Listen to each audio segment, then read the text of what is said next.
Hello, all of you beautiful beings out there, and welcome to the stream.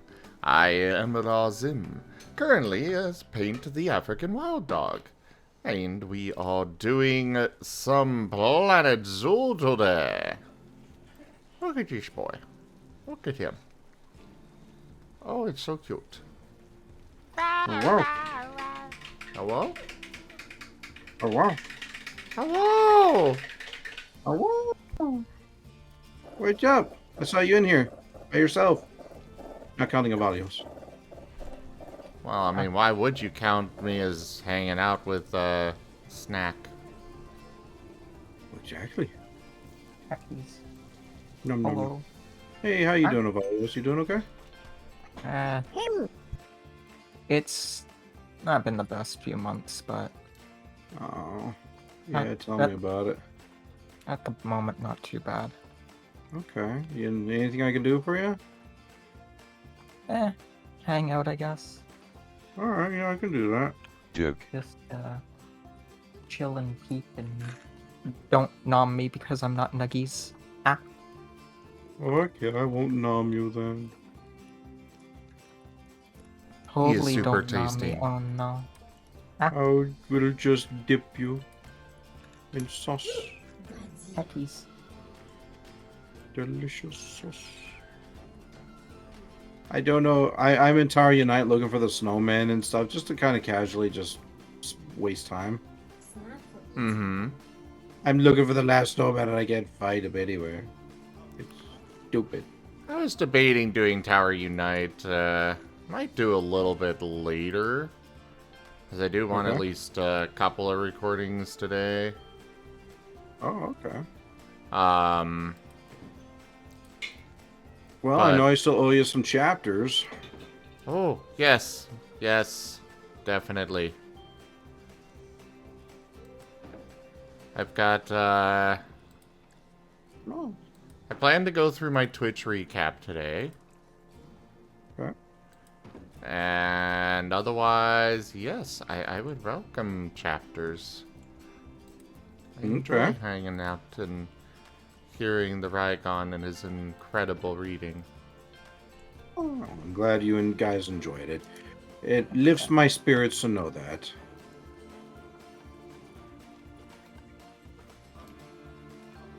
And also Oh, there's such a good night. Avalios. Yeah. I just go,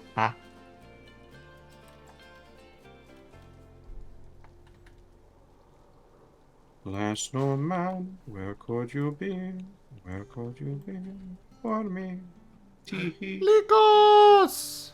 Hello there, Valerie. How am I awake already? Coffee. Pure determination. Amusingly And- enough, Rex is playing Undertale. Thank you, Likos. It's alright. Valerie, know you. So yeah, I'm not gonna be moving today, apparently. Oh? So it'll be Wednesday. So I'll still be here for a little bit. Alright. Hey there, Spooky. I'm alright. How are you? Aw, thank you, Likos. Tell me you gotta help me What am I gonna do? find the last snowman. Oh. I could probably join later. I just started Planet Zoo and want to do that. Hold the line. This hamlet shall Well, I not wasn't being like fall. entirely serious, but yeah. Rick's tried raided my stream with 16 viewers. Oh yeah, he was waiting to do that. Hey, Rex! Hello, Rex!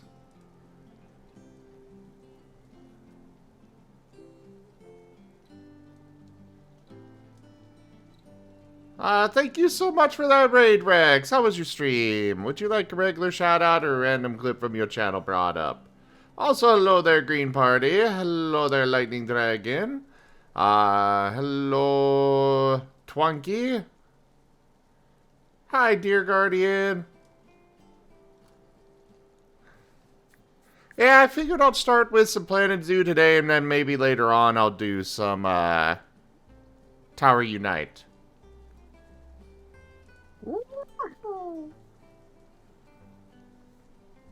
Very nice, Rex. When you're done with your stuff that you need to do. But, because I was waiting on this raid here,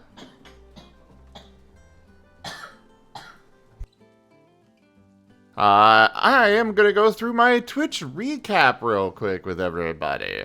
I wanted to do this earlier during the 24-hour stream, and then I completely forgot. Which, I also wanted to just have this here, you know, this proof. You know, I just wanted recorded for posterity that, yes, I finally did a 24-hour stream.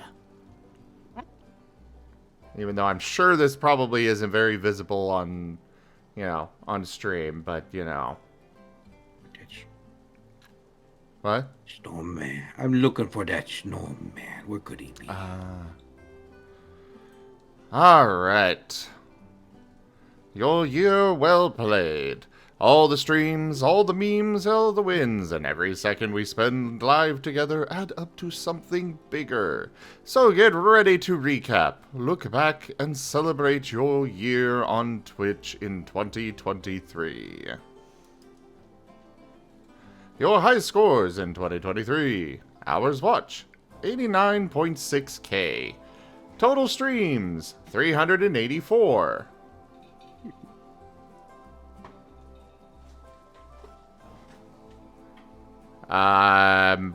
Random goat, okay. Wait, categories 5? What? I streamed a lot more than just 5 games this year. I think those are your top 5 that you spent the most time on, maybe? Maybe. And holy shit! Dunbride, you crazy little...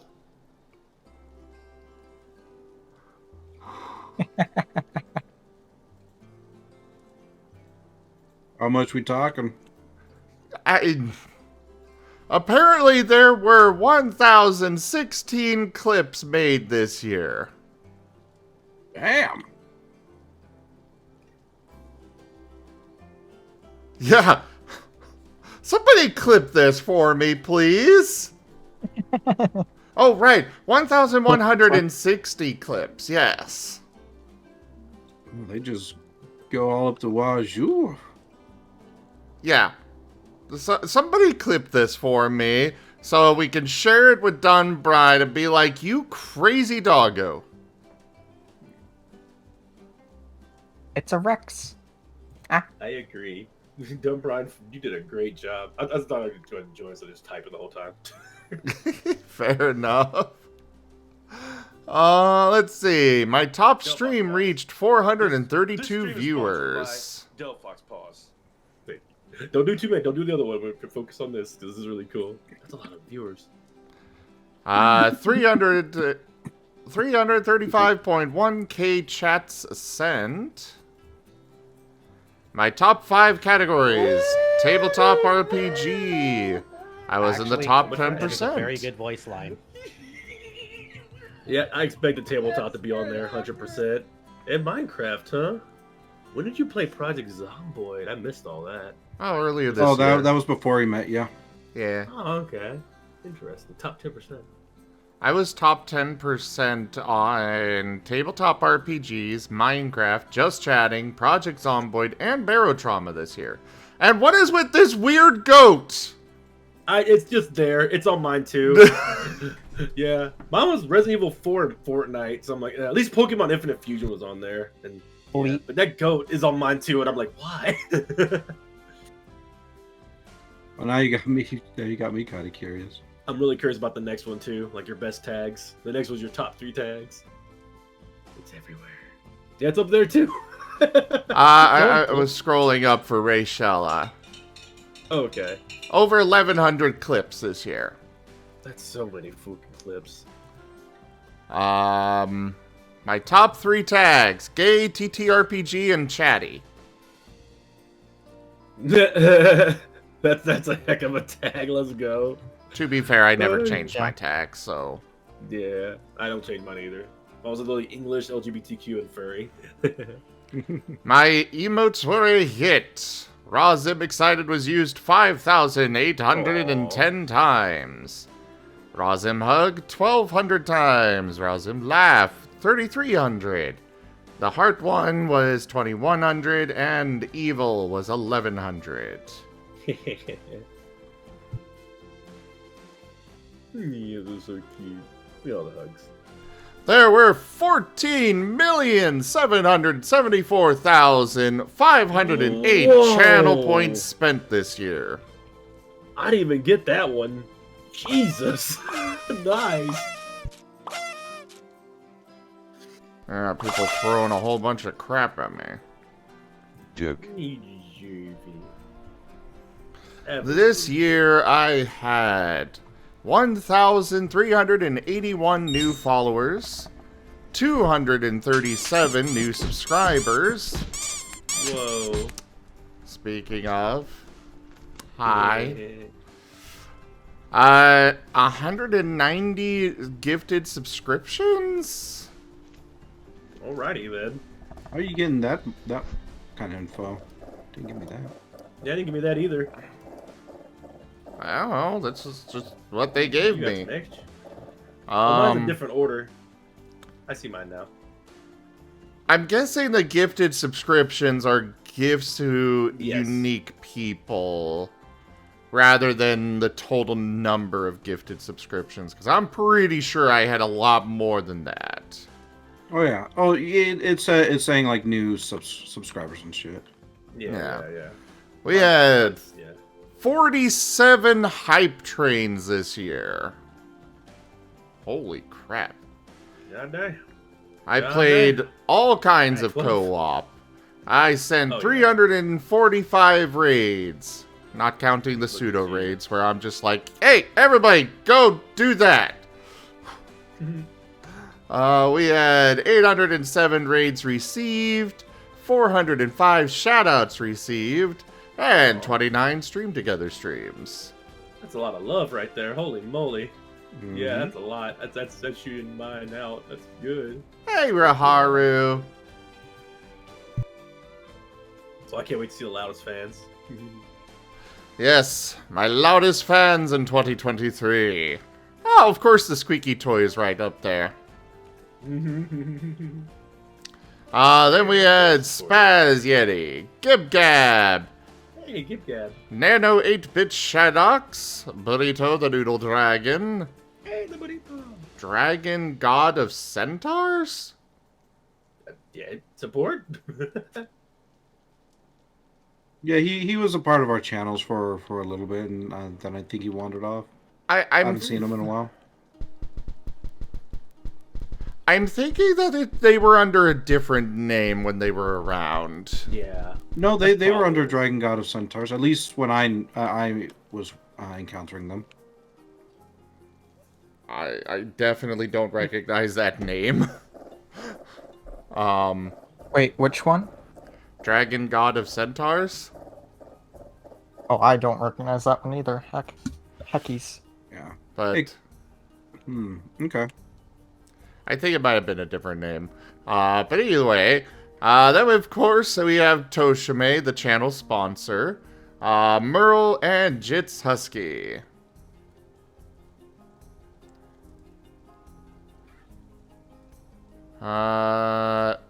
Don't forget to stream your recap.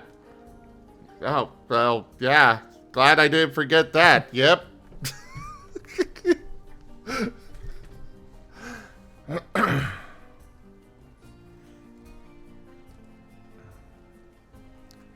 Oh, yeah, I guess I could do... Oh, there's a community recap? Huh. Well, let's take a look at the viewer one. I watched 4.84k hours, 364 days visited. Couldn't get enough of Art, Just Chatting, Project Zomboid, Stream Raiders, and RimWorld. And I apparently used the Razim Shout emote 3,200 times. Error! Hello? I sent 11,000 chats. I gifted 13 subs and I contributed to 20 hype trains. I do what I can. I did more biddies and gift subs, so. What channel did you end up watching the most? I haven't seen that yet. I had my communities back. I sent 327 chats as a mod, took 5 mod actions, and I moderated 1 channel. Okay. Mine. Bonus achievements. Top Twitcher, Category Champion, and Majestic Moderator. I was a top user. Own it. Show off your super excellent shiny new badge in chat. Oh, neat. Yeah, dear Guardian. I used it when raiding, so yeah. I kept coming back for these communities. Rygon Plays with the most watched channel. 1,074 hours. Then I had Wasteland Canid, Rex Rider, Aviating Wolf, and Artwolf Physics. And that's it for that.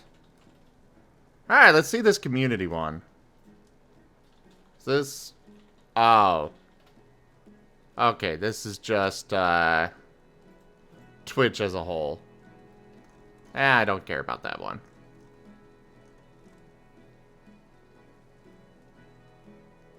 Beep, beep, beep, beep, beep, beep. Doing beep. 6 bands puts you in the top 10% of mods. Not surprised. Yeah. I guess it makes sense, yeah. But yeah, that was the Twitch recap, and that's something that I wanted to go over with all of you. Thank you Very all cool. so very much for you guys just coming by and supporting the channel this year. You guys are awesome. I appreciate you all so much.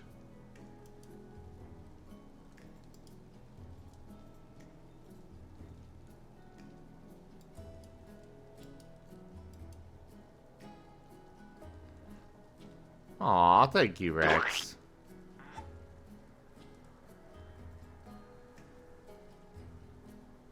By the way, Rex, you there? Oh, I was talking. Dang it, let me read that. I love you, and yeah, my pleasure. I just wanted to make sure I was here for the recap so I can, watch it with you. I'm gonna go do my errands, knock them out as fast as I can so I can come back hang out with you. All right, we'll do some Tower Unite later. Maybe some narration now, Rycon? Puppy No. dog guys? That'll depend on one thing. Feel the backhand of justice! That's an interesting one thing. Are you ready to feel the backhand of justice? Oh, I don't know. I figured I might as well just let the moment kind of stagnate there for a little bit. I'm gonna see about ordering a pizza. Oh, okay. Yeah, so Good call. shouldn't be too long. I just need to make one phone call. Wait a second. Have you ate anything since you woke up? Nope. No, I'm talking to Paint. I'm talking to Zim Oh. over here. No. Oh, You need to eat. I need you to eat food. You just had a marathon. Come on now. Eat some food. Just anything. Eat some noms. I Eat can something eat inside food you. when I'm dead. eat dirt. Well, I'm gonna let the community handle this from here. I'm sure they'll get you to eat some food. I love you very much. Community hasn't eaten it since the marathon. Love you. Bye.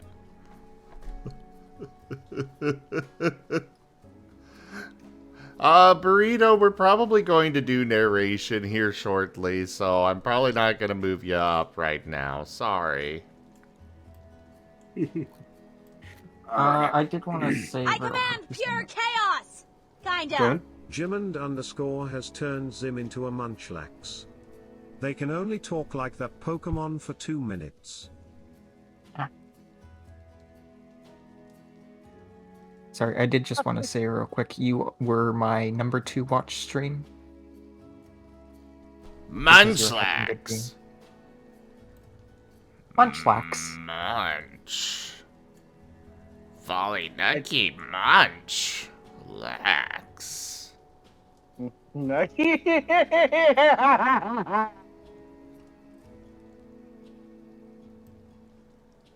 I am probably gonna pop out early here though. Munchlax. Yeah, I'm sorry. I need to go turn myself into a volley nuggies, heckies. But you all have acceptable. You all have a good one. And peep peep peep peep peep peep peep peep. Munchlax. Peep. Munchlax.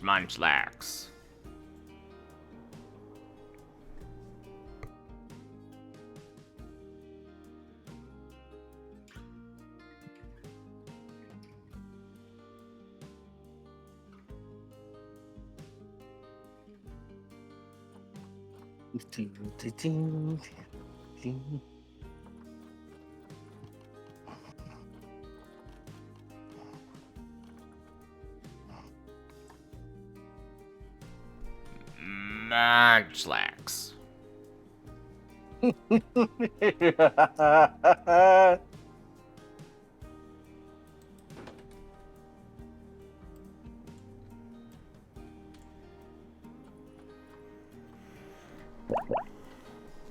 Okay, now that that's over, thank you everybody. I really appreciate y'all.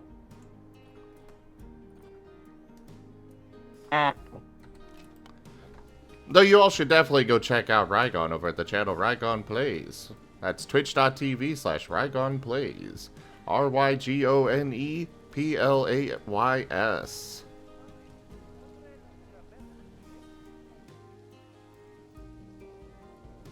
He is good bean. Very good bean.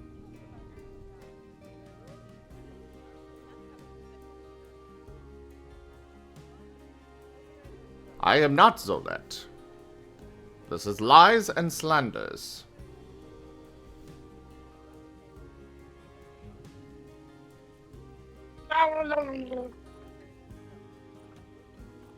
The fuck was that?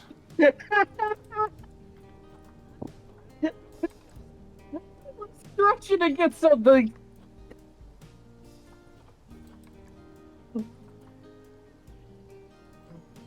I'm sorry.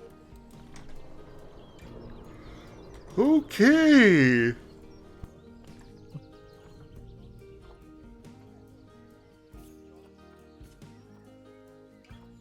Hey, I just adopted a fossa from Yoshi's Island, apparently. No, it's to exercise just a minor demon, Merle. Just a minor one.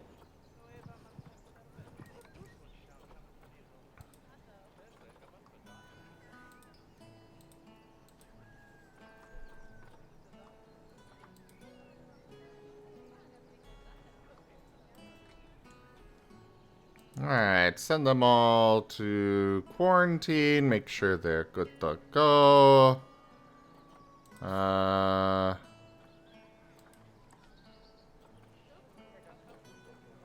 Oh, the inspection is underway. How dare you, Candy?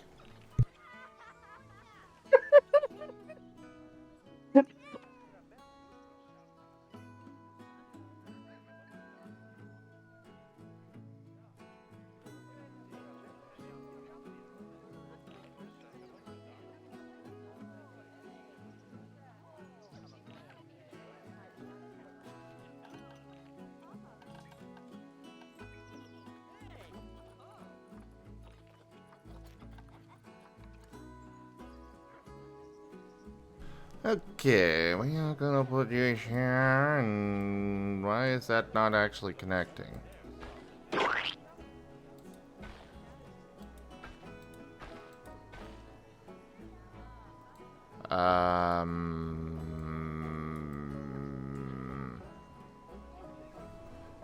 I am confused.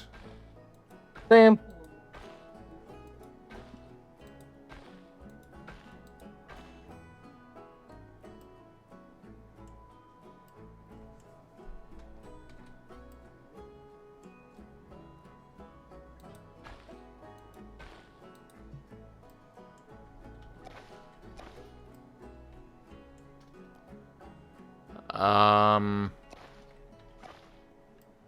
Okay, I guess I'll just live with this.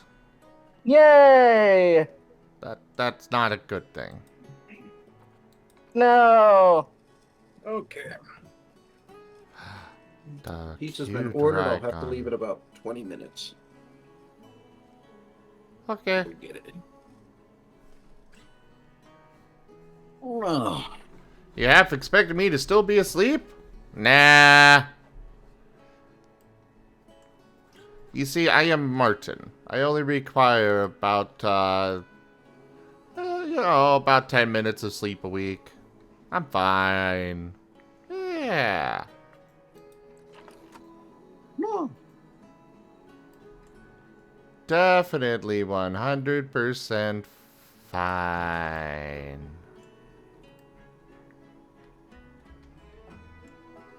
No. Oh crap, you're right. I am African Wild Doggo now. Ah!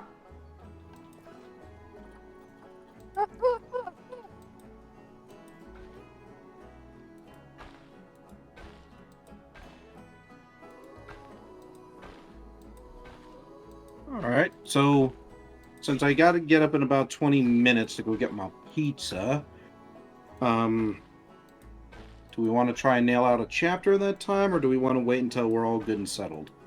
Yeah, we can wait until we're settled. All right. Agreed. Let's play some music on my end and then go to just chatting mode.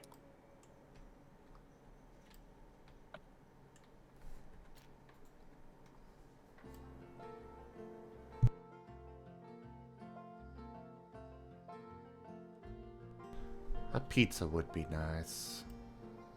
Pizza's good.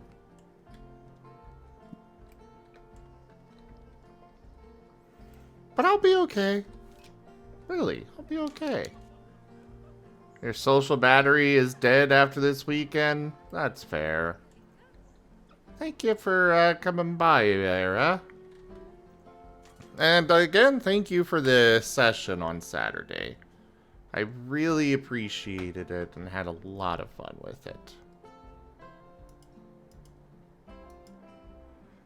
It definitely made the actual day of my birthday. Made the day very good.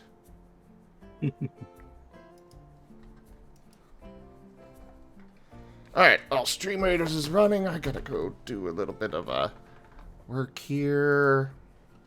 Sounds good.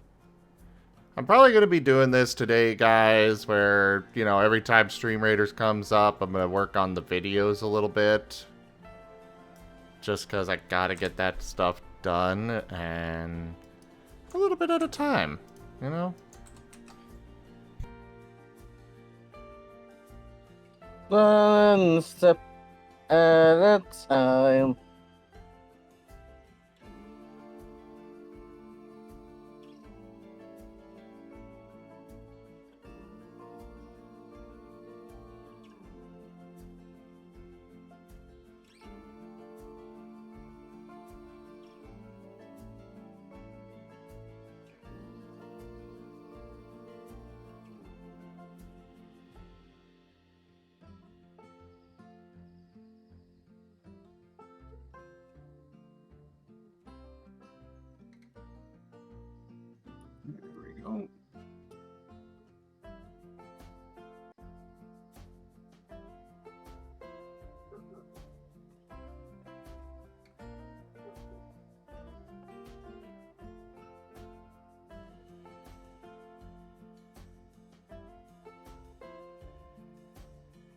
Hold on. I know I've got a Tower Unite image in here. What are you going on about?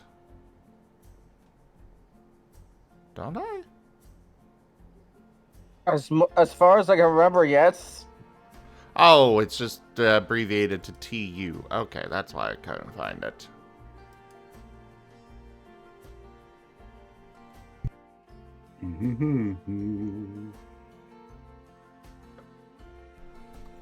Alright, and then we had Tabletop Sim. Yeah, I'm just processing the recordings from yesterday. Or today. Time is subjective.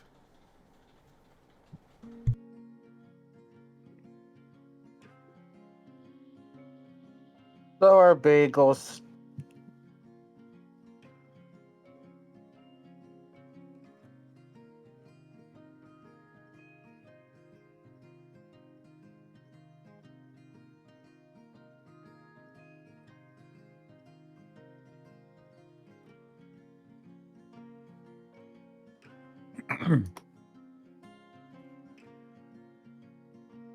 But part of the reason I gotta do this is I gotta poke whiskers for live, for images, potentially. For thumbnails. That's the term. Yeah. But I gotta figure out how many I actually need before I can poke him. Let's see, we had that one, and so Dishman was episode 21. Which means I don't need a thumbnail for that one.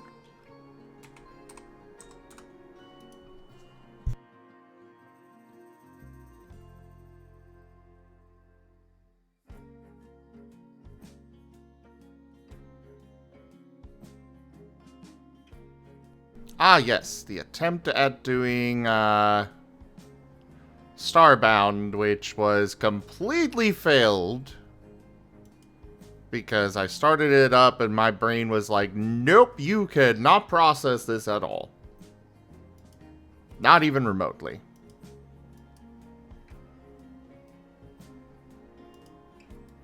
So instead we did keep talking and nobody explodes. Which is fun to see. Magna kept throwing Asher into rooms with bombs.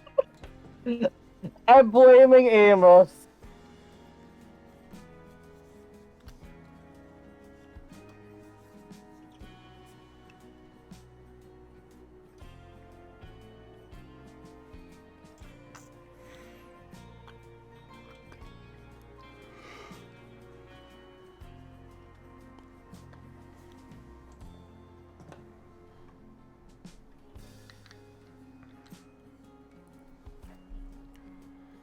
Alright. Go place your troops, everybody. Whee!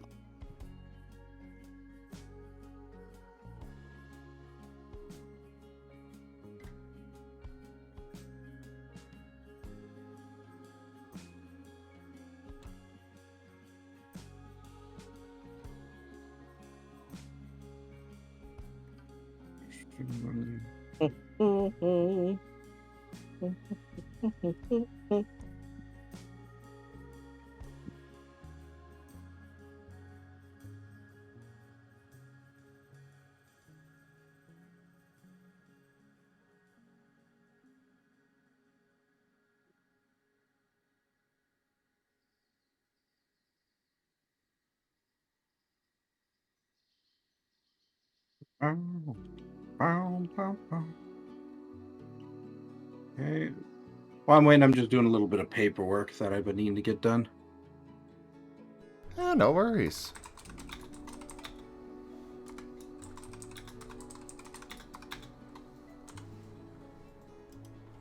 Goodness, they got a big document here.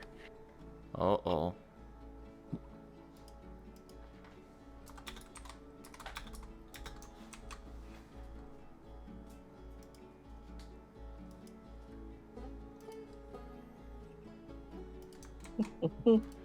Hello! Duke. Hello. Oh no, I'm Ah. spotted. Do, do, do, Partially do, shot. do. Hey. How are you Lumen doing? is here. Do you have Well, my eggs? voice is still partially shot, but it's not all bad. Doop, I sound a lot better than last night, at doop, least. doop, doop, doop, doop. Itchy back, scritch, scritch, scritch. Actually, I'm aware that Burrito was in there. I said no to them joining because we're going to be doing some narration in a bit. But I guess they can join for now, so go ahead and move them up. But About 15 All right. minutes. yeah, it won't be super long. But yeah, it's good to see you, Taldarius. Yeah. By the way, Rahar, I am feeling a tiny bit better. It's just, not fully back yet. As you could probably just tell from the voice.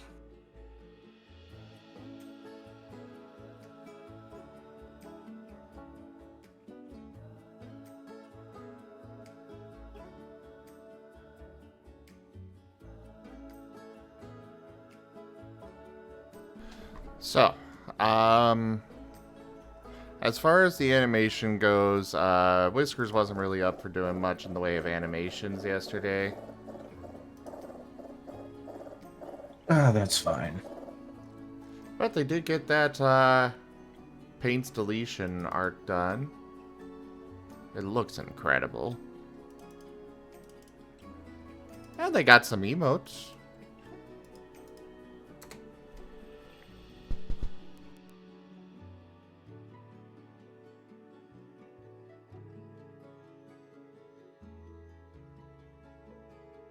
Alright, let's see. I need from yesterday. Nice. Those are good little emotes and stickers.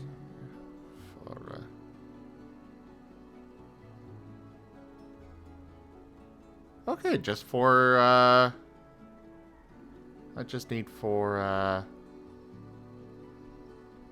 thumbnails. Or live images, as I call them.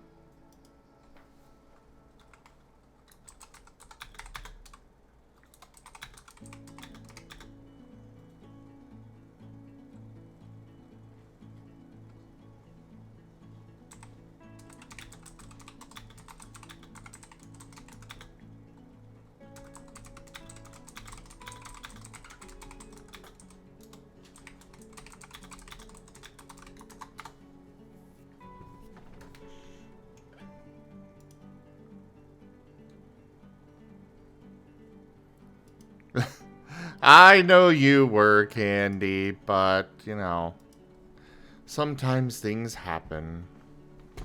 Sorry, I literally basically couldn't talk. I was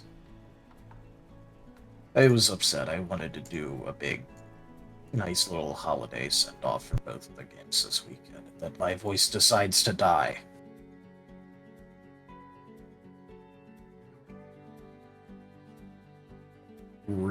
I am upsetty about that.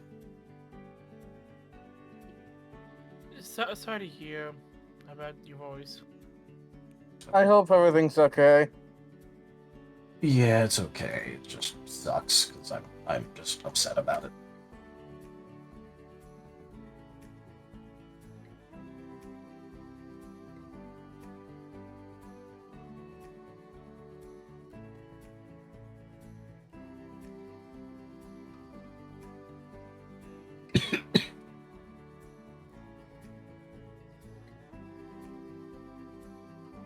Well, on the plus side, at least while I was laid up, I managed to get a bunch of other stuff I needed to do done.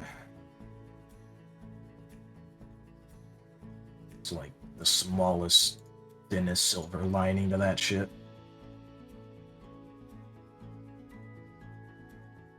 I understand how that goes. Very much so. Yeah.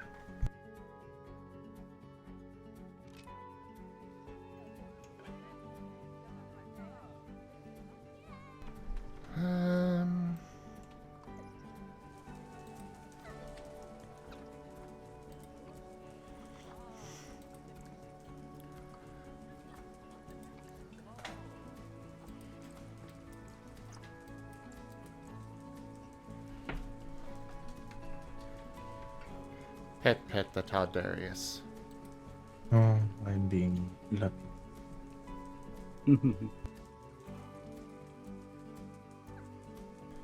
Wait, what do you mean they're unable to... What? Apparently some of these two are betas?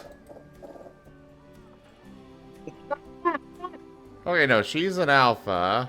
You're also an alpha. What do you mean you can't have a mate? They're two alphas. They'll fight each other. No, there's an alpha male and alpha female. Wait, so why? What? What? I'm confusion. No, they're definitely not siblings, Burn and Sun. That was one thing I was very, very particular about. There are two, like, their sibling is in the park. They're over here in this one. Or one of their siblings is over here. But yeah, that's why I've got two habitats for them. To not have too much inbreeding stuff going on.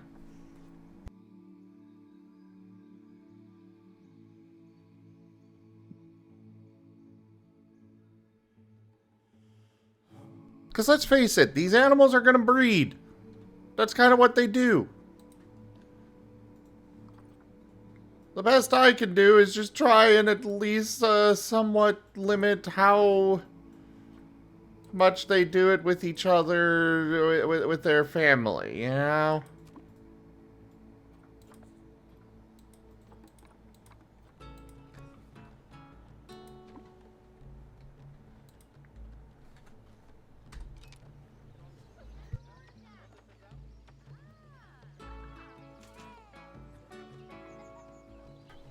What do you mean, what, Raharu? Inbreeding is a thing that animals sometimes do. Especially if they've got nobody else around, you know?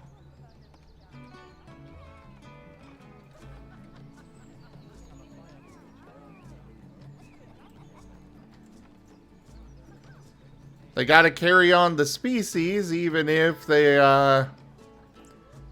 because, like, I know that animals do specifically... They will specifically avoid inbreeding and such. However, if there are no alternatives available, you know, it's extinction or, you know, doing it with your brother or sister. It's kind of that kind of situation.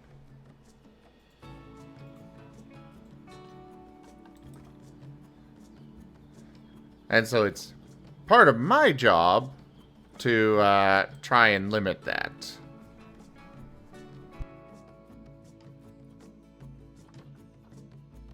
So extinction quickly or extinction slowly over time?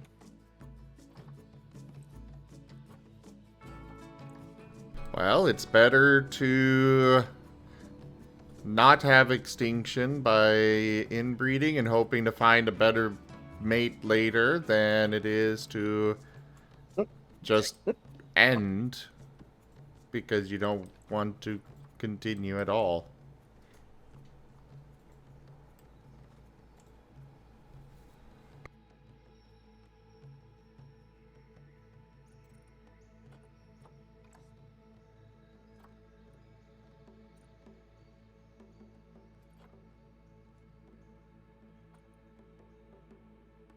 By the way, this is a total side note, but I still like how there's an adoption battle before Friday game character even hits screen.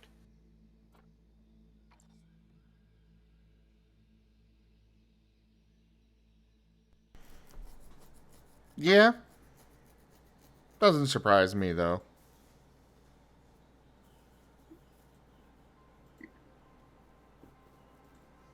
I think Magna has just given up on Asher, and so he's trying to, you know, he's trying to get a second chance with the new one, you know? By the way, Asher should totally show Riv what those highly in-depth, highly detailed RPG games are like. He will happily do so. If he ever gets the books back. Because unfortunately, those are in Hope's Bastion. I don't know what that means, but okay. Kingdom Hearts location. No, not what we're talking Okay, I do about. things.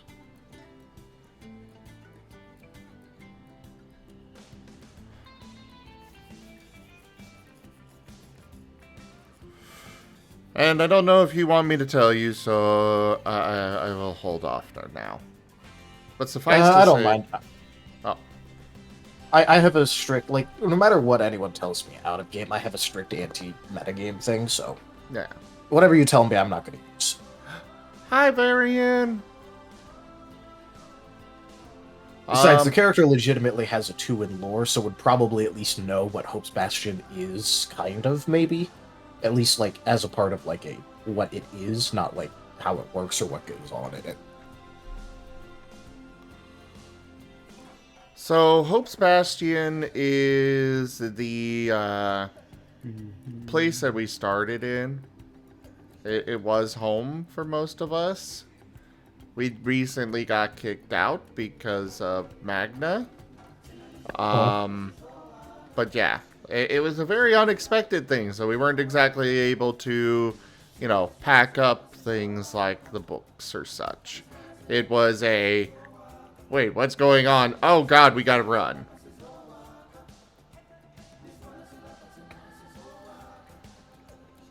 Honestly, the only reason Asher even has his dock is the fact that he has it at all times.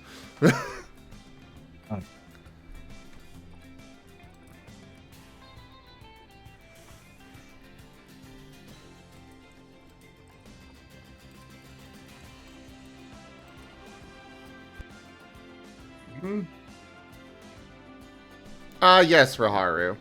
It's technically multiple things.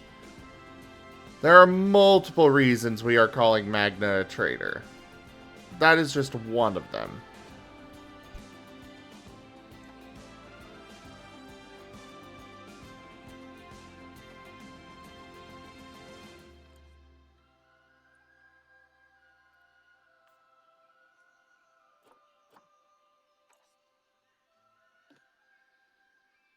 The other reason is he kind of just like being on Magno.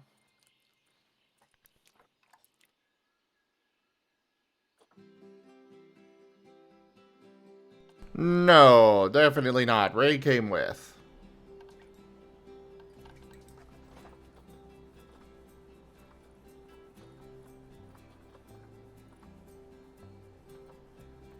Okay, we need heaters.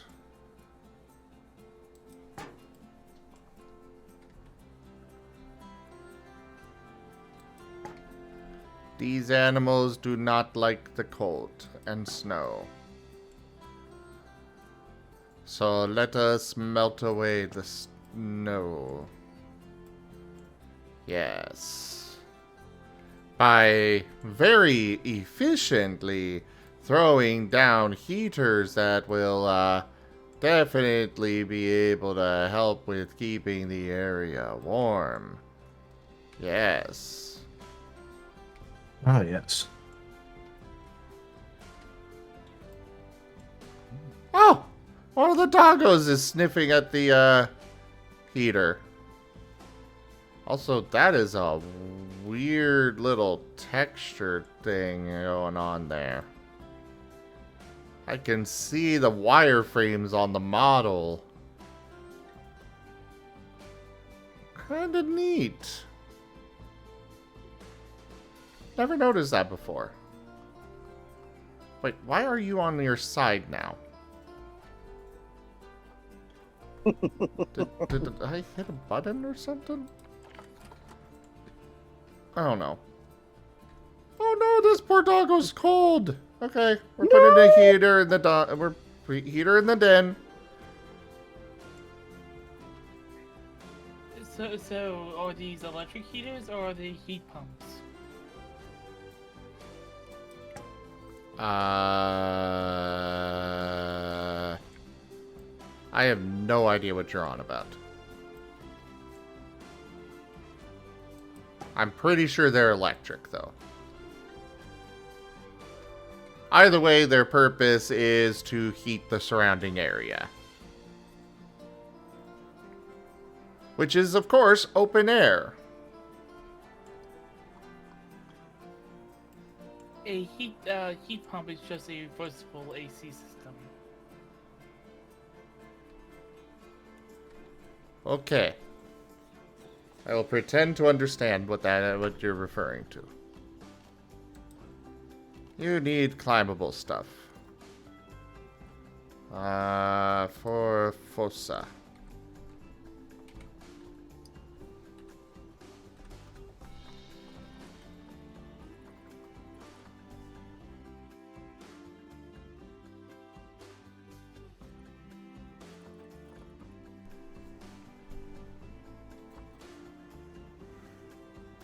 I have no idea what a brachiation frame is. But I assume it is important or something. I think it has something to do with breathing. I don't think it's got anything to do with breathing. I don't know. This is way too big for that habitat.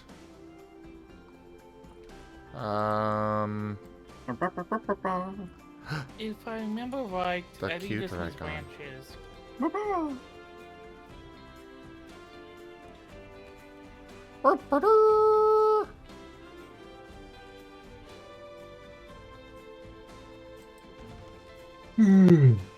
Okay, that is done, I believe.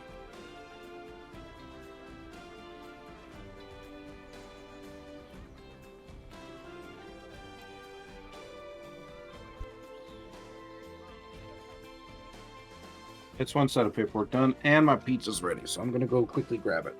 Okay.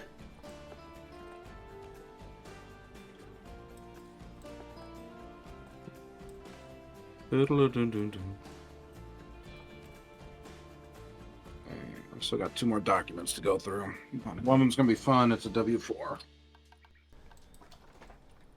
BRB. Bye.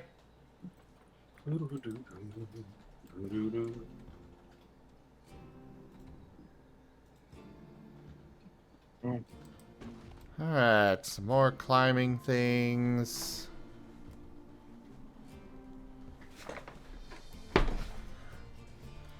I probably should put food in, but I don't want to. So are you still at your sister's, or what others? No, I'm back. I got kicked out of there because they were mad that I didn't come and hang out while I was sick. Yeah. And so now I'm back at my place. But, yeah. A really silly and stupid reason for kicking it out, in my opinion, but yeah. Yeah, well, happened anyway, so. It's the way the cookie crumbles.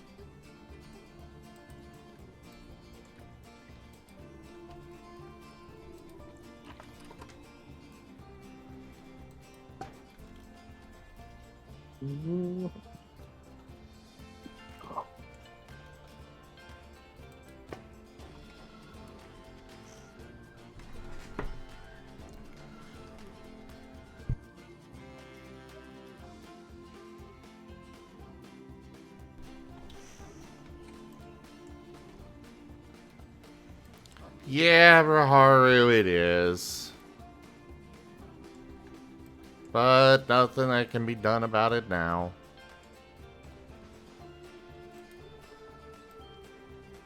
Just bin and grare it.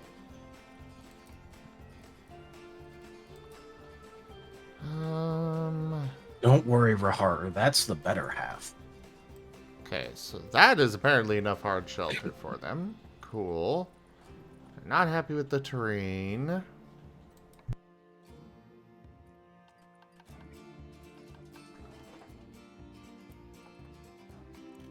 Oh yeah, I also got hit with the line of, quote, I know you're faking that voice.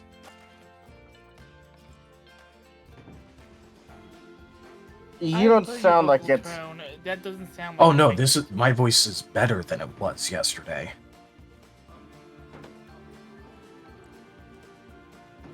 My voice improved. Even still, it doesn't sound. It sounds like you're fogging your throat. It doesn't sound like your normal vocal range.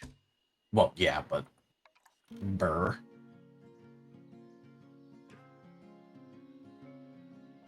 Burr. Burr.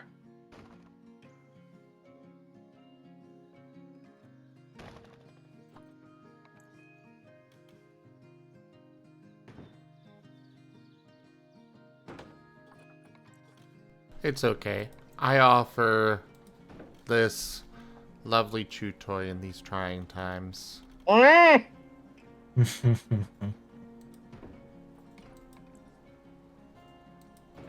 God damn it, it's got to a point where you don't have to say it anymore.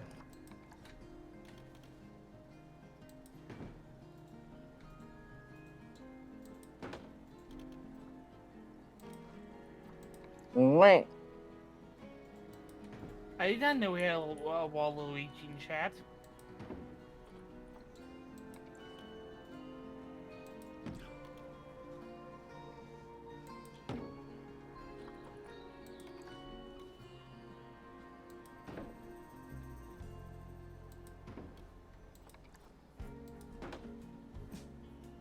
Ah.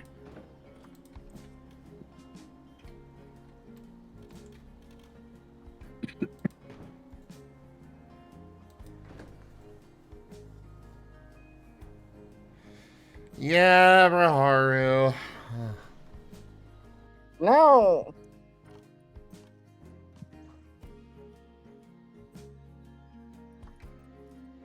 Yeah, so one thing is that I did not tell my family that like my normal Friday game was like I was joining, like technically speaking, a new group because it's still indisposed. I didn't even tell them that it went on hiatus in the first place.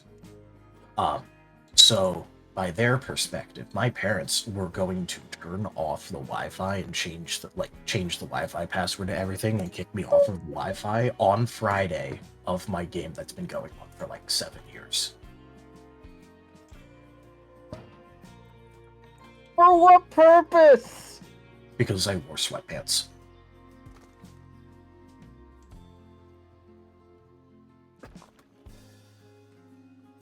I don't understand people. Yeah, I don't understand your family. Sweatpants are just comfy. Yeah, I wore sweatpants in public, so. So That therefore, you depends. must be punished. That depends. Were they the style that looks like normal jeans, or were they style that absolutely screams, I'm wearing sweatpants? I have kind that are more. In my opinion, it doesn't really matter. Yeah. It really doesn't. Actually, let me rephrase that. Are they thick sweatpants or are they thin sweatpants? I don't remember because I had both types. But probably thicker because it's been snowing. But I only know I'm only saying probably to that because I could not.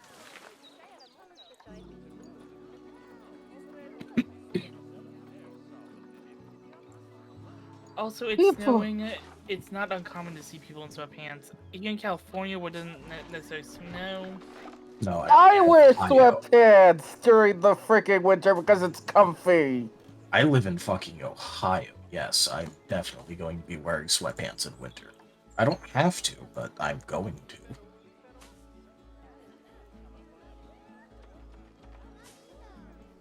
I also got yelled at for wearing sweatpants to a convention.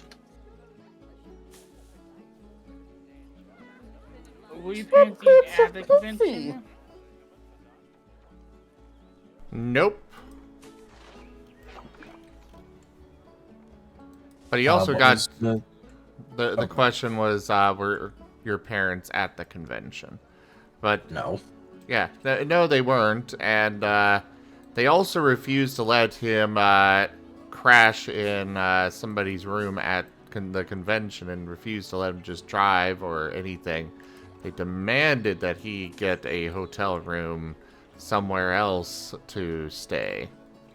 Yes.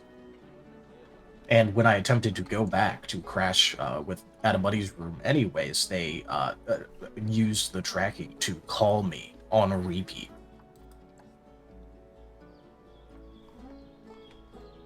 I'm sorry, they tracked you? Yeah, it's a part of the requirement for Oh. being on the phone plan. I have to have tracking enabled unless I want to pay for my own phone. You're an adult! Yes. Yep. You'd be surprised how often that doesn't matter to people who remember you when you were at your most vulnerable.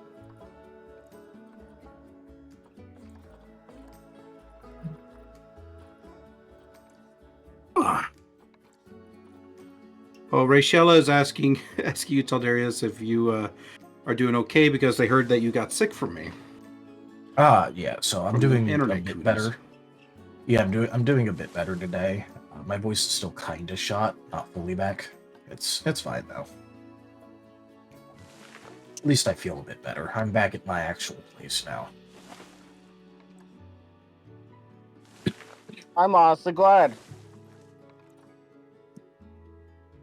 Oh no, I mean like my place with my family.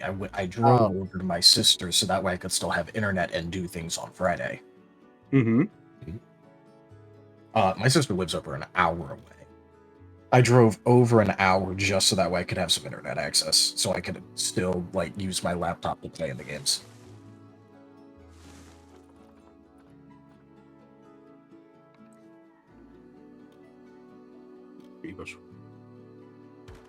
All this paperwork. Like, we know how much money you make, but we want to know if you know how much money you make. Oh, the IRS, let's go. Yeah.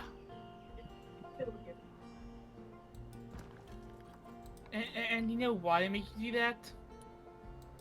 For the benefit of the companies that make tax accounting software. Yep. Yeah, we're all well aware that there's literally nothing any of us can do about it. Hey, Liam. They're trying to get people who don't do their own taxes to give a fuck.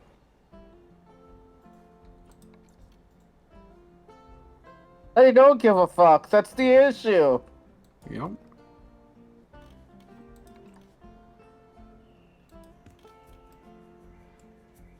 Yeah, you did tell me, Liam. I'm glad to hear you're out of there. I hope you're recovering well.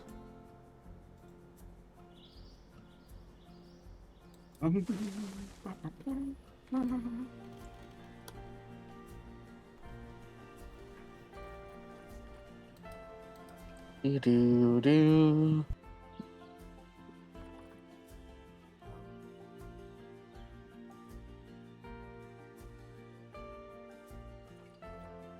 Any other dependents? I don't have any dependents.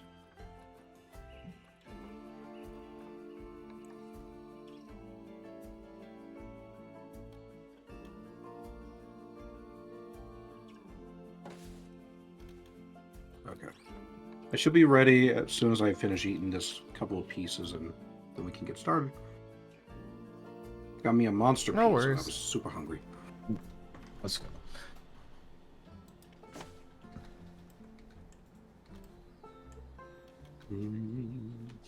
I also got some lemonade.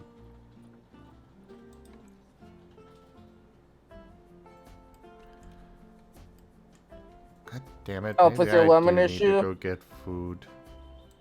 Maybe you should get some food right now while we're not doing much. Well, I mean, right now I want to keep being here to, keep doing the entertaining stuff. Gotcha. Because I can just, it's pretty easy for me to step away while you're doing the reading, and because then you're doing that stuff while I'm just off preparing food and.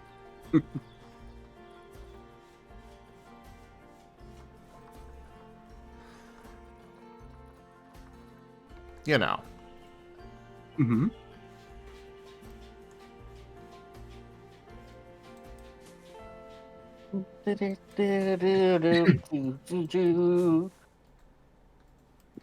By the way, I've been doing something that is incredibly ill-advised, and I'm loving it. I'm getting riled up about Wednesday game.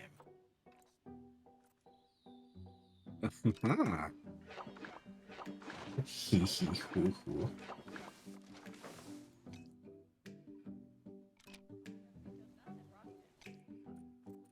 By attaching a voided check. Okay. Guess I'll have to take one of my spares and void it.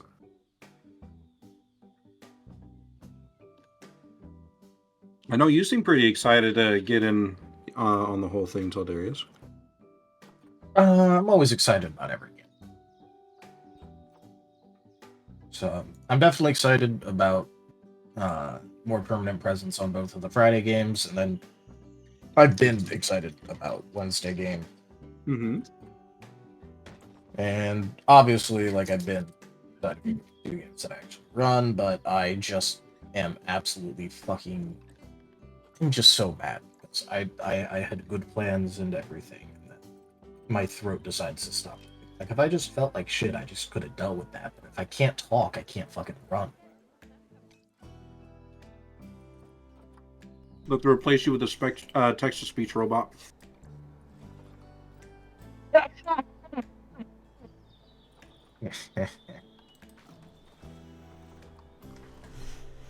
I know it won't be quite the same.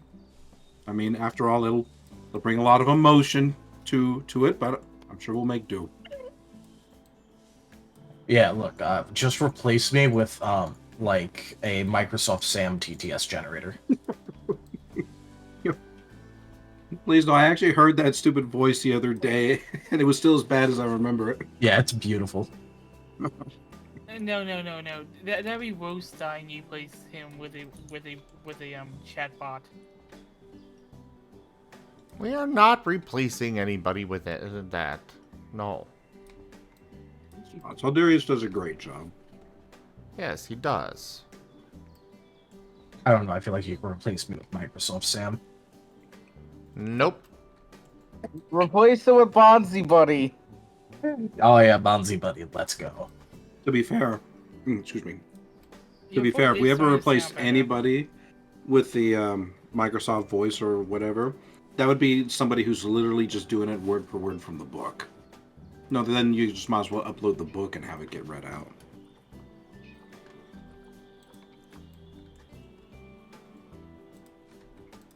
The worst part is when I sent like a quick audio thing about like how bad my voice was, and Tanya immediately fucking replies to me with the Vox announcement system lines from Half-Life, because that's what I sounded like. Yeah, I didn't get to listen to that, but yeah. Yes. But yeah, Rahar, I am I'm getting riled up about Wednesday. He is getting increasingly worried and angry, and it's beautiful. Angry? Why?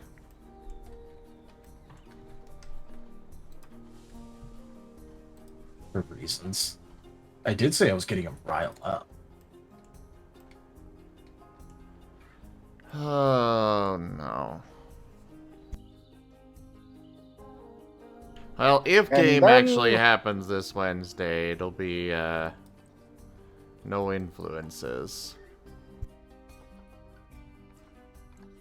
Well, yeah, no influences, but, there's always the possibility of Cirrus being there.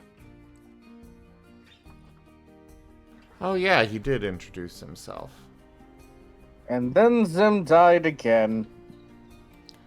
No, I'll be absent this Wednesday for the game. Yeah, I'm gonna try and show up like at least partway through, hopefully, maybe. If not, I already cleared what's going to be happening. Digi. So.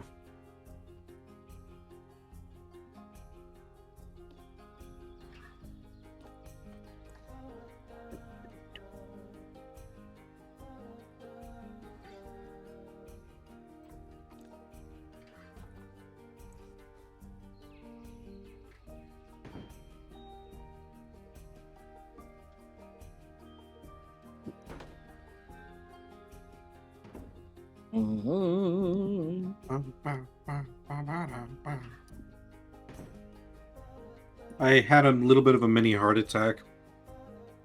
No. I went over to because they wanted proof of my insurance for their paperwork. I went over to my insurance. It's like I looked at the date. It's like, wait, did this thing already expired and they never like let me renew the policy or something? Like, then I got to think. It's like, oh shit, I'm gonna have to like spend like several $100s just to get the thing back up again.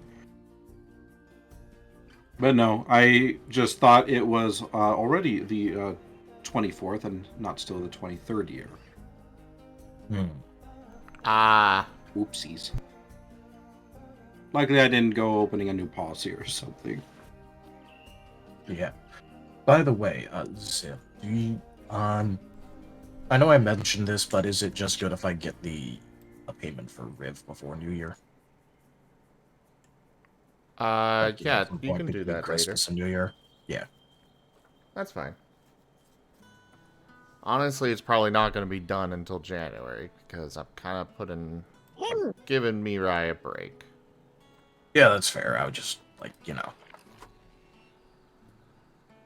A well-deserved break.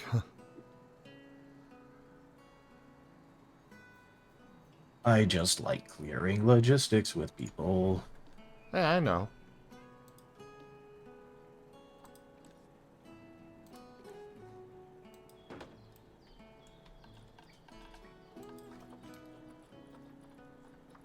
But that, you know, the well-deserved break isn't just for, you know, you, it's also others and stuff. Or just general statement of that's what's happening.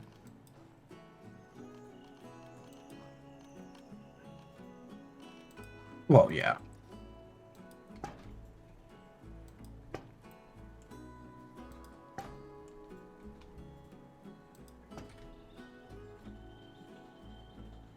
All right, eating the last bite. You ready?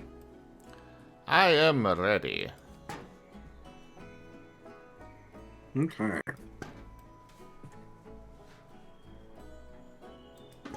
Move over to my reading room.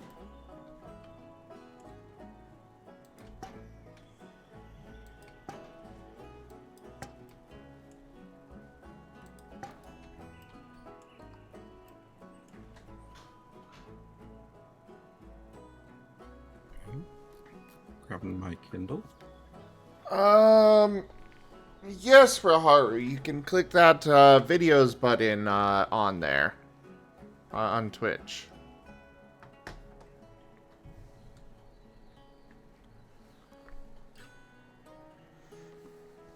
I mean, if you want to make art, then make art, Liam. Yeah, just, you know, there's even a fan art channel. No one's gonna say no.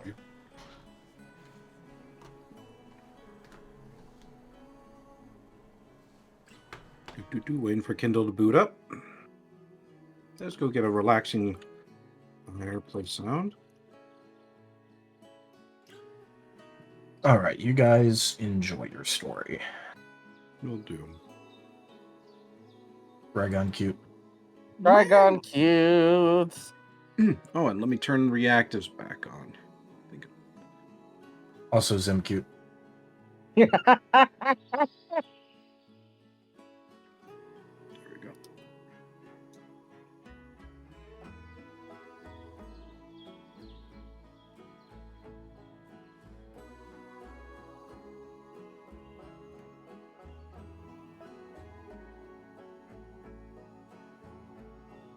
Hey there, Ellen. Good to see ya.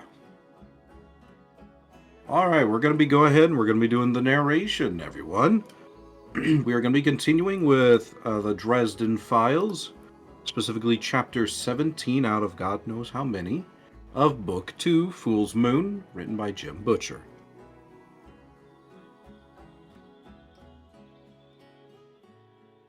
Chapter 17.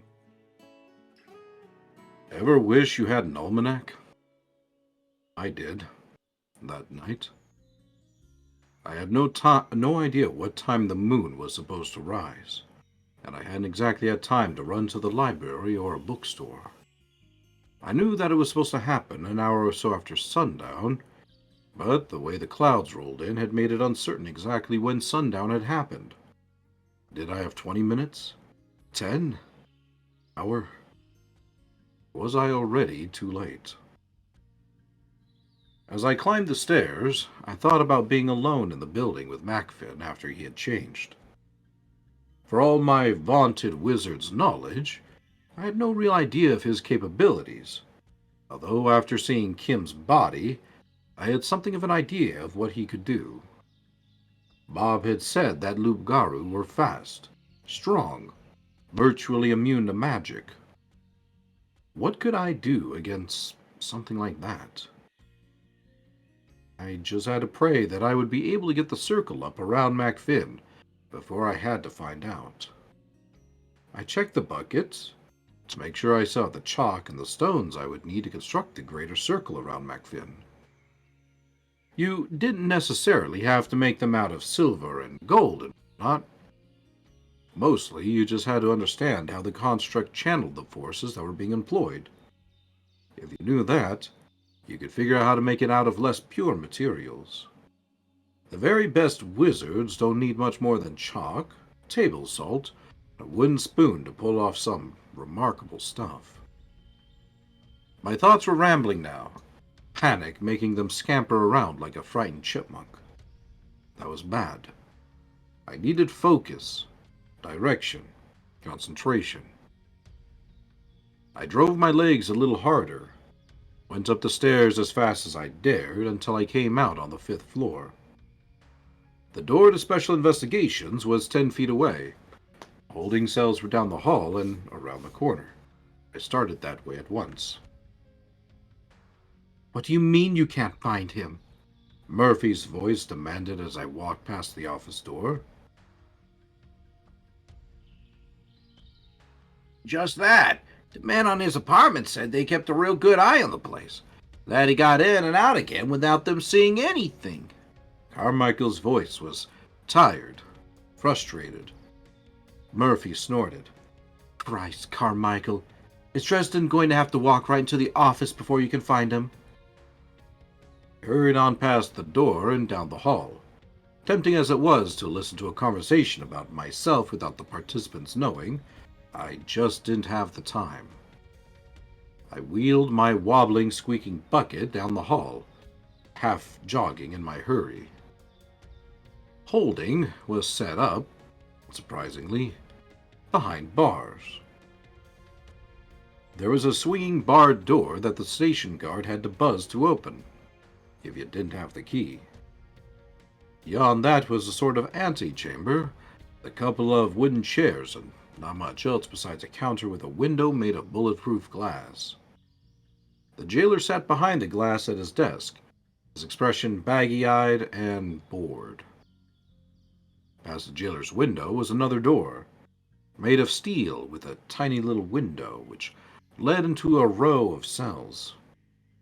The jailer had the controls to that door at his desk as well. I went to the first barred door, kept my head down, and rapped on the metal slates. I waited for a while, but nothing happened, so I rapped on the bars again. It occurred to me that it would add a nice touch of irony if the same blending potion that got me into the building also kept me from being noticed by the jailer and let inside. I rapped on the bars again, harder this time, with the shaft of my wooden mop. It took some determined rapping to get him to look up from his magazine, but he finally did, and peered at me through thick glasses. His color swirled and gained a bit of tint before settling back toward gray.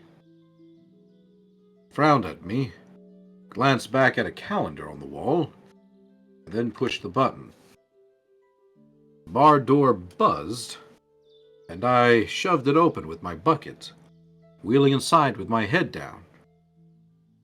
"You're early this week," the jailer said, his eyes back on the magazine.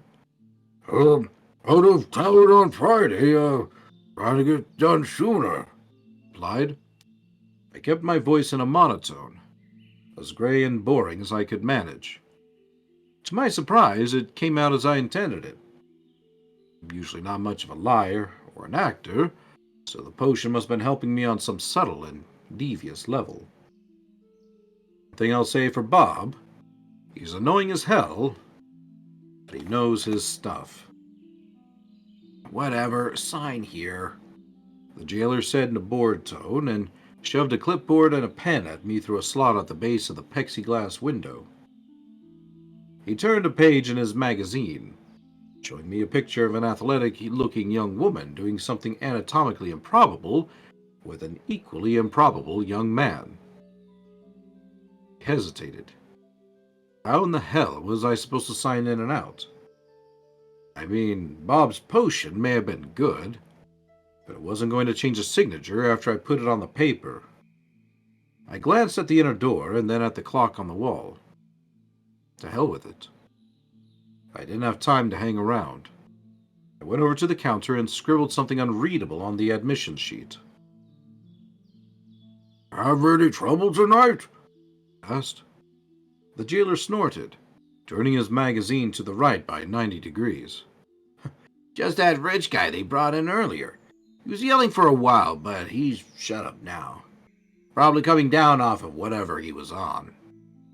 He collected the clipboard, gave it a perfunctory glance, and hung it back up on its peg beside a bank of black and white monitors. I leaned closer to the monitors, sweeping my eyes over them. Each was apparently receiving a signal from a security camera, because each one of them displayed a scene that was exactly the same, except for the actors in it. A small cell, maybe 8 feet by 8, with bars serving as one wall, smooth concrete for the other 3, a bunk, a toilet, and a single door. Maybe 2/3 of the monitors had a strip of masking tape stuck to the lower right-hand corner of the screen, with a name like Hanson or Washington written in black marker. I frantically scanned the bank of monitors until in the lower corner, I found the one that said Mac Finn. I looked at his monitor. The video was blurred, flecked with snow and static, but I could see well enough what had happened.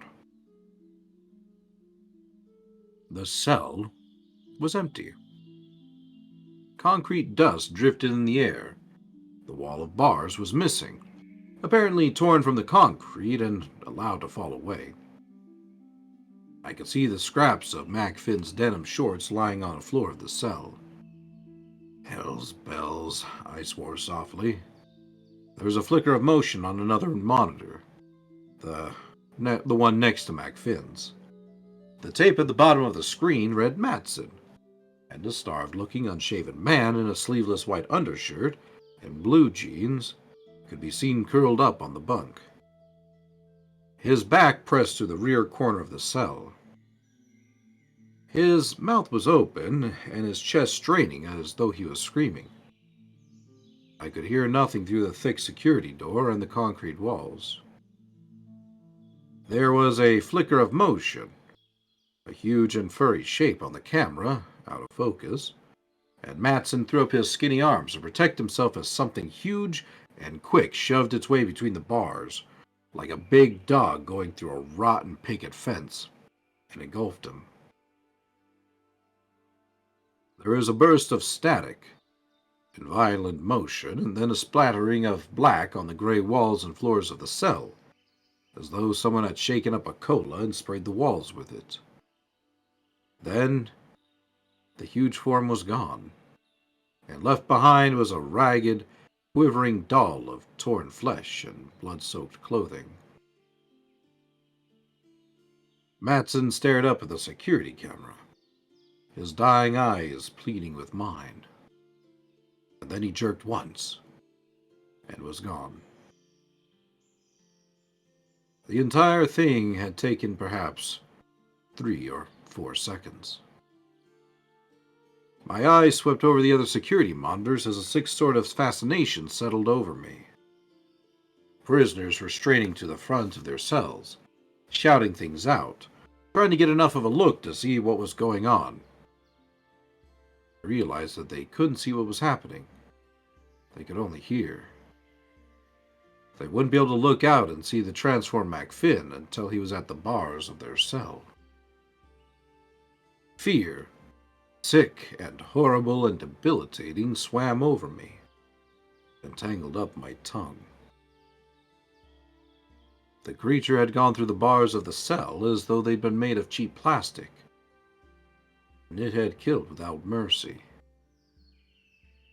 I stared at Marten's dead eyes, at the ruined mess of what had once been his guts, the detached pieces of meat and bone that had once been his right arm and leg. Stars above, Harry, I thought to myself. What the hell are you doing in the same building with that thing? On another monitor, there was a replay of what had happened seconds before. An aging black man named Clement went down beneath the creature, screaming as he died. Seeing what was happening set off some primal, ancient fear, something programmed into my head. Fear being found in my hiding place, of being trapped in a tiny space from which there was no escape, while something with killing teeth and crushing jaws came in to eat me. That same primitive, naked part of me screamed and gibbered and shouted at my rational mind to turn around, right now, to turn around and run, fast, far. But I couldn't let it go on. I had to do something. "Look," I said, and pointed at the monitor. My finger trembled, and my voice came out as the ghost of a whisper. I tried again, jabbing my finger at the monitors and half shouting, "Look!" at the jailer. He glanced up at me, tilted his head, and frowned. I saw some colors starting to bleed into his face, but that didn't matter now. I continued to point at the monitors and try to step closer to them. Look at them screens, my God, man!" By now, my voice was coming out in a high, panicky tone. I pressed as close to the monitors as I could, yelling, excited. I should have known better, of course. Wizards and technology simply do not mix, especially when the wizard's heart is pounding like the floor of a basketball court and his guts are shaking. The monitors burst into frantic displays of static and snow, flickering images, sometimes visible, sometimes not. The guard gave me a disgusted look and turned around to glance at the monitors. He blinked at them for a second, while a man named Murdoch died in flickering, poor reception. "What the hell is wrong with those things now?" the jailer complained and took off his glasses to clean them. "There's always something going wrong with the damn cameras. I swear, it isn't worth the money they cost to keep on fixing them." Frantically backed up from the monitors. "They're dying," I said. "God, you've got to let those men out of there before it kills them." The man nodded. Tell me about it. Just goes to show you how smart the city is, right?" I stared at him for a second, and he put his glasses back on to give me a polite, bored smile. His colors had gone over to black and white, and I must have looked like a dull, humdrum old janitor to him once again. The potion had blended my words into something that the guard's brain would accept without comment and let pass. Just boring, everyday conversation like you have with people 90% of the time. The potion was fantastic. Way too good. Look at the monitors! I screamed in frustration and fear. He's killing them! The monitors won't stop you from doing your job, the guard assured me. I'll just buzz you in. And with that, he pressed a button somewhere behind the plexiglass window. The security door that led into the hallway of cells made a humming sound, clicked, and swung 3 or 4 inches open. Screams poured out of the cells, high sounds that you wouldn't think could come from a man's throat. Panicked, terrified. There was a horrible, wrenching sound, a screech of protesting metal, and one of the screams peaked at a shivering, violent point, then dissolved into a strangled mishmash of sounds, of tearing, snapping, and popping, of gurgling and thudding. And when they were finished, something big, with a cavernous, resonating chest, snarled from not 10 feet beyond the security door. I shot a glance at the guard, who had stumbled to his feet and was grabbing for his gun. He headed out of his station, opening a door that led into the antechamber, presumably to investigate. "No!" I shouted at him and threw myself at the security door. I sensed, rather than saw, something else on the other side of the wall, heading for the exit. I could hear its breath, feel its massive motion through the air, and I hurled my shoulder against the door, slamming it forward just as something huge and strong thrust a paw through the doorway. The edge of the steel security door slammed forward onto the paw, a member that was neither wholly a paw nor a hand, but somewhere in between, tipped with huge, black claws and drenched in wet, dark blood. I heard the creature on the far side of the door, only 3 inches of steel away, snarl in a fury and hatred so pure as to be painful to hear. Then it started shoving at the door. The first shove was tentative, though I strained with all my strength, it still slapped me back a foot across the floor, my boot slipping on the tile. That paw hand turned, and the talons sank into the steel door in a sudden snapping motion as the thing took hold of it and started wrenching it back and forth in berserk anger. "Help me!" I shouted at the guard, struggling to force the door closed. The jailer blinked at me for a second, then flooded with color. "You?" he said. "My God, what is happening?" "Help me close this door, we're both dead," I snarled, continuing to push forward with every ounce of strength I could summon. On the far side of the door, the loup-garou gathered its weight and hurled itself against the door again, just as the guard rushed forward to help me. The door exploded inward, throwing me back like a doll, past the guard, who stumbled back through the door that led behind the counter where he'd been sitting, and fell to the ground. My upper back hit the barred door that led out into the hallway, eliciting an instant flash of hot agony from my wounded shoulder. There was a snarl, and then the creature that had been Harley MacFinn came through the doorway. The loup-garou was a wolf, in the same way that a velociraptor is a bird. Same basic design, vastly different outcome. It must have been 5 or 5.5 feet tall at the tip of its hunched shoulders, which was wider than a wolf, as though a wolf had been squashed down with an extra 500 or 600 pounds of muscle. Its pelt was shaggy, jet black, and matte, except where fresh blood was making it glisten. Its ears were ragged, upright, focused forward. It had a muzzle that was too wide to belong to anything natural, a mouthful of teeth, and Macfin's blazing eyes done in monochrome gray. The whole stained with blood that looked black beneath the influence of the blending potion.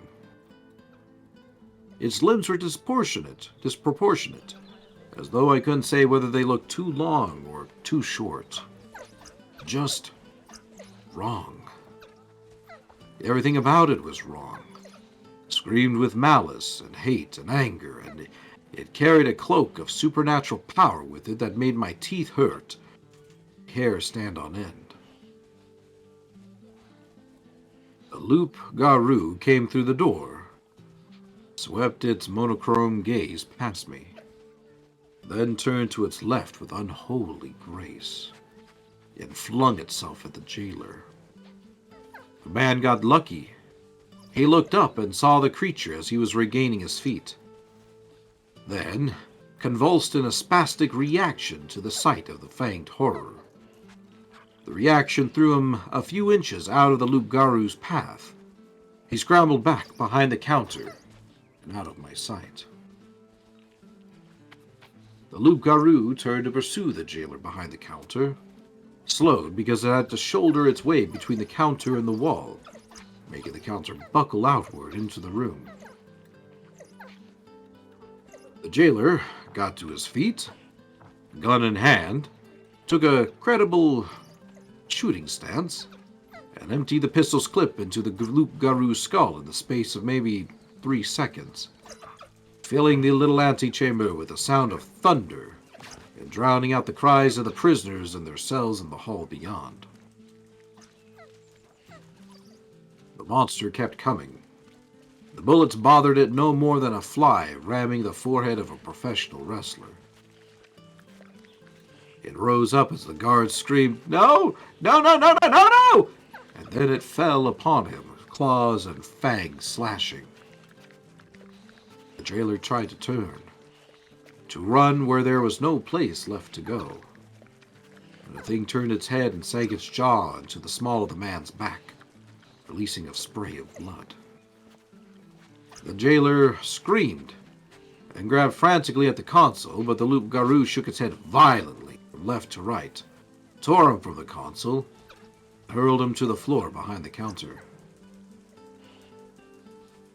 I didn't see the guard die, but I saw the way the blood flew up over the hunched, gnarled shoulders of the loup-garou to decorate the walls and the ceiling. I felt silently grateful when the bent and warping panes of the plexiglass became obscured with scarlet.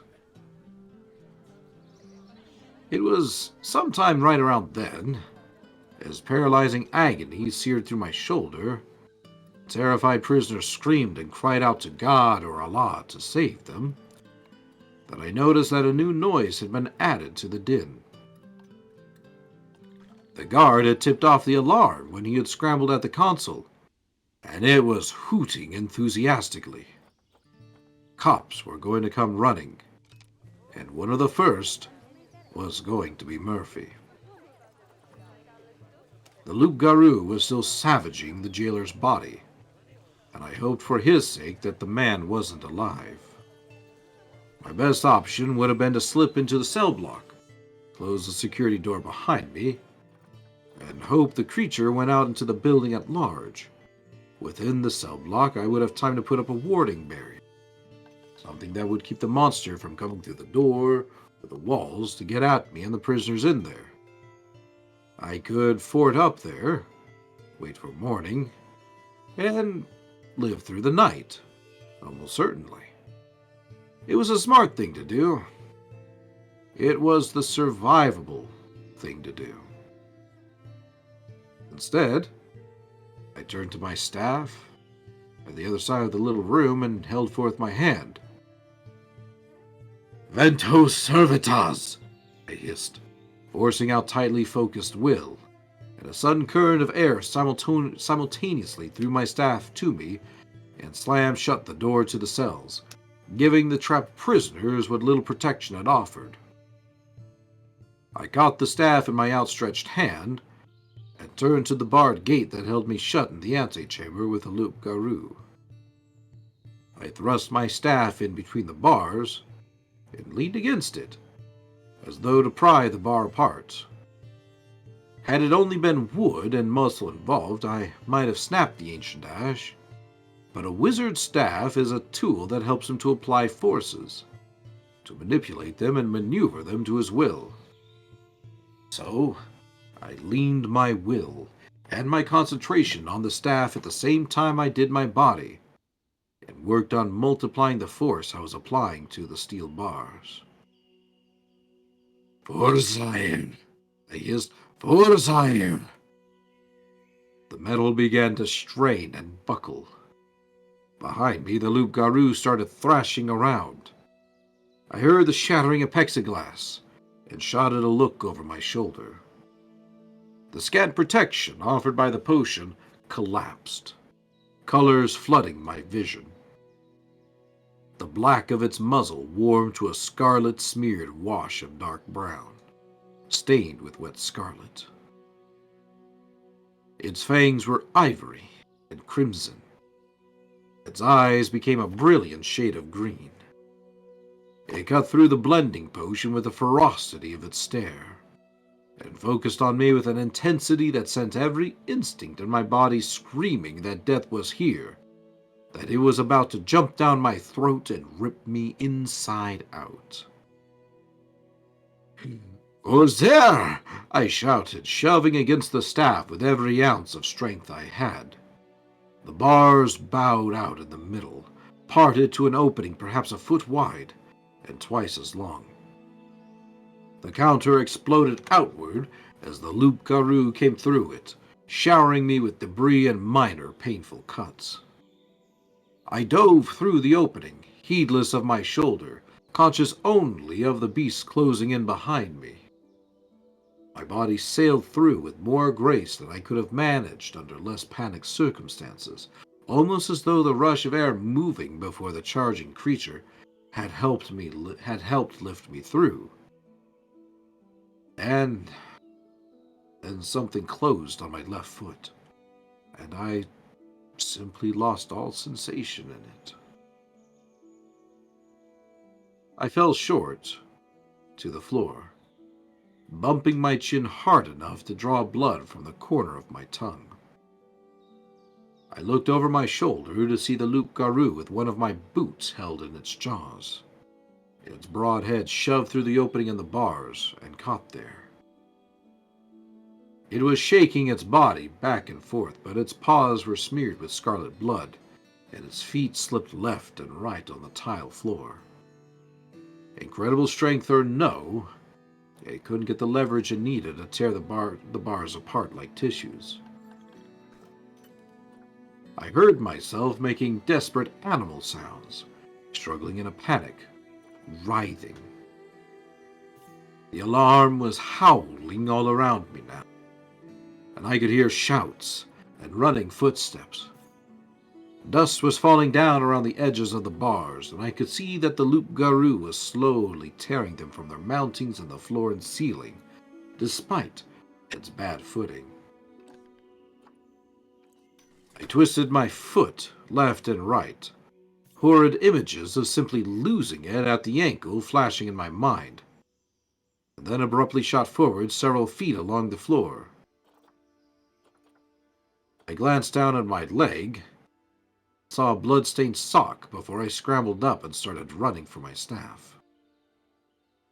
Behind me, the loup-garou howled in frustration and began to throw itself about.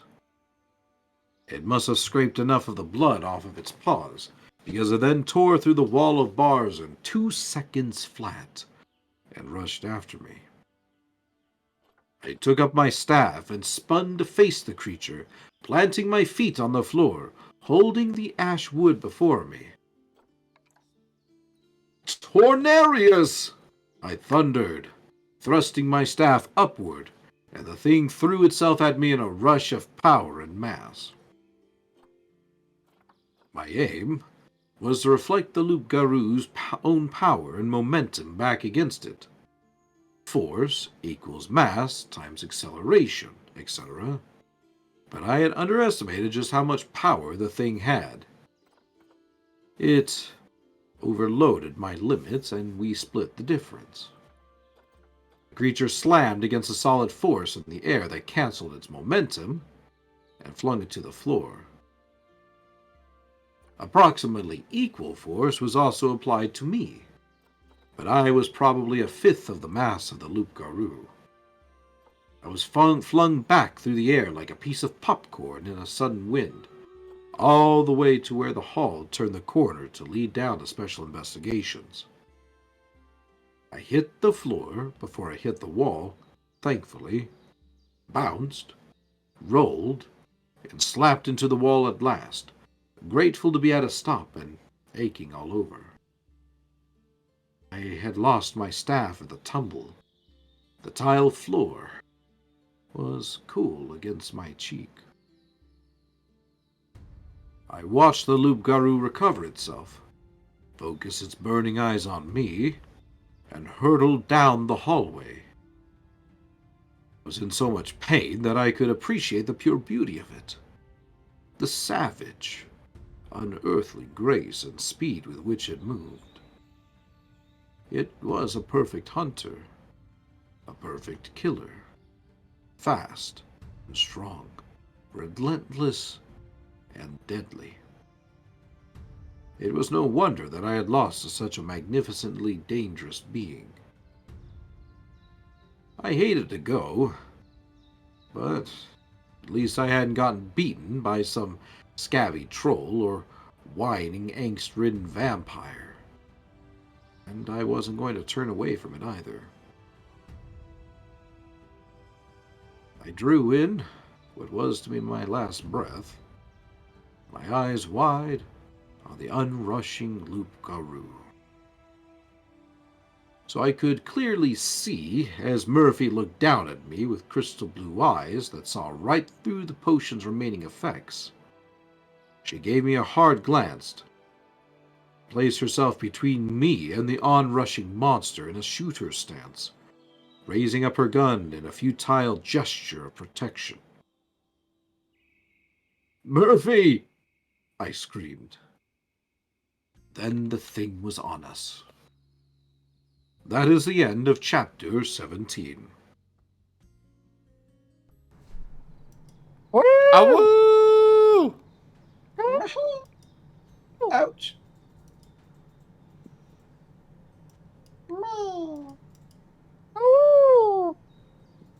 Yeah, I remember this scene very well. Yeah. I went through these next couple of chapters back to back to back and wound up very sleep deprived the next day.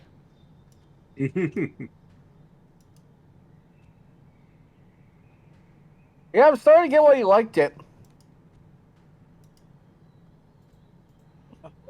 It's hard to put down. This series is so good.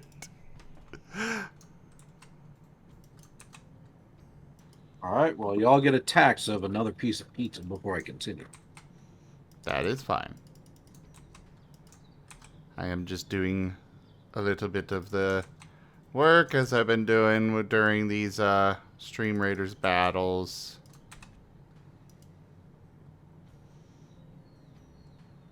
All right. And I did actually get some food in myself, so. Good. Wow, I haven't Well, eaten hopefully it yet. nobody says pizza in my comments, or I'm going to have to take 2 slices.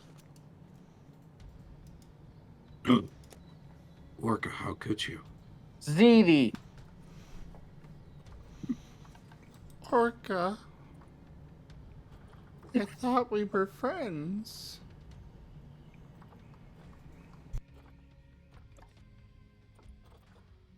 Oh, pizza so it is. Mm.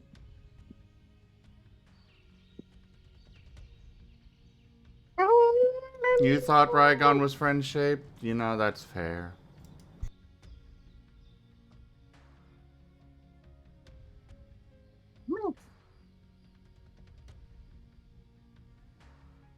Yeah, we got Joseph Rygon hoarding pizza. Well, it's not like I didn't pay for it. You have a pizza hoard.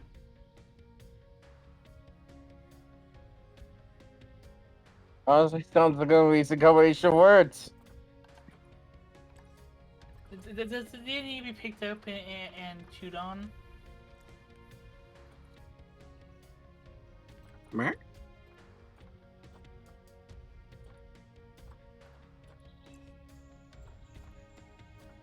I'm teasing, dear Lord, wherever. I'm Dylan! Dear Guardian. Sorry. I'm sorry, that was loud. Yeah, please don't scream.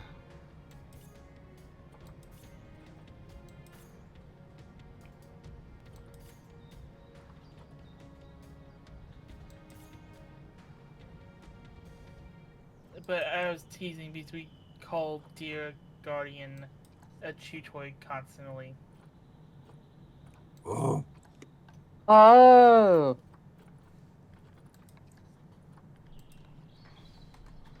Yeah, we're gonna do some Arctic foxes. Yay.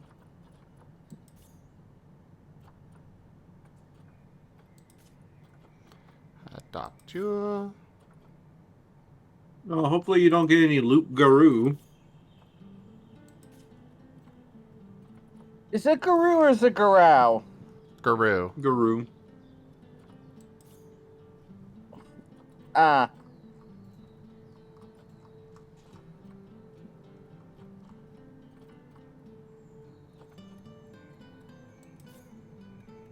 At least that's how I'm going to announce it. Kind of like, even if like Jesus himself were to come down and tell me it's Garou, I would still say Guru.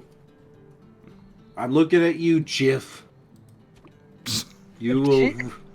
You Hey will there, take Max. gift from my cold dead hands. Hey there, Max Rex.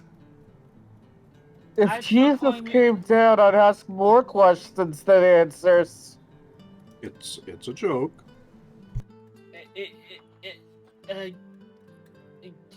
GIF? I call GIF. You were gonna throw that shade, Orca?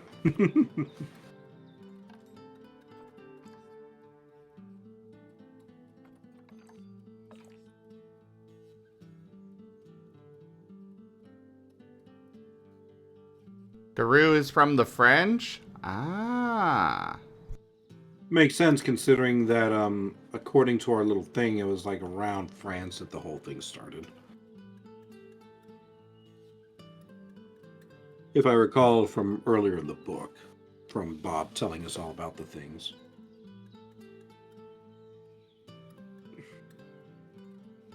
God damn it, Bob. Why do you have to reveal their secrets?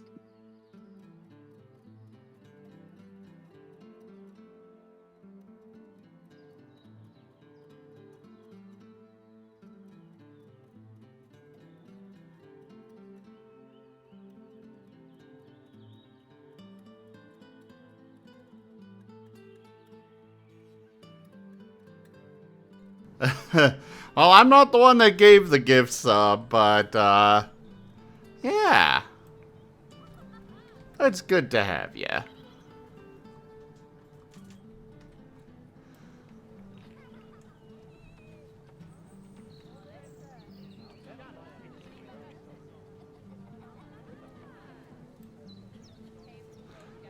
We have protesters in the zoo.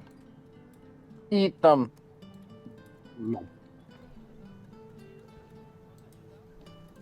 I shall instead kill them. Good. Also, Neil.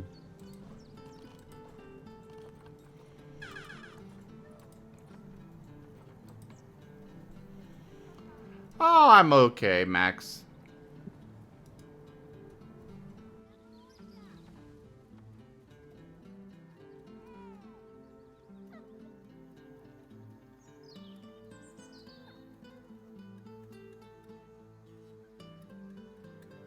Oh, I'm doing all right, Max. I'm just kind of relaxing tonight, taking it easy after that 24-hour stream. I am vibing.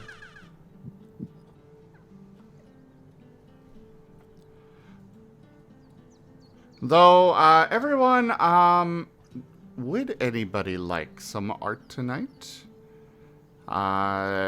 Whiskers is, wanting some food money, so commissions are open if anybody would like some.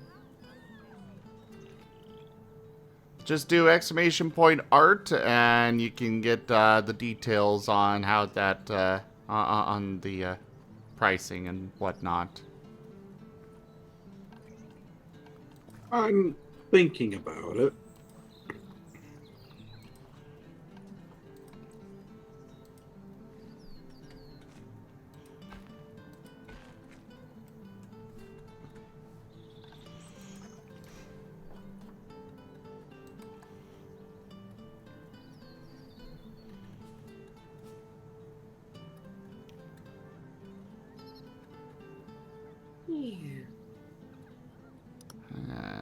Stick that there.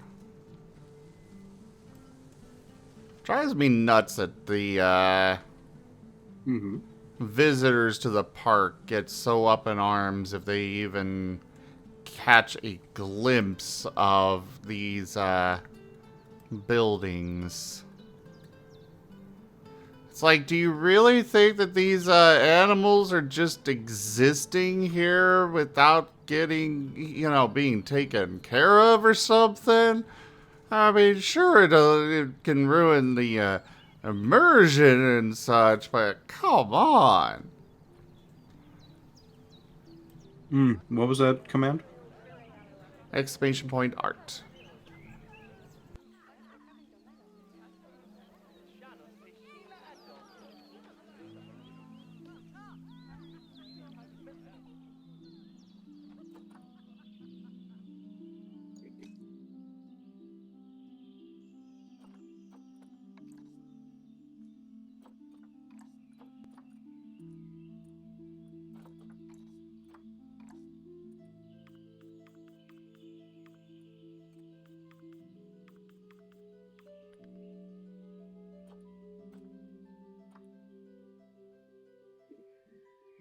Also, I will be right back.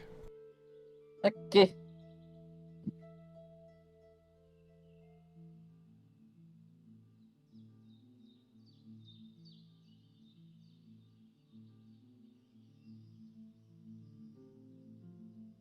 Whoosh.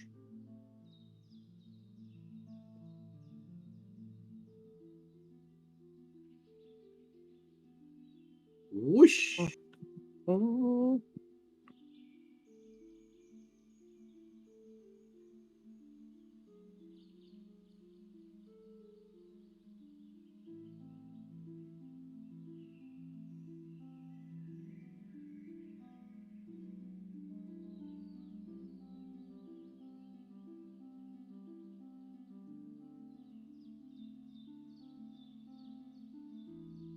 And I've returned. Welcome back. It's been 1,000 years. Rygon's now a grandmother. Seems legit. Yes. In the future, they allow us to grow our own bodies and put ourselves into them. We chose to go for something a little bit more respectable.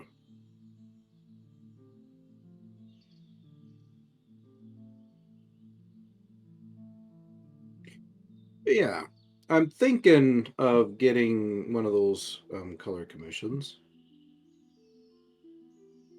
I just don't know what, because for that price, I want to make sure it's good.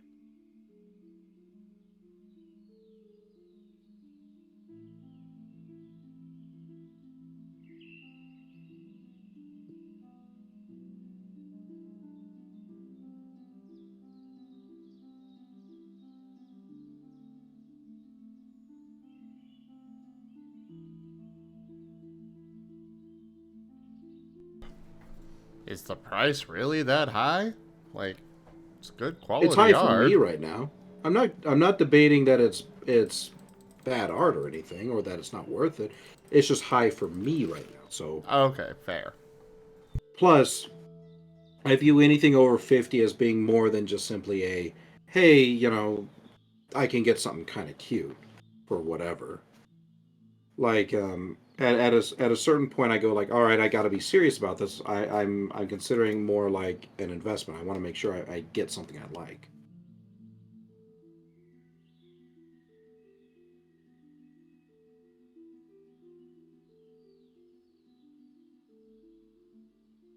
Any ideas?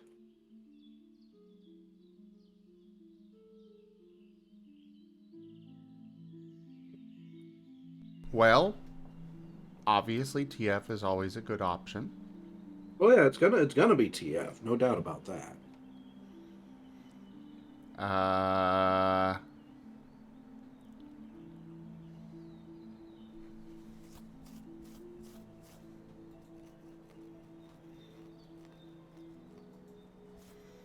Beyond that, I'm not sure. Kind of TF. African wild dog. Everyone shall become paint. Arcus says, is there any type of TF on a no list?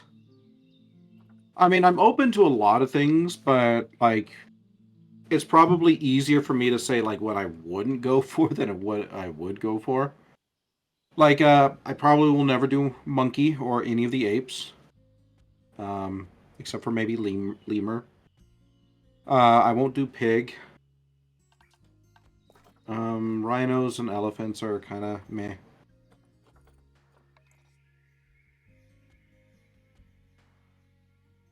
Like, I'm thinking maybe Naga. I could go with my Naga form. Ooh.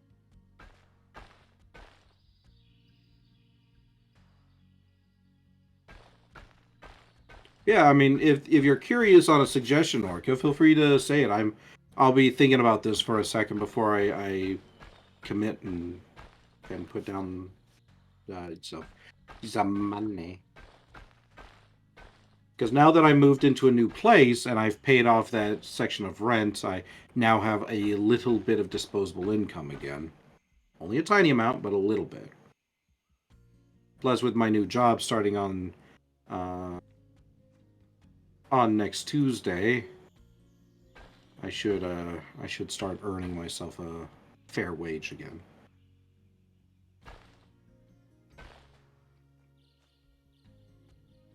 So we got African Wild Dog, we got Naga. I think I got Noivern last time from Whiskers. Yes. Okay. Arbok.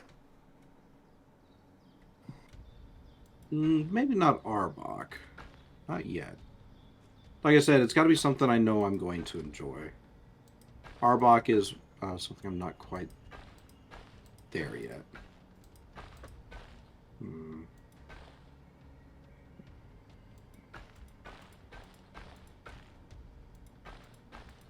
I wish Gib-Gab was here and we could go over that Pokemon list. Still need to finish doing that. We do. We really do. Gib-Gab, I summon thee! Pangolin? I actually have gotten a Pangolin before, Orca. And that actually doesn't sound half bad. I'll add that one to my short list. It's been a long time since I got a Pangolin, at least a couple of years. I think I got it with some friends on a Pangolin, like World Pangolin Day.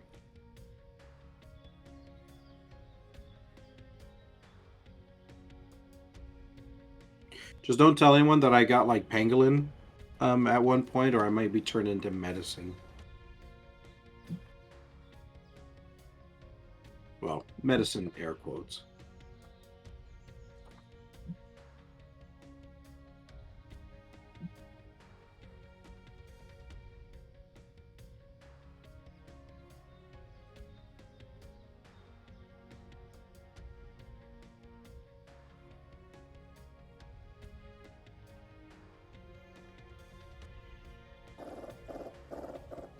Turn me into a bookshelf with a belly full of stories?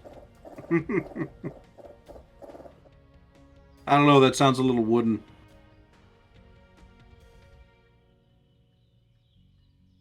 I could do a Gamamon. I could do Gamamon. Ooh. Or whatever that evolution of Gamamon is. Ooh, not a bad idea.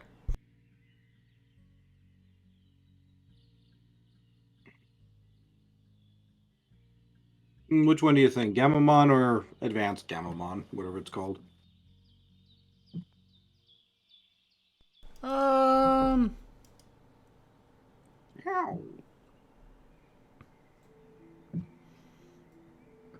I'd say the advanced one. And Alright, hello there, let me go find a Loberon. picture. Gamamon evolution.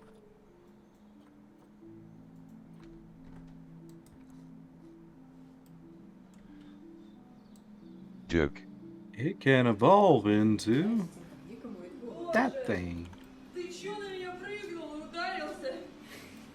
That thing is very powerful.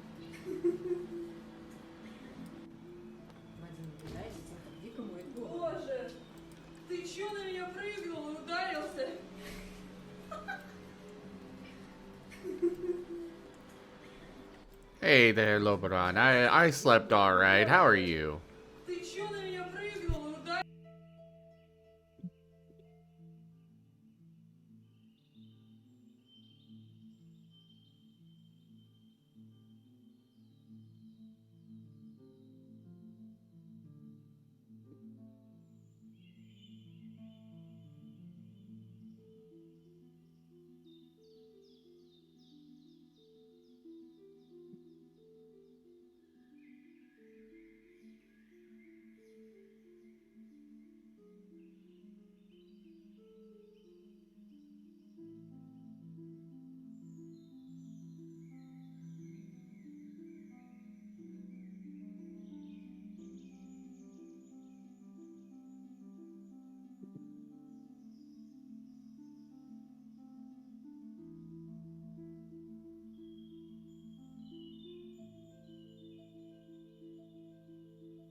Okay.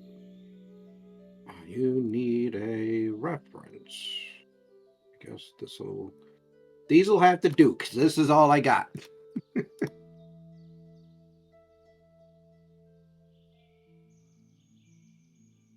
So what the heck? My control key doesn't select individual files anymore. Well, okay then, Loberon. So it's not in control. And what provider is doing that, Max?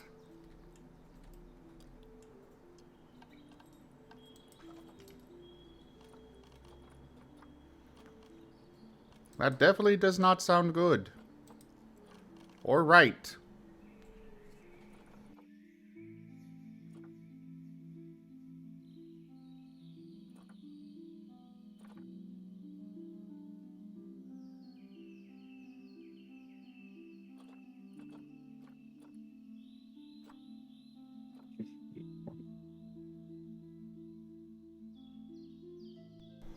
Ah, yeah.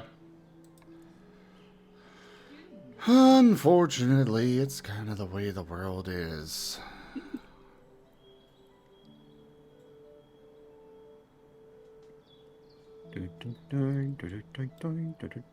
I'm just sending everything your way, so. No worries. And then we'll get back to story reading because I've eaten my pizza.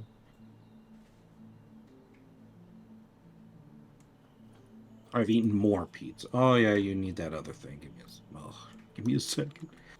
You know, I should get a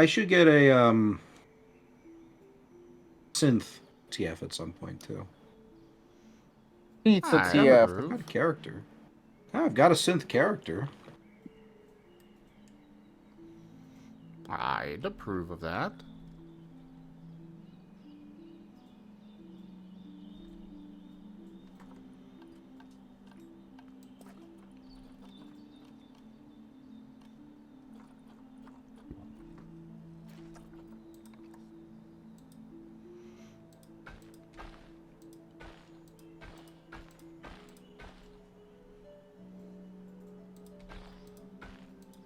Okay, and you want that other thing.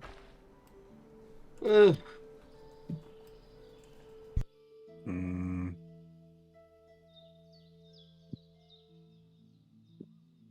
Oh, I think I might have a picture I could use. Where is it? That is it.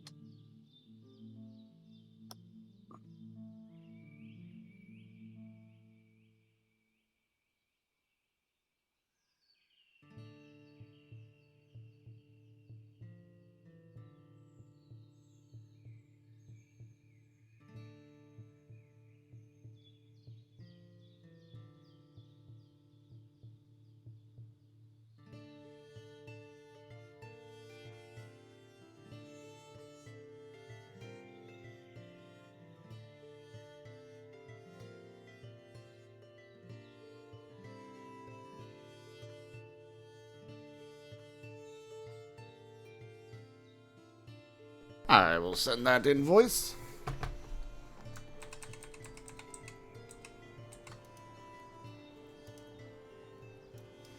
What do you mean? Oh, even with the VPN, the site itself loads, but there is no image? FA was banned altogether? Oh, God. Really? What was banned? FA? From what site?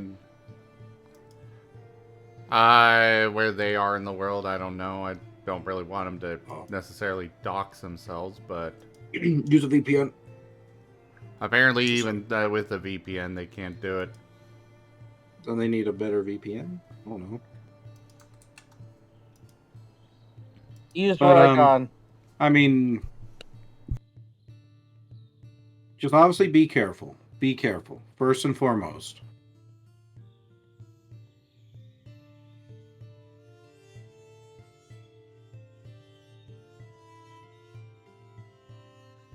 Alright, invoice is sent.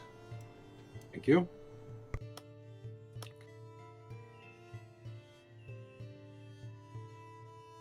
Coupon reminder? What?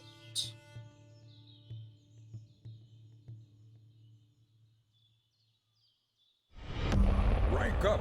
Hold the line. Ooh, This hamlet shall not fall. Ito Akami raided my stream with 8 viewers. Pixel! Hello!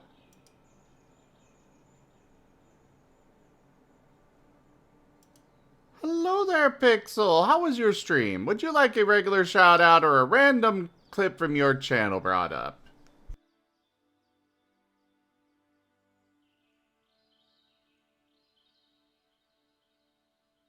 Hello there, Cat. Hey, Twonky. Good to see you both.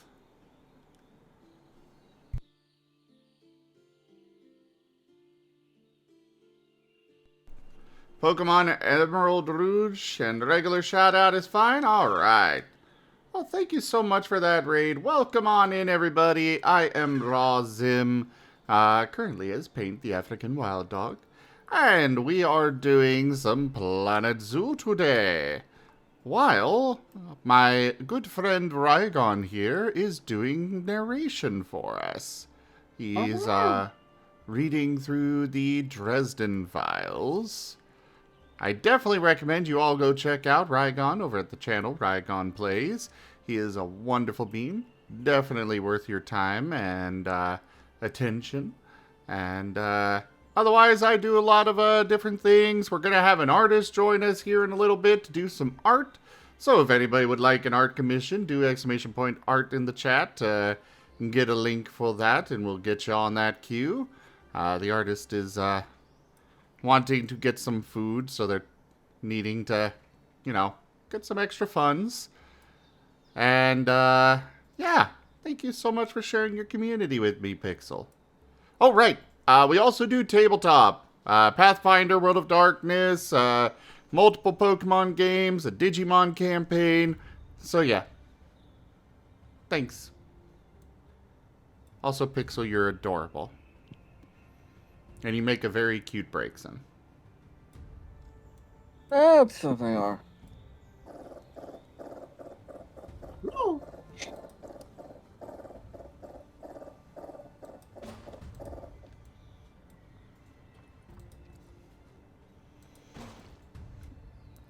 Right now, I am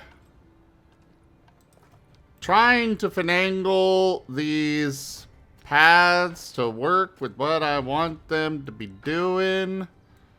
It's not going well.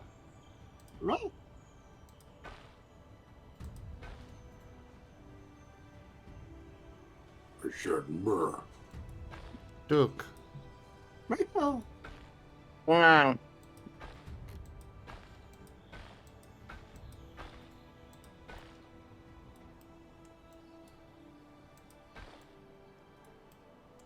But yeah, how was your stream, Pixel? Emerald Rouge, that was the new DLC, right?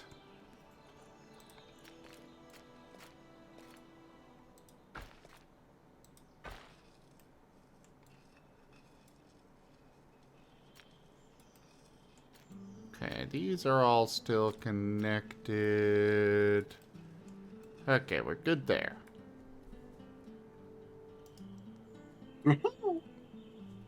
Yes.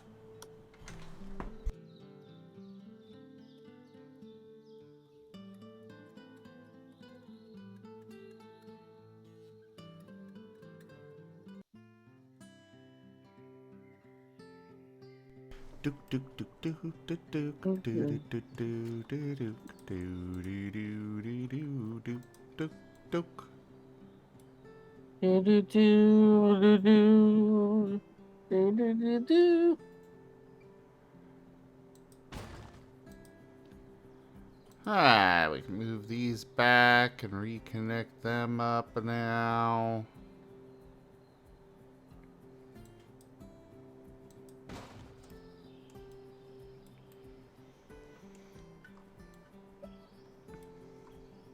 I am getting ready to set up a restaurant in this space. Though maybe I'll do it over here a little bit. I could do one of those walkthrough exhibits and then have the restaurant. That could be neat.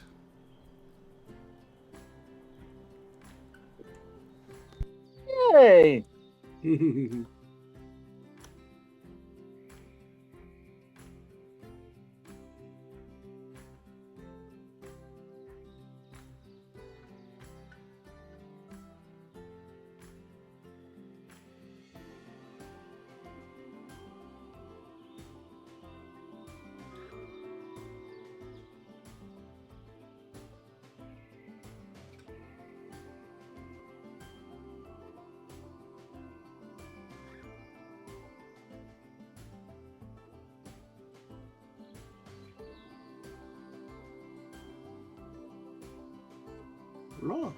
Alright, let me know whenever we are ready to go.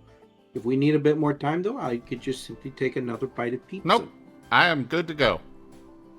Take us there.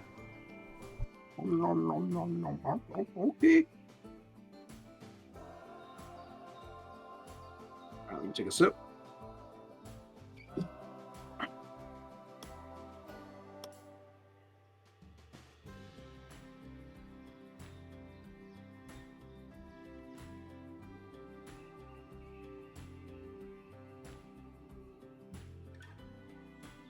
Alright, let's see how long this one is. Yeah, okay. Welcome back, everyone. Chapter 18.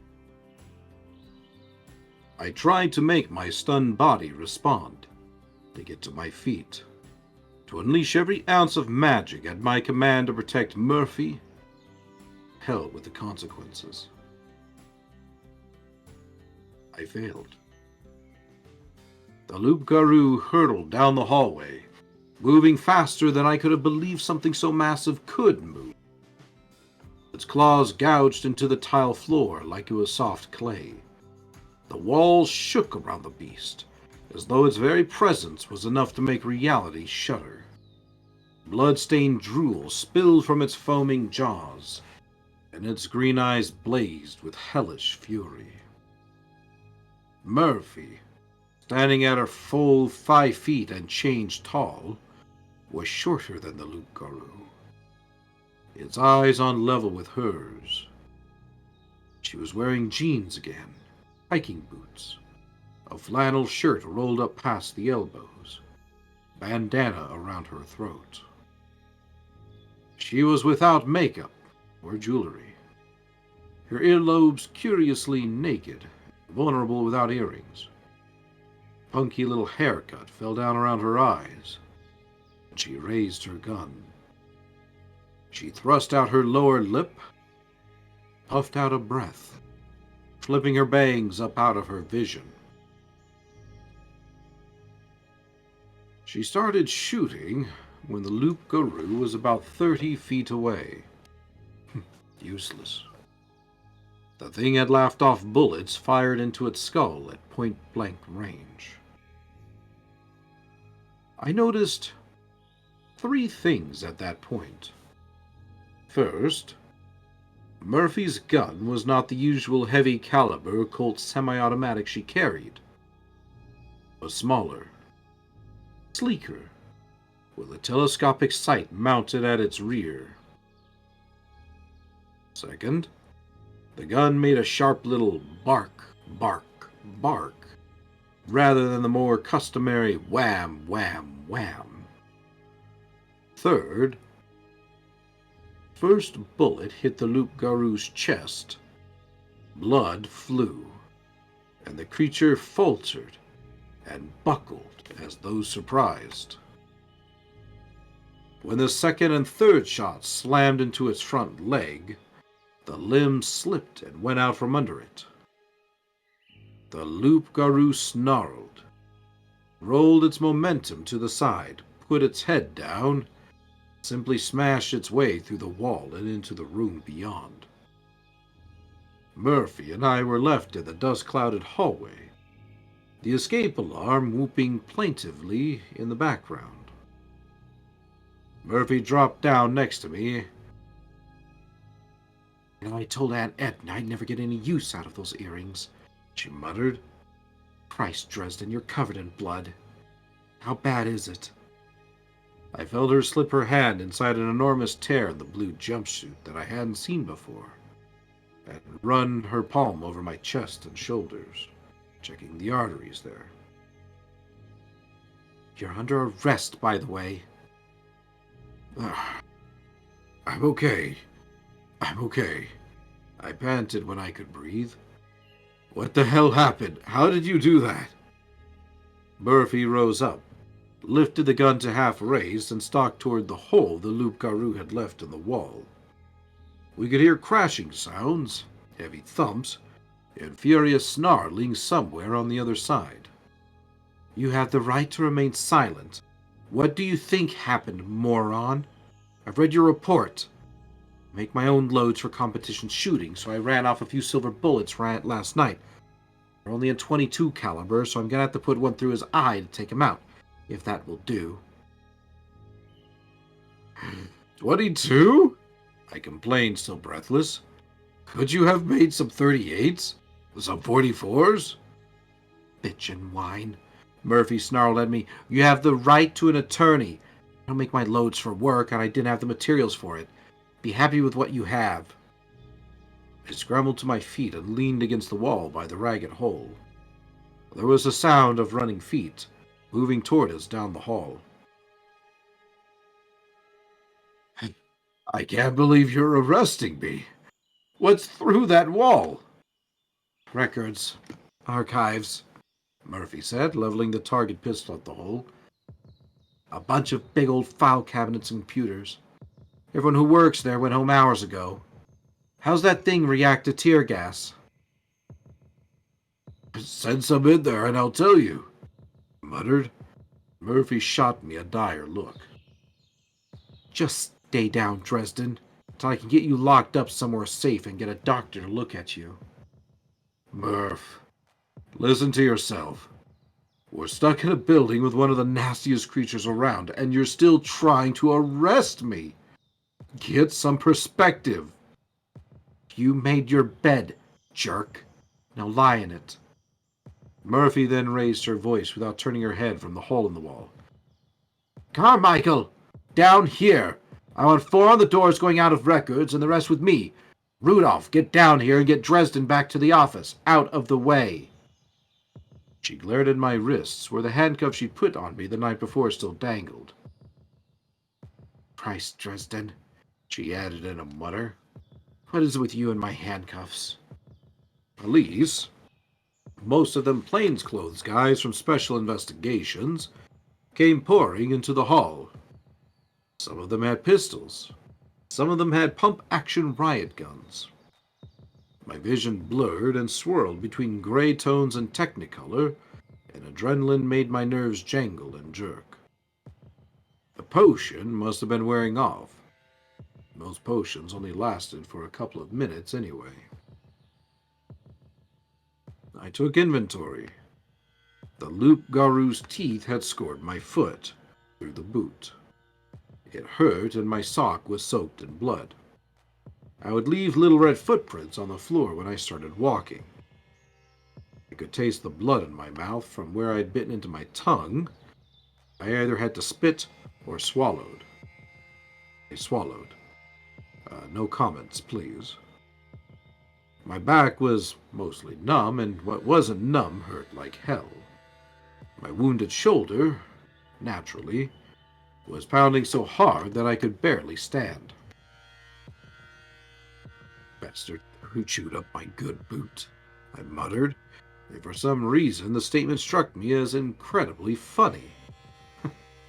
Maybe I just seen too much for the evening, but whatever had caused it, I sailed into panting, wheezing gales of laughter. Carmichael dragged me back. His round face was red with exertion and tension, and his food-stained tie was loose around his throat. He passed me into the custody of a young, good-looking detective who I didn't recognize. He must have been the rookie at SI. I leaned against the young man and laughed helplessly. "Take him back to the office, Rudolph," Carmichael said. "Keep him there, out of the way. As soon as this is under control, we'll get him to a doctor." "Jesus Christ," Rudolph said, his eyes wide, his short dark hair coated with drifting dust. He had a tense, panicky voice, and in spite of his youth, he was panting twice as heavily as the veteran Carmichael. "You saw it on the security monitors, right? That thing did to Sergeant Hampton?" Carmichael grabbed Rudolph by the front of his shirt and shook him. "Listen up, rookie," he said, his voice harsh. "It's still there, and it can do it to us just as quickly as to Hampy. Shut your hole and do what I told you." "Right," Rudolph said. He straightened and started jerking me back down the hall away from the records office. "Who is this guy anyway?" Carmichael glared at me. He's the guy who knows. If he comes to and says something, listen to him." Then he picked up a riot gun and stomped over to where Murphy was getting set to lead a group through the hole in the wall after the loup-garou. She was going over instructions, that if she went down, one of the men was to pick up her gun and put out the thing's eyes with it. The rookie half dragged and half led me around the corner, down the hall to the Special Investigations office. I stared down at my feet as he did, the trail of bloody footprints behind me, giggling. Something was nagging at me. Somewhere behind the madness of the laughter, where a diffident, rational corner of my mind was waiting patiently for my consciousness to take notice of an important thought it had isolated. Something about blood. "Oh, this isn't happening," Rudolph chanted to himself along the way. "This isn't happening, sweet Jesus, this is a trick for the new guy. A prank, gotta be." He stank of sour sweat and fear, and he was shaking horribly. I could feel it in my biceps where he held me. I think it was his terror that let me see through my own hysteria, fight it down and shove it under control again.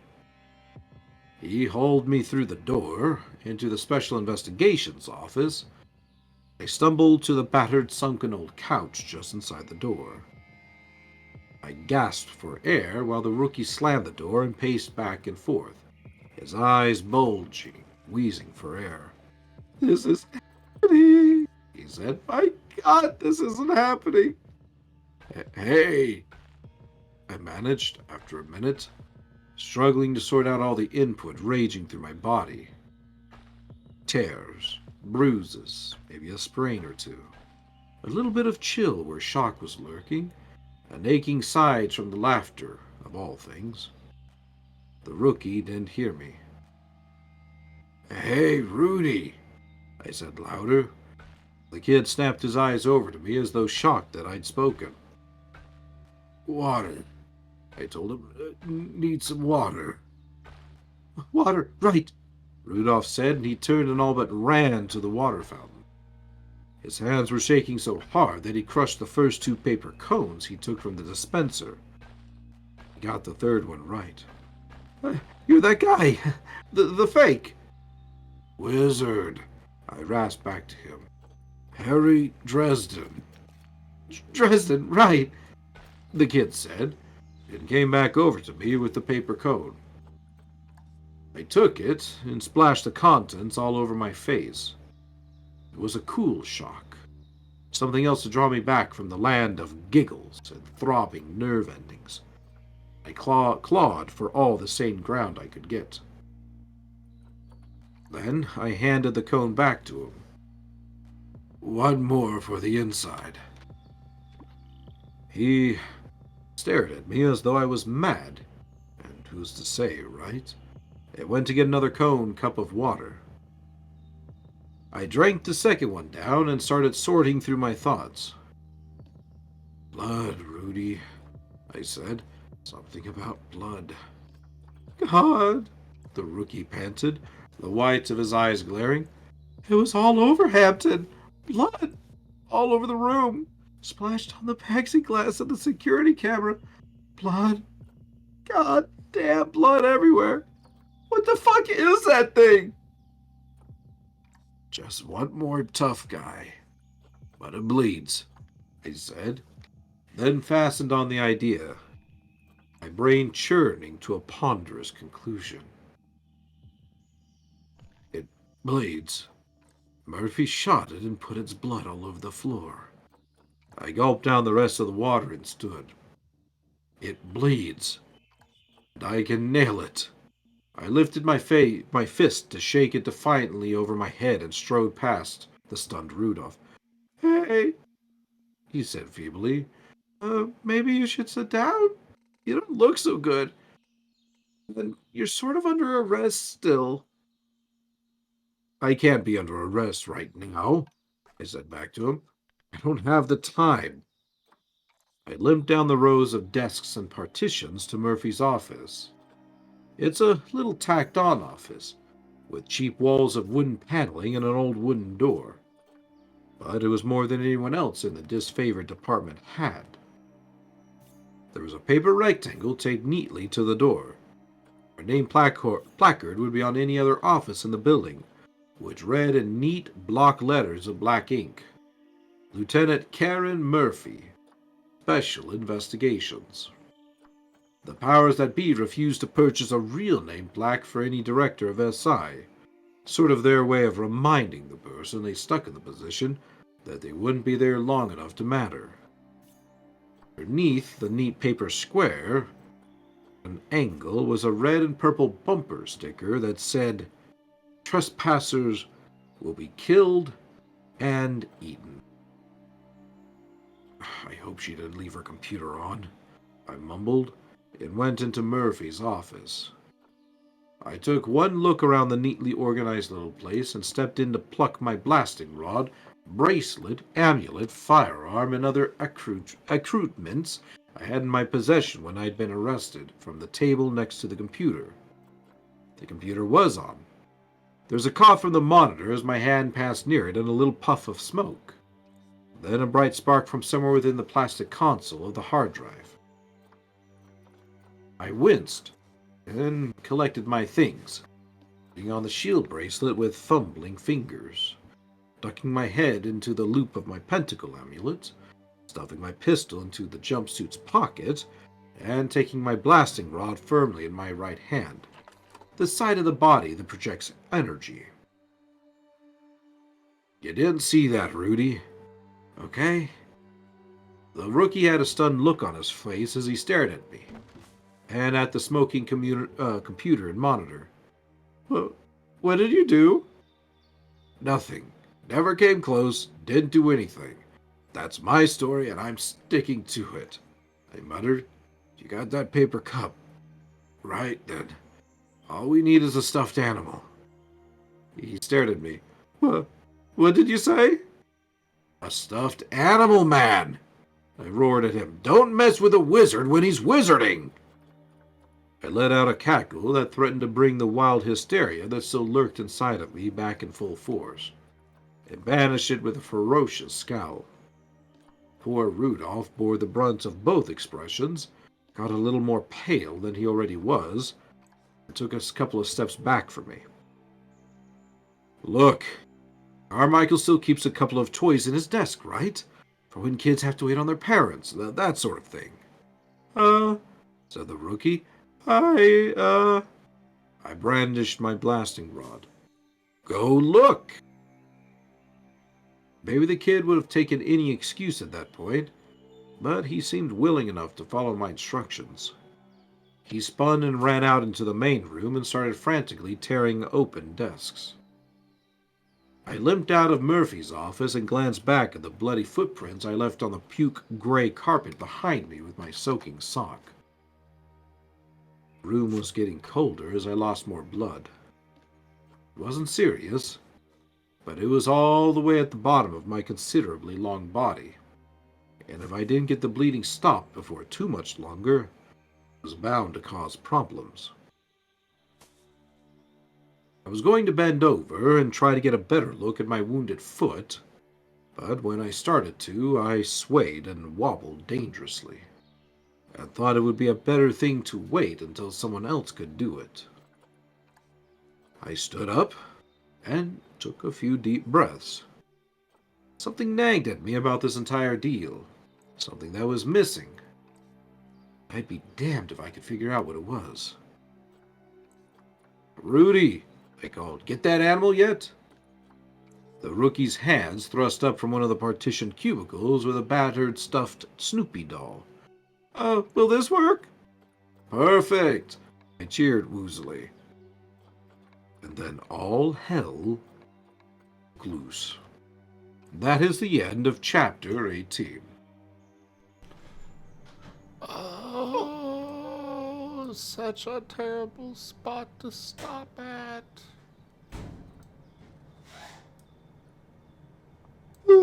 It is so action-packed! And now we rest. No.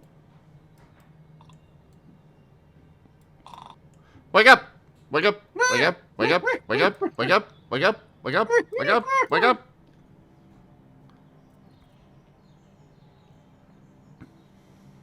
You know, that's fair. There is only one thing that will keep me up at this time. Your promise to give me 4 to 5 chapters? Oh, heck no. I was talking about coffee. Oh, well, yeah, you could get some coffee, you know? Ooh, more pizza sounds good. But food equals food coma equals no more chapters. I said coffee! I'm gonna go, yeah, we'll go check to see if we still have some. Be right back. Oh.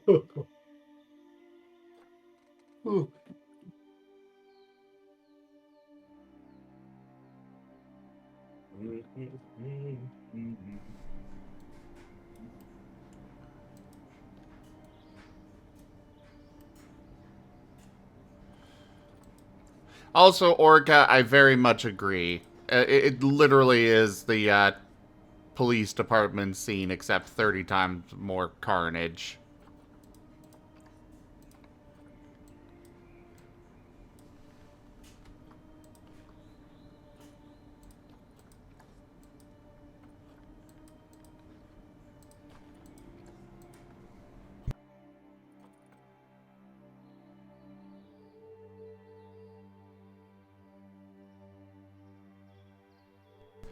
have gotten ATM. Who is it from?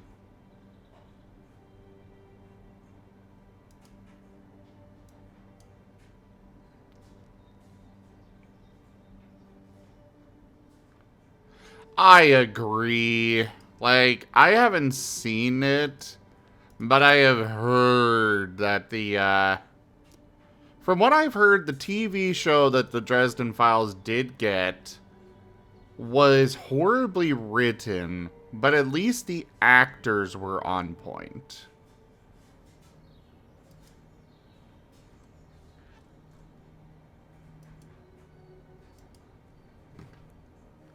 At least, from what I've heard. The actors were on point. They were great for their roles, but everything else about the show sucked.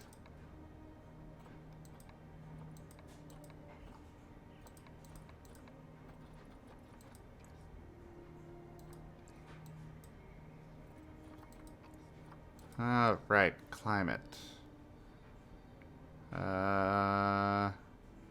That's good. Put the humidity at 70%. We're good. Duke.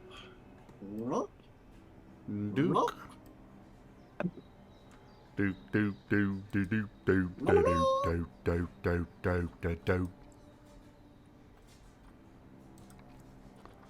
Hello? Hello. Zim. What? Am I boring? Absolutely not. I knew you'd agree.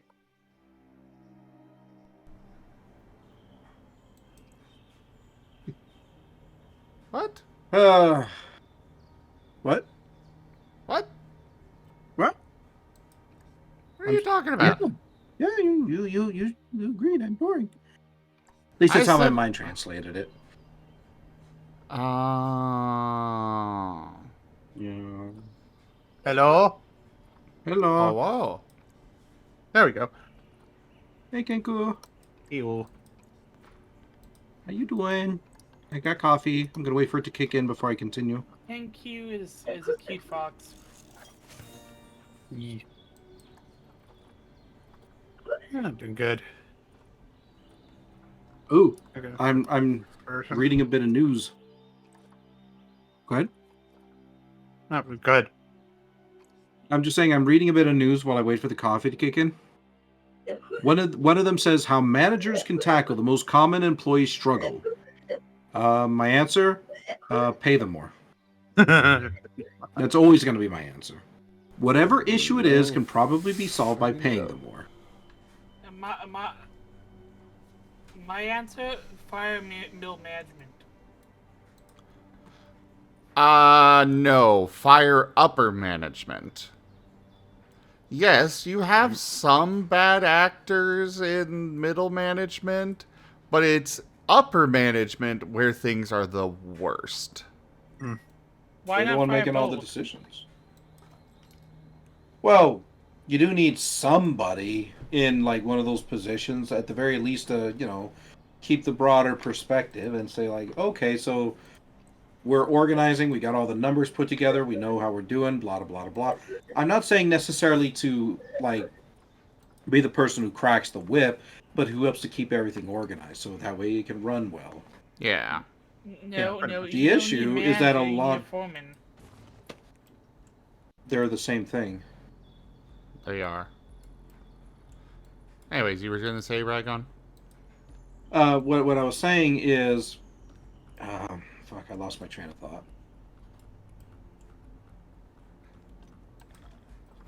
Oh.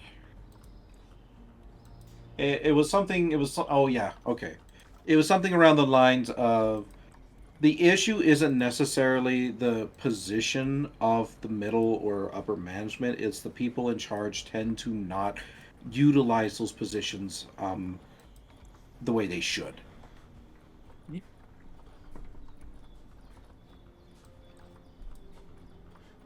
Definitely would agree.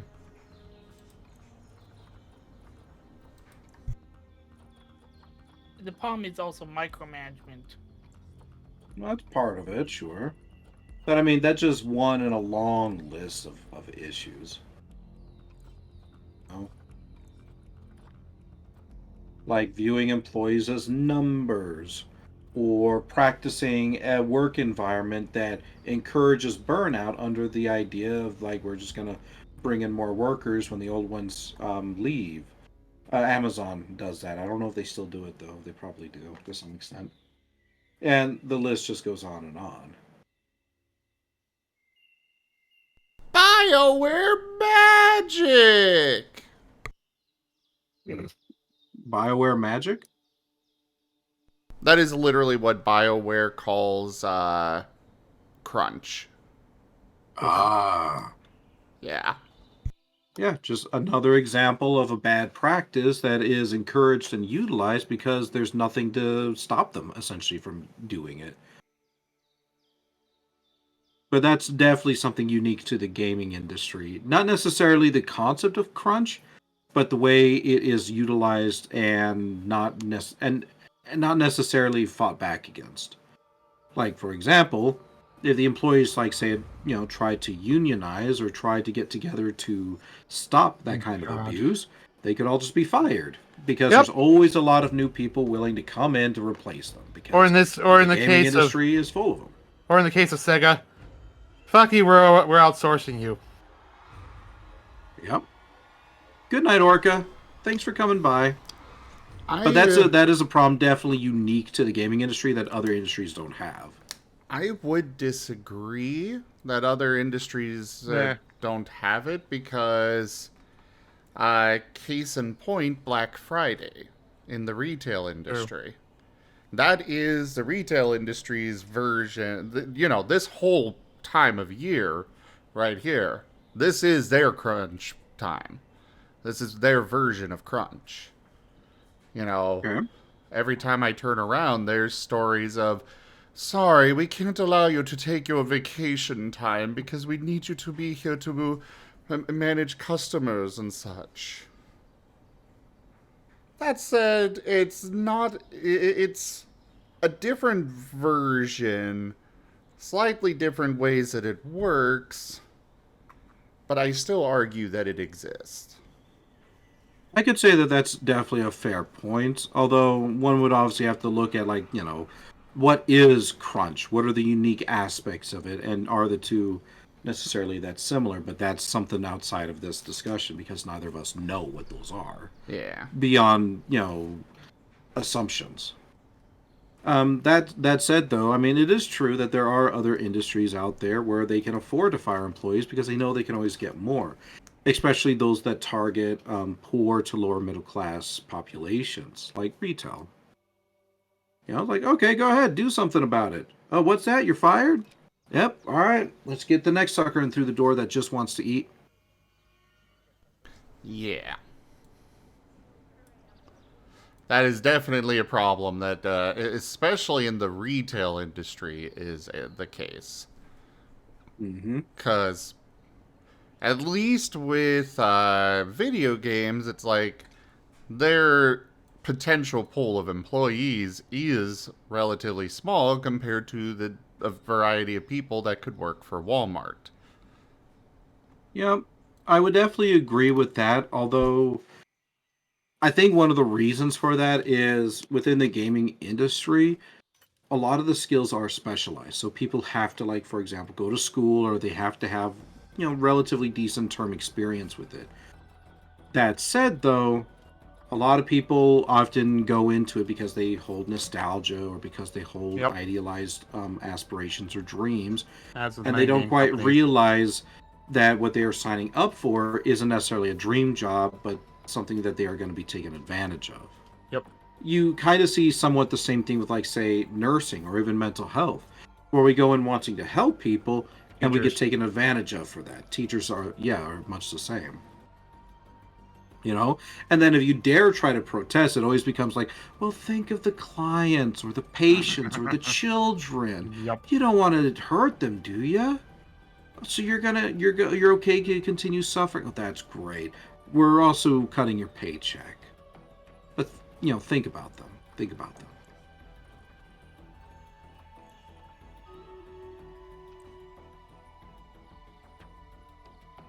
Yeah. Either way, I think we can definitely agree on one particular aspect. It all sucks. It does. It's predatory across all the spectrums, and it quite frankly sucks. And it sucks that a lot of people are put in the position where they have to accept it, or where they're too afraid to work with each other in order to deal with it because of the potential consequences. It's only just now that I'm starting to see, like, for example, unions starting to become a little bit more common in the vernacular of working industry. Like, sure, don't get me wrong, they've always been there and it's always been a thing, but now it's starting to take hold and people are starting to take it more seriously and pushing for it. For example, Starbucks, or I think even some of the Amazons. Yeah. Hey, Admiral Kevin, good to see ya. Sorry, we're talking about some semi-serious discussions right now, because coffee. Not to say unions are a perfect fit either. What's not a perfect fit? Unions. Well, sure. I mean, unions aren't always a solve-all, but it's definitely, if ran correctly and appropriately, they can be that perfect buffer that workers need in order to not be exploited. It's as simple as that. Are there bad unions? Yes, of course there are. But at the same time, there are plenty of good ones, so it's not a valid argument to say because there's one bad union that we shouldn't have unions at all. I'm not saying that. I'm just saying I know you're that not. I'm just people need saying. to keep in mind that a union can also be predatory in some ways. But they are still not as bad as what the corporates will do without... Yeah. With in the end... Sorry. When it comes to things like unions, regardless of how they're run, it's its own system of checks and balances. A union allows... It gives that counterpoint to the company itself. Without a union, the company can do whatever the hell they want. Yep. Whereas with the union and, getting all those workers into the union, they have the power to say, no, we are going to have our lunch breaks. Yeah. They essentially help to bring the weight to the corporation's weight. That's all there is to it. And for the individual worker, it helps to provide a shield, a barrier, so that way they're not always immediately victimized by, like, upper management, for example. Upper management, if they want to do anything, has to go through the union. I understand what you're saying, but I'm also saying that some unions have taken advantage of how big they become and become bad in their own right. But yeah. Well, on that one, all I can really ask is I'm going to need some proof. I've seen plenty where unions have done well, and I'm sure there are bad unions, as, humans aren't exactly, infallible beings. But I'm definitely going to have to see ones where, bad unions have done more harm. A good example might be, for example, perhaps some law enforcement unions who protect bad actors. Hey, Gluttony, thank you so much for the gift subs. Aw. Lightning Dragon and Wolf Mage, if you're in the chat, enjoy your ad-free experience. Thank you so much, Gluttony. I really appreciate it. You spoil me so much.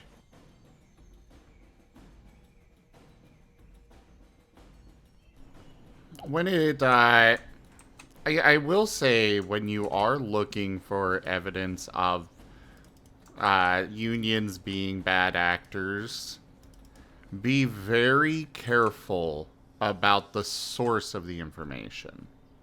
Because corporations, for decades now, have been putting out propaganda, anti-union propaganda. They have been trying to make them villainized as much as they possibly can simply to keep people from getting that power, to keep them from being taken care of properly. Yeah. But go ahead. And so you gotta be careful about the source of your information and making sure that you have proof that's not being brought to you by a corporation. Because, Fox News, that's run by a corporation.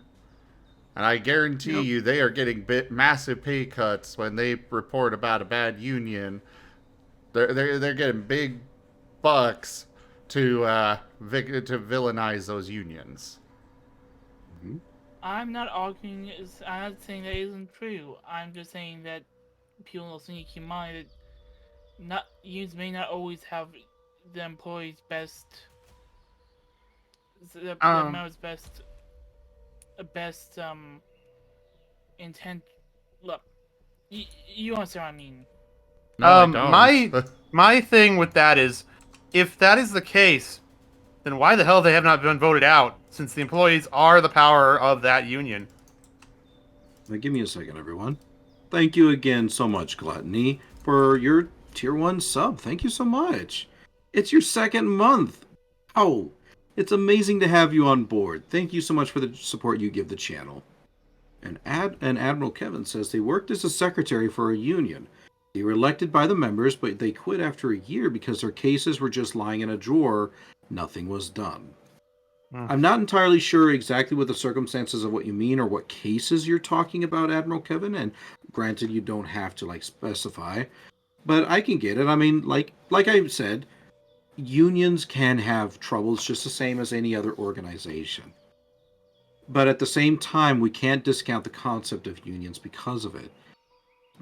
It's either workers get individually victimized and, have fear of being fired for just about any reason, or workers can band together and actually bring the corporations and their bosses to the negotiation table for fair treatment.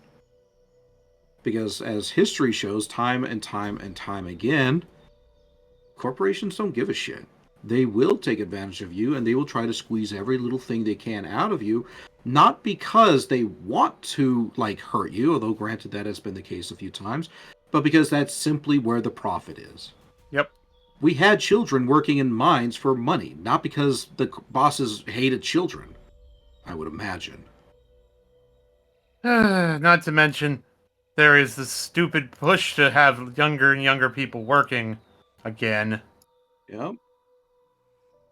When it comes to corporations, they see every single person as nothing more than a number. Yep.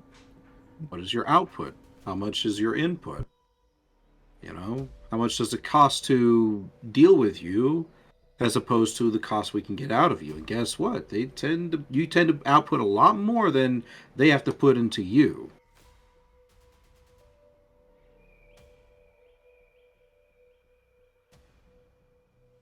But yeah, I'm sure. I think that topic has probably drifted past now. So suffice to say, everyone out there, do your own research on this stuff. And I do mean research. Don't go for the super liberal. Don't go for the super conservative. Look at the historical data and make your own educated decision on the matter. And that goes for just about any topic. And yeah, I wasn't trying to say, unions bad. I'm just saying that keep in mind that not all unions are made the same. That's fine. Lenny says that's when Amazon fire you. You were so happy. You're so happy working retail. I'm very happy that you're in a job you enjoy, Gluttony. Because some of the horror stories I've heard coming out of Amazon, just oof. Yeah. I think I remember one story where the only reason they even noticed that an employee had passed away was because his numbers started going down. Odd. Hey, Astolfo. In the absence of comprehensive federal law and agencies forcing companies to do the right thing, unions are the employees' only hope of being treated with some semblance of fairness. Yes. Yeah. Because we can't count on federal oversight always being, doing its thing, and that's mostly because government has always been a reaction-based entity as opposed to a proactive-based entity. It waits until there's trouble in order to then, ponderously and slowly over the course of months or even years or even decades to solve an issue, whereas unions can be a lot more immediate than that. And companies, well, they very quickly realized that they couldn't really get much done if everybody said, hey, you know what? We're not going to work with you anymore. As Tesla is finding out right now over in the Nordic countries.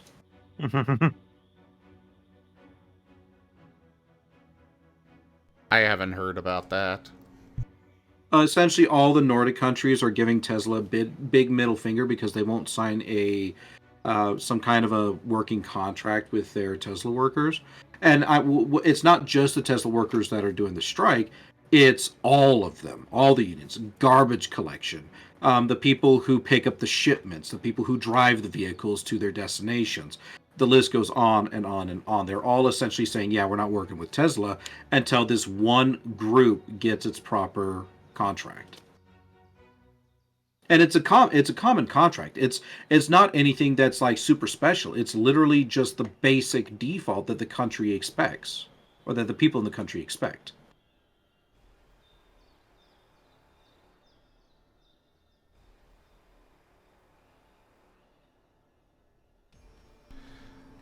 Yeah, I wish more. I wish we had more stuff like that here. Yeah, like Starbucks. If those other companies were to have backed up the workers trying to unionize with Starbucks, the garbage collection, that would have been so. It would have been. They would have been able to pull that off so much easier. Oh yeah. I mean, just imagine if your electric company decides, hey, you know what? That company that's refusing to give its workers rights, yeah, no more electricity for them. What was that? The water company is doing the same thing?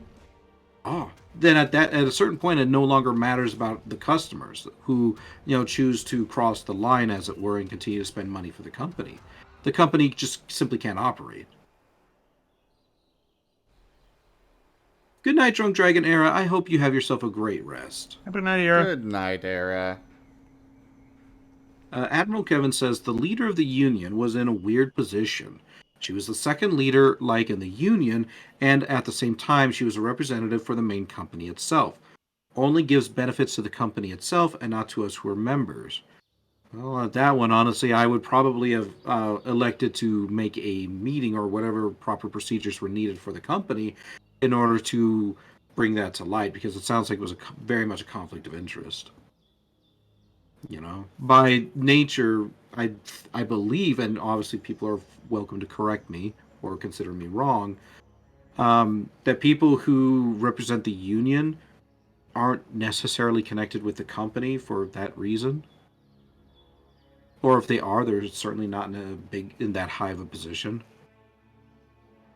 Usually not supposed to be in that high of a position in the company, as well as in the union. Yeah. I'd have to do more research on it. I'm honestly not sure. I don't know how unions themselves are set up.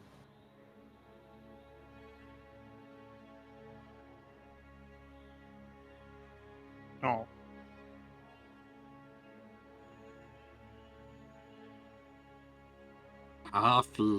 Sip, sip, sip, sip, sip.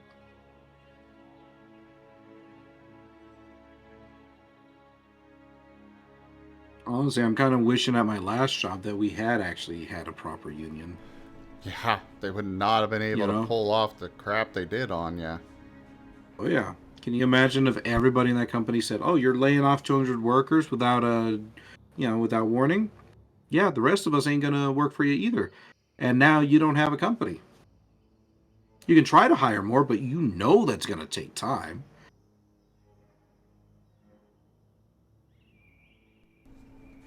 Yeah. And then there was, and apparently, Hasbro forced Wizards to lay off, I think it was 1,100 employees. It wasn't. It was. It's some Wizards.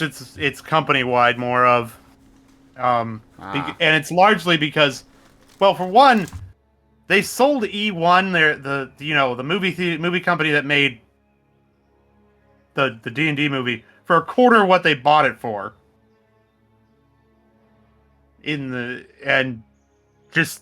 Everything other than Wizards was bad, and thus they decided to cut cuts across the company, including Wizards.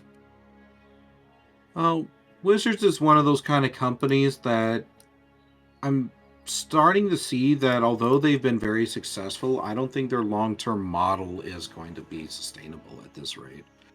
I mean, they're still successful. It's that everything else with Hasbro is bad, really. Well, that's just it. The things that are successful aren't able to hold up the rest. Yeah. No. I mean, that's led to stuff like, oh, they should shred off and stuff, but Hasbro's never going to do that. Guess we'll find out. Just so long as they don't continue to pull off any more of those dumb-ass decisions that cause them to lose even more profit for, such idiocies as, hey, all your stuff belong to us now.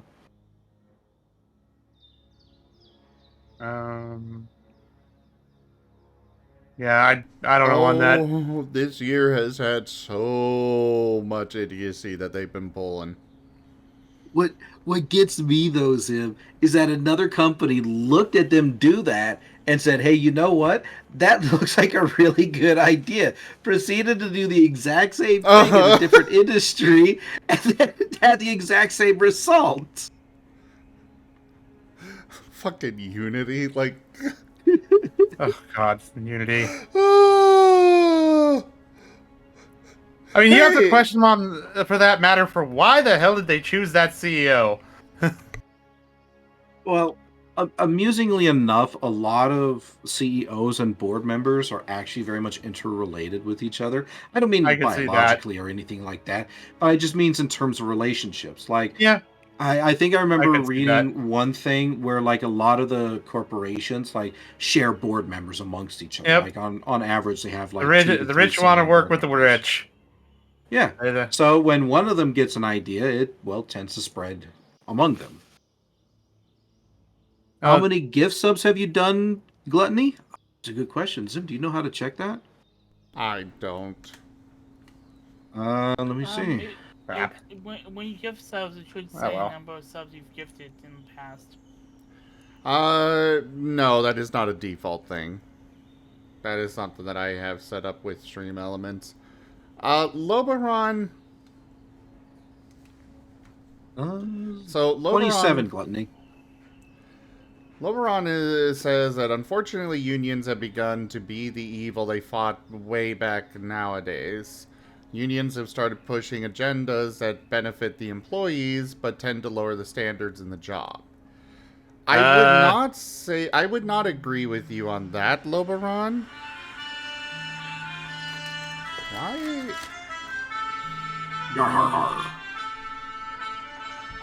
One sec, my sister's calling me. Oh, it is.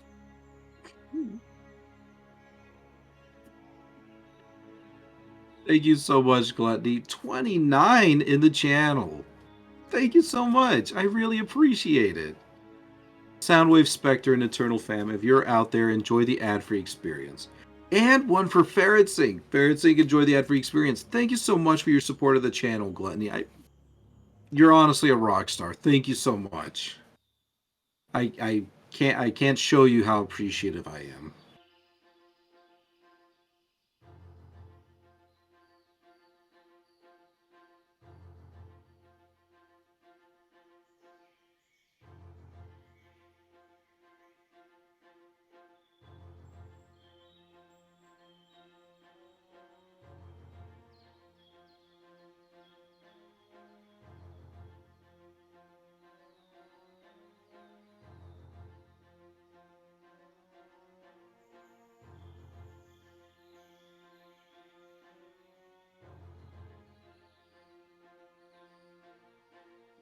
Just to let you know, you not stop? What do you mean? Or are you saying you now will stop? Oh, you're not stopping anytime soon. I got you. Hey, if you are secure in your finances and you want to support the channel, then I say have at it. Obviously, again, and I say this to everybody, it's not a requirement to tip or to gift, sub, or to subscribe, but I definitely appreciate it. It helps to support the channel. It helps to support me, so we can keep bringing you some, what I hope is decent content. Even when I have my bad days.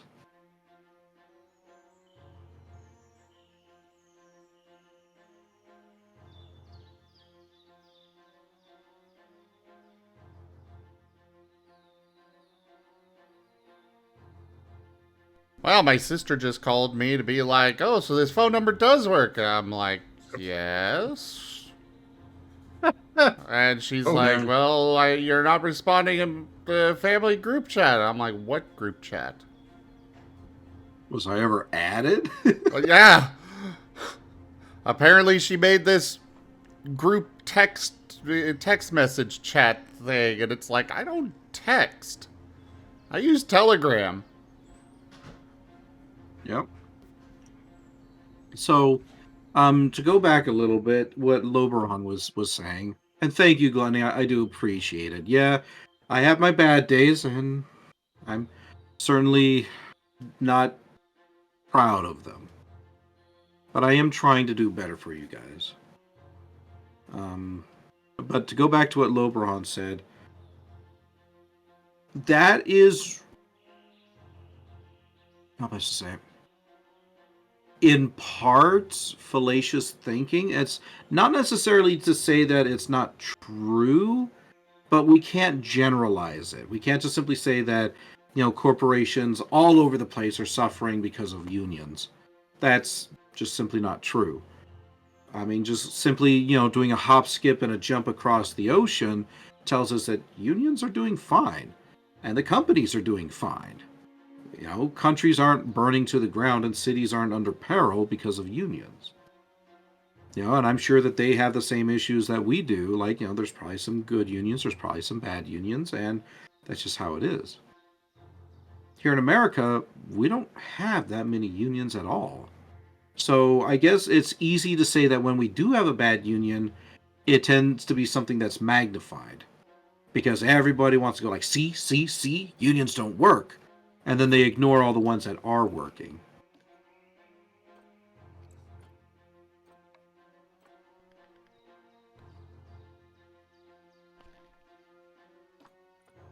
Yeah, that is definitely the situation that you face all over the place. Like with furries. We've all seen the furries are just sex addicts stuff. And it's like, trust me, there are some really messed up non-furries out there. We just get so much attention because we are a small portion of the whole. Yeah. Not to mention a stigmatized group. Yeah. One that's willing to be open. But my opinion on the whole,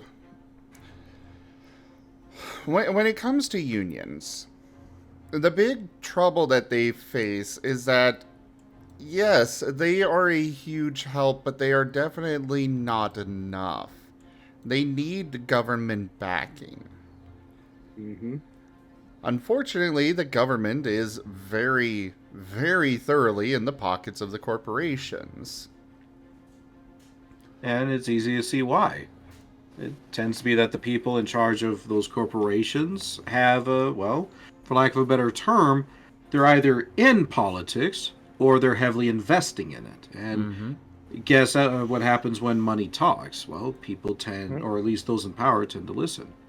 Don't get me wrong, there are certainly some good politicians, but I think at this point there's more than enough evidence to say that, hey, it's probably very likely that they voted in a certain way because they were given, what is essentially legal bribery. Yeah. But what even when it went against science and what the people wanted. Go ahead. But what I was getting at is, in general, when it comes to a union, they have to pick their battles. It's like I personally firmly believe that they do legitimately want to do the best that they can for the employees. But there are some battles that they are just not going to win. Mm-hmm. And so they back off on some fights in favor of pursuing a more important fight later on. Because if they're constantly fighting, then eventually the corporation's just going to be like, well, we're just going to go a different route altogether on this, or just stop listening altogether. I mean, I would agree with that, but isn't that kind of the point of the union, though? It is. Like, I mean, to force the corporation into a position where, they say, where it's the corporation that says, hey, maybe this is not a fight we want to have. It is, but it's still something where they have to make those considerations, is the best way that I can put. Yeah, they're handicapped by weak federal laws. Exactly. Yeah. I mean, we can kind of look at it like this. Like, the corporation cares about itself and its profit. Fair enough. I mean, why would you ever expect a corporation to do anything more? That's literally what they're for. They're for their profit and for their continued self-existence in a way. Unions, on the other hand, should be the ones who keep in mind employees and employee needs and protections and whatnot. They're not necessarily there to make the company money. That's just simply, a nicety. So when you have these two opposing sides, which, inevitably have to intermingle, there has to be that referee force that comes in and says, hey, we understand you guys need something. We understand you guys need something. Let's get this worked out so that way we can have the best outcome for both. And oftentimes, both sides are able to come to an agreement on their own. But every so often, you need that little federal or state law to step in and say, hey, it's not enough what you guys are doing, oftentimes because one side holds more power than the other.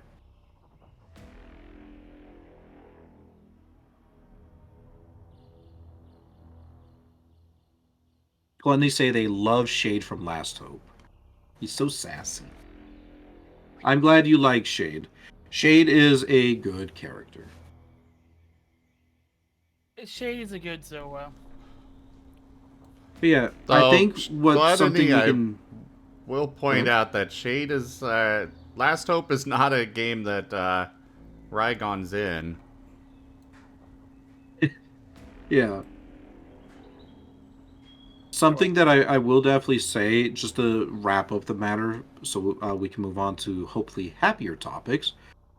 The situations are infinitely more complex than we know. It's easy to say, hey, we all need to unionize, and it's easy to say, hey, all unions are bad or whatever, but the reality is far more complex. And currently, part of those realities are people are being taken advantage of, and something needs to be done, because what is going on right now is just simply not sustainable. It's not sustainable for the corporations. It's not sustainable for the people who need to live. And if something isn't done, there will be a breaking point, and it's probably going to happen in a fashion that hurts everyone. So that's my final words on the matter.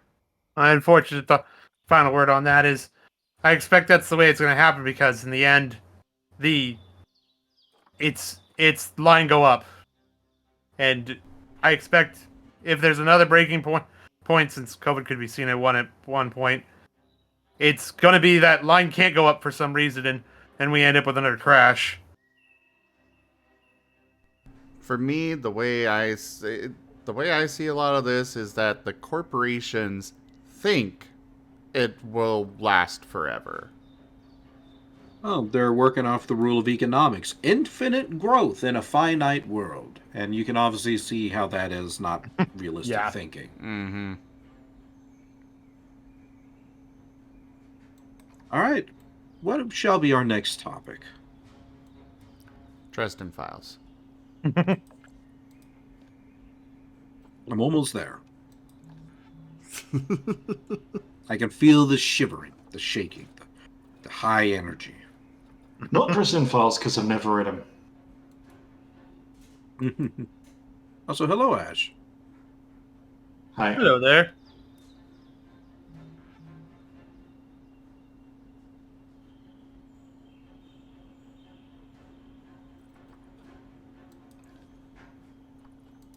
Ah, there we go. That's what I wanted.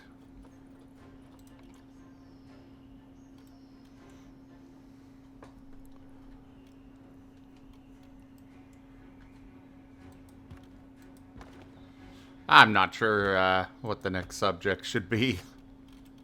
Let me do a quick little thought, because I kind of want to steer away from some of those heavier, more controversial topics for sure. Don't get me wrong, I'm happy to talk about them all day, but yeah, we sometimes need a break from the horrors of life, because that's why we're here. We're all here to be entertained. We're all here to relax. Oh, I agree.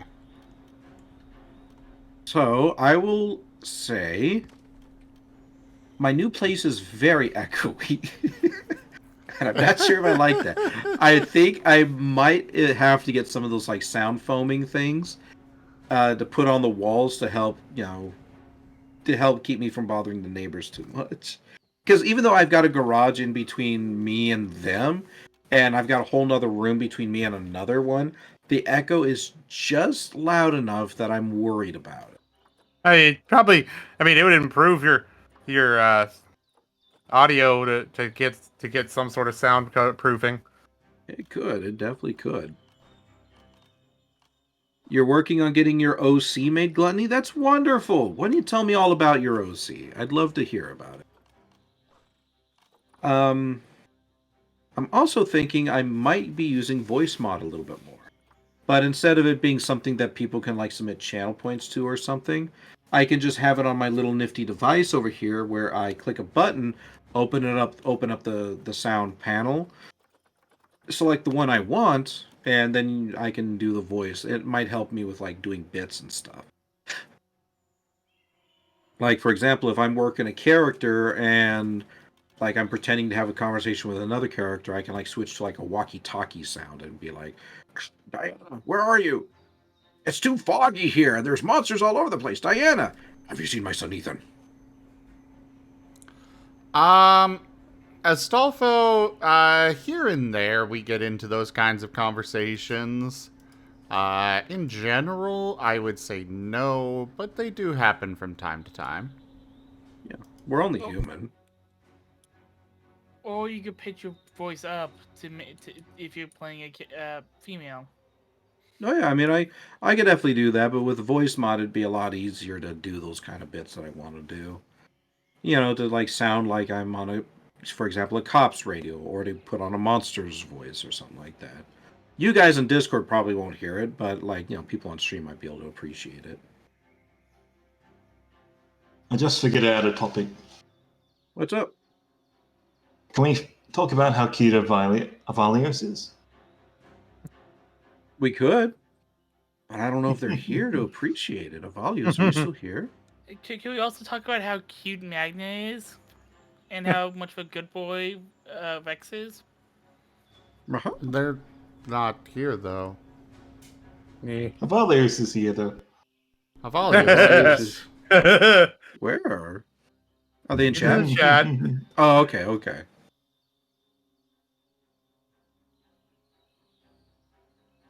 Now this is an interesting little thing. I'm browsing Imager to those of you who have to go with the correct pronunciation according to the company. So they can take Imgur, just like GIF for my cold dead hands. There's a little thing here that says, yesterday I visited a community college campus that is in an old mall. Weird but cool seeing that type of former commercial space transformed for education. I think that's really cool. And I love seeing those like big old, because let's be honest, malls were a thing, now they're not. Because you got online shopping and stuff like that. So tons of them are being abandoned. It's less online shopping and more a corporate push for power centers.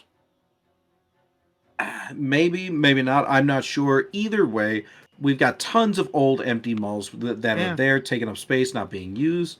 So seeing them being used and transformed for the good of the community, I think is a really cool thing. Malls originally were intended to be community spaces. They've moved away from that, but they were intended for that at first. Well, sure. I'm talking about malls that are no longer being used. Ash, we can hear your crinkling and crunching. Crap, sorry. A lot of time with that, though, they just end up getting torn down and reconstituted. Mm-hmm.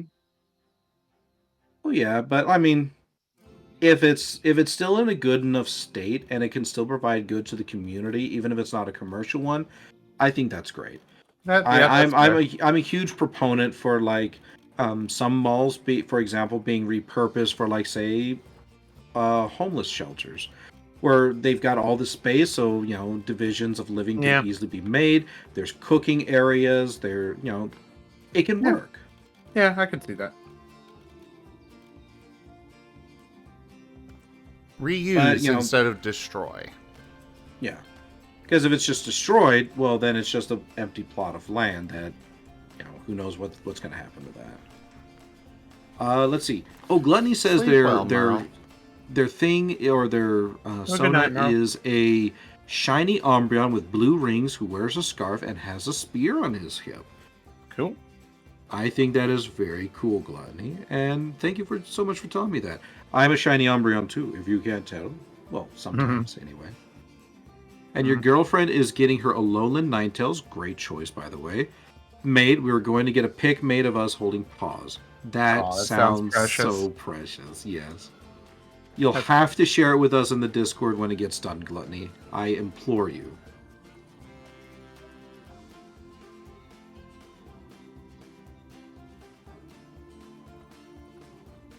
Excuse me.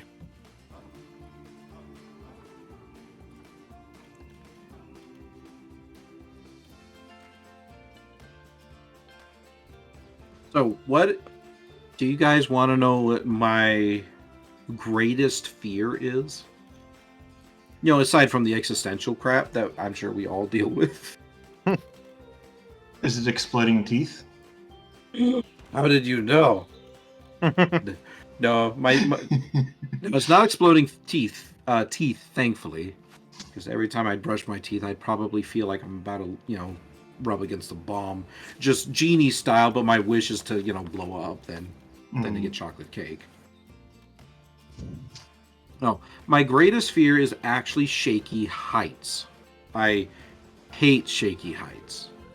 So, like, I'm sure those of you know that one VR game where you're standing on a board out in the middle of, like, a city, like on a skyscraper.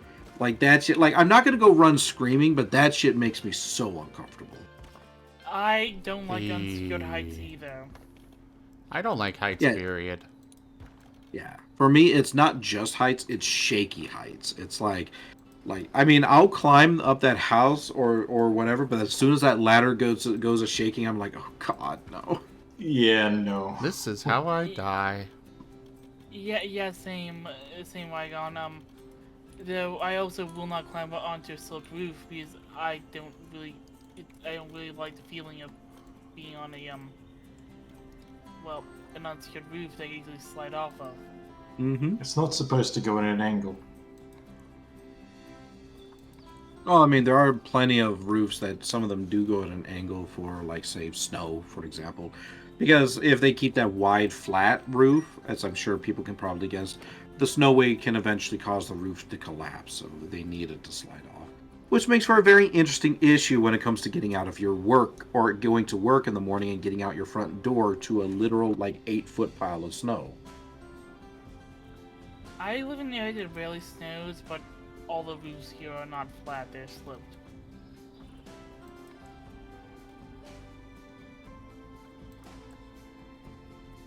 So the roof doesn't cave in, but you can't go to black. Seems like a win-win.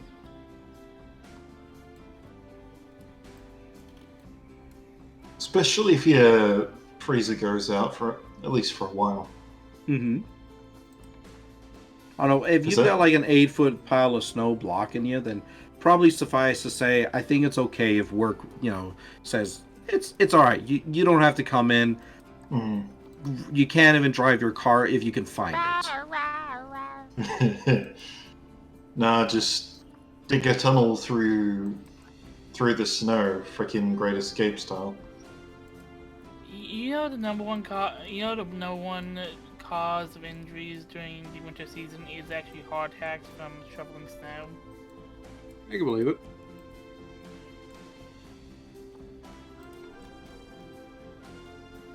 Man, that actually reminds me of a really depressing God, what was it? Fact that I learned a long time ago when I was in college. Do you know what the number one crime is during the summer months? At least for around in my rural states. It's drunk driving. No surprise there, right? People are out and about. What do you think is the number one crime that is reported during the winter months? Breaking, entering? No. Drunk driving still? Good guess, but no, it's not drunk driving. I can very much easily see that it's still being drunk driving. I'll give you a clue. It's cold, so everybody, nobody really wants to go out and about unless they really have to. So that means that they all tend to stay in, at home or in one location. What do you think is the most reported crime based on that idea, that knowledge? Murder. Also a good guess, but no. It is domestic violence. Violence. Yeah, I was about to say. Basically the same thing. Kinda, not really. one could lead to the other, but... It could lead to the other, yeah. But, yeah, domestic violence is the number one reported crime in the rural states here during the winter months, and it's drunk driving in like, the summer months. So, I always thought that was interesting, and it just, it makes a lot of sense when you think about it.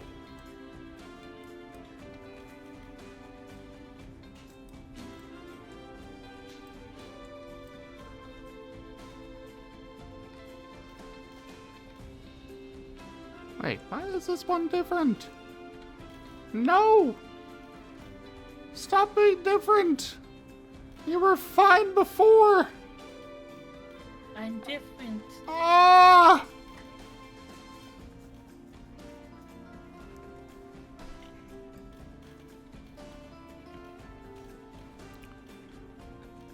Why? Go away. You two. Let's try this again. It just wants to be that Oracle portal. I'm different.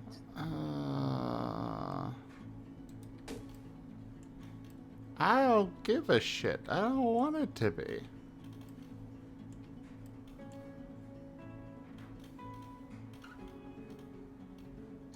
It's too late. He's in the zone. Just one more street. There. I made it work. More streets. I've made it work well enough. I'm reading a thing here. My roommate just finished writing a book on how to earn money, and now he needs money to publish it. First comment is funny. It tells him to read the book, but that's not why I brought this up.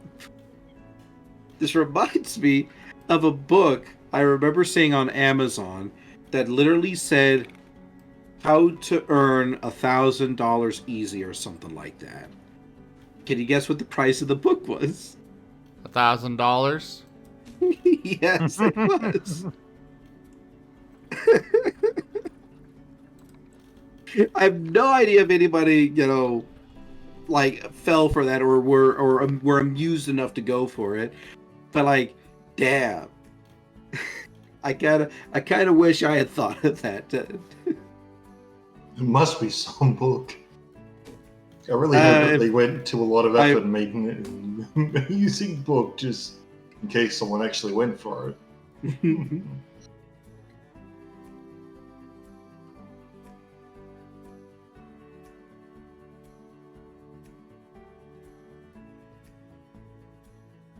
Well, you have to know some CEO probably buy it and not even read it.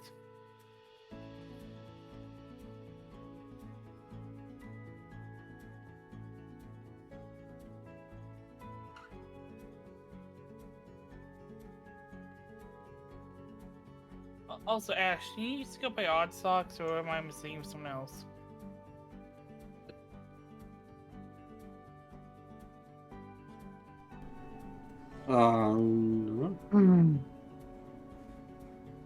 It's just Ash now. Okay. Joke.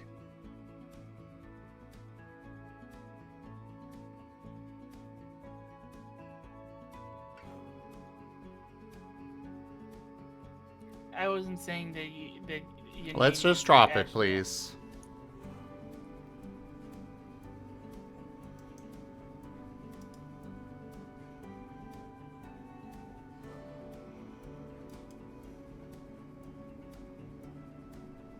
All right.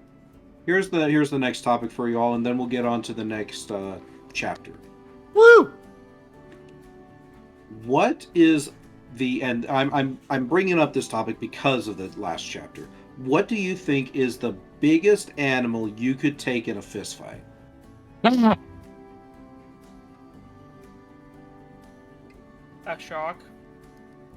Okay. What do you, any specific kind of shark?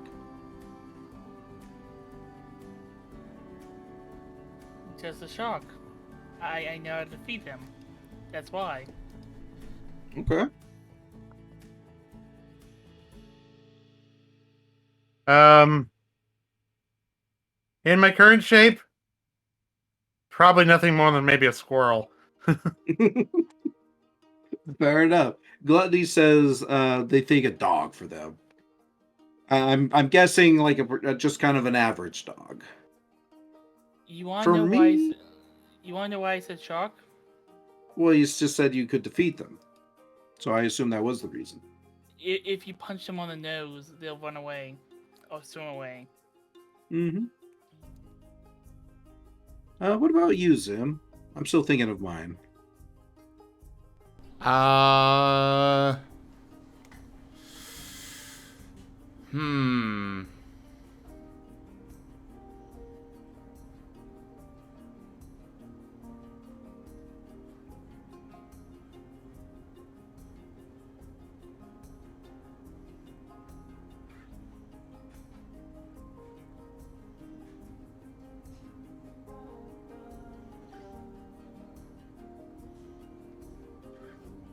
Probably just about anything that's smaller than me, you know? Okay.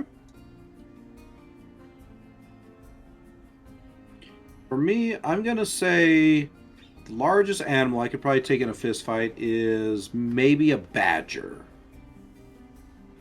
I might be able to take a badger. Joke. For me, I'm fat enough that most things smaller than me, I just flop onto them and they get squished. Same uses struggle. It's super effective. Precisely. What is that one move that freaking like sloth Pokemon can use? Like the evolved version? It's like pile drive, but it's like it does it while lying down. I'm not sure. I am looking it up. Vigoroth, Slakoth, no. Slaking, that's what I'm thinking of. What is your defining move? Slakoth is its signature move. Oh, well, that's apparently not the one I'm thinking of. Anyway, the reason why I bring it up is because I saw a video where a guy was using a Slaking. I think it was like in the Pokemon Coliseum or something like that, and it just like pile drove while it was like curled up, lying on the ground. It was funny as hell to watch.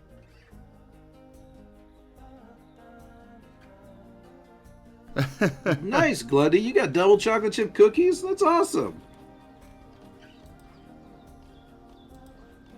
with tea? Oh. Well, you deserve to be spoiled a little.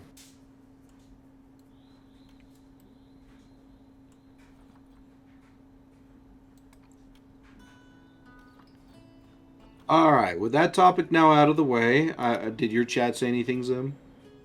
Valios was the only one that spoke up saying a bear, but they tried to hug it. Really? Well, you got to take it in a fish fight, though, not a hug fight. Yeah. If it was a hug fight, I think I could take a rhino. Maybe a baby elephant. Maybe Valius is planning on giving him food poisoning. What?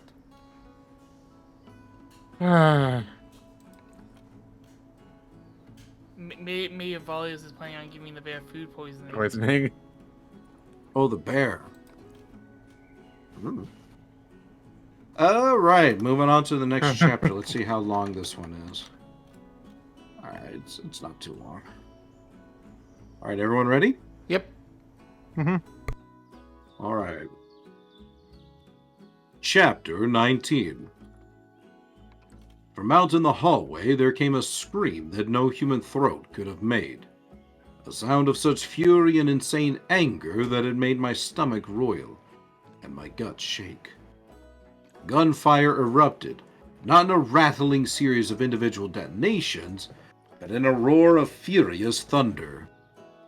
Bullets shot through the walls somewhere near me and smashed out a couple of windows in the Special Investigations office. I was on my last legs, exhausted and terrified, half crazy. I hurt all over. There was no way I was going to have the focus, the strength I needed to go up against that monster. Easier to run, to plan something out, come back when I was stronger. I could win a rematch. It's tough to beat a wizard who knows his enemy, who comes prepared to deal with it. It was the smart thing to do. But I've never been known for my rational snap judgment. I gripped the blasting rod and started sucking in all the power I could reach, scooping up my recent terror, reaching down into the giggling madness, scraping up all the courage I had left, pouring it into the kettle with everything else. The power came rushing into me. Purity of emotion, complex energies of will, and raw hard-headedness, all combining into a field, an aura of tingling, invisible energy that I could feel enveloping my skin. Shivers ran over me, overriding the pain of my injuries. The ecstasy of power gathering my sensations into its heady embrace. I was pumped. I was charged. I was more than human. God help anyone who got in my way, because he would need it. I drew in a deep, steadying breath.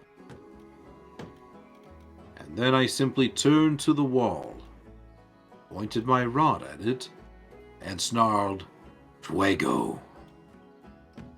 Power lanced out through the rod in a flood of scarlet light that charred a 6-foot circle of wall into powder and ash and sent it flying.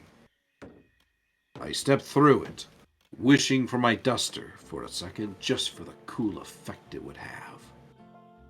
The hallway was a scene out of hell. 2 officers were hauling a third down the hall toward me, while 3 more with shotguns fired wildly around the corner. I don't think the rescuers had taken the time to note that the body they were dragging away from the combat had no head attached to it. One of the cops screamed as the riot gun he held ran empty, and something I could not see jerked him forward, around the corner and out of my vision. There was a horrible shriek, splash of blood. The 2 remaining shooters panicked and fled up the hall and toward me. The loup-garou came around the corner after them, hauling one of the men down and ripping its claws across his spine with a simple, savage motion that left the man quivering on the bloody tiles and hardly made the beast miss a step. It set its eyes on the next man, one of the plainclothes SI detectives, and hamstrung him with a slash of its jaws. The beast left him howling on the tiles and hurtled toward the retreating pair, still frantically dragging their corpse away. I stepped forward, between the fleeing men and the beast, and lifted the blasting rod. I don't think so, bub. The loup-garou crouched down, its massive body moving with unholy grace, its head and forequarters soaked in blood. I saw its eyes widen, and its muscles bunch beneath its dark brown pelt. Power gathered at my fist, red and brilliant, and the length of my blasting rod turned an incandescent white. Energy seethed through me as I prepared to release hell on earth at the monster. My teeth ached, and my hair stood on end. I tensed every muscle I had, holding it all back until I could put every scrap of strength I had into the strike. And then there was the bark, bark, bark of Murphy's little target pistol, and the loup-garou's rear flank twitched and threw out little bursts of blood. Its head whipped to one side, back down the short hallway, and its body followed suit, faster than a serpent. There was a surge of enormous energy, a howl of rage. Then the thing was gone. I spat a curse and ran down the hall after it. The hamstrung officer lay on the floor screaming. The other man, the one who'd had his spine ripped out, was choking, twitching, unable to draw in a breath. Red anger flooded me. Rage that I realized with some dim part of my mind was as much a part of the beast in its blood-man frenzy was of me. I rounded the corner in time to see Murphy, standing in front of a litter of bodies, take a last shot at the loup-garou. Then it snarled, and she vanished beneath its bulk. "No!" I screamed and ran forward. Carmichael beat me to it. His round belly had been ripped open. There was blood all over his cheap suit, though his food-stained tie had somehow remained untainted. His face was grave pale and set with a sort of... What's up? Sorry. His face was grave pale and set with a sort of intensity that only a dying man can have. He held a bent and twisted riot gun in his hands, and he hurled himself onto the loup-garou's back as though he weren't 60 pounds overweight and long past his agile years. He wedged the riot gun between the loup-garou's jaws, but the beast turned and slammed Carmichael into the wall with a sickening crunch of bone and a gout of blood from the man's mouth. Murphy slithered out from between the beast's paws on her shoulder blades and buttocks, and her cute little cheerleader's face set in a berserker's fury. She jammed the end of her little gun beneath the thing's chin.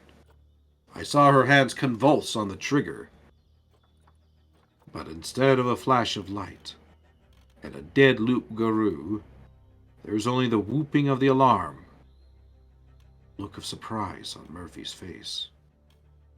The gun had run empty. "Murphy!" I shouted. "Roll!" She saw me with the blasting rod, and her eyes flew wide. The loup-garou shook its shoulders free of Carmichael's corpse, and bit completely through the riot gun, thrashing its head left and right. Murphy scuttled sideways across the tiles and through the hole in the wall the beast had made earlier.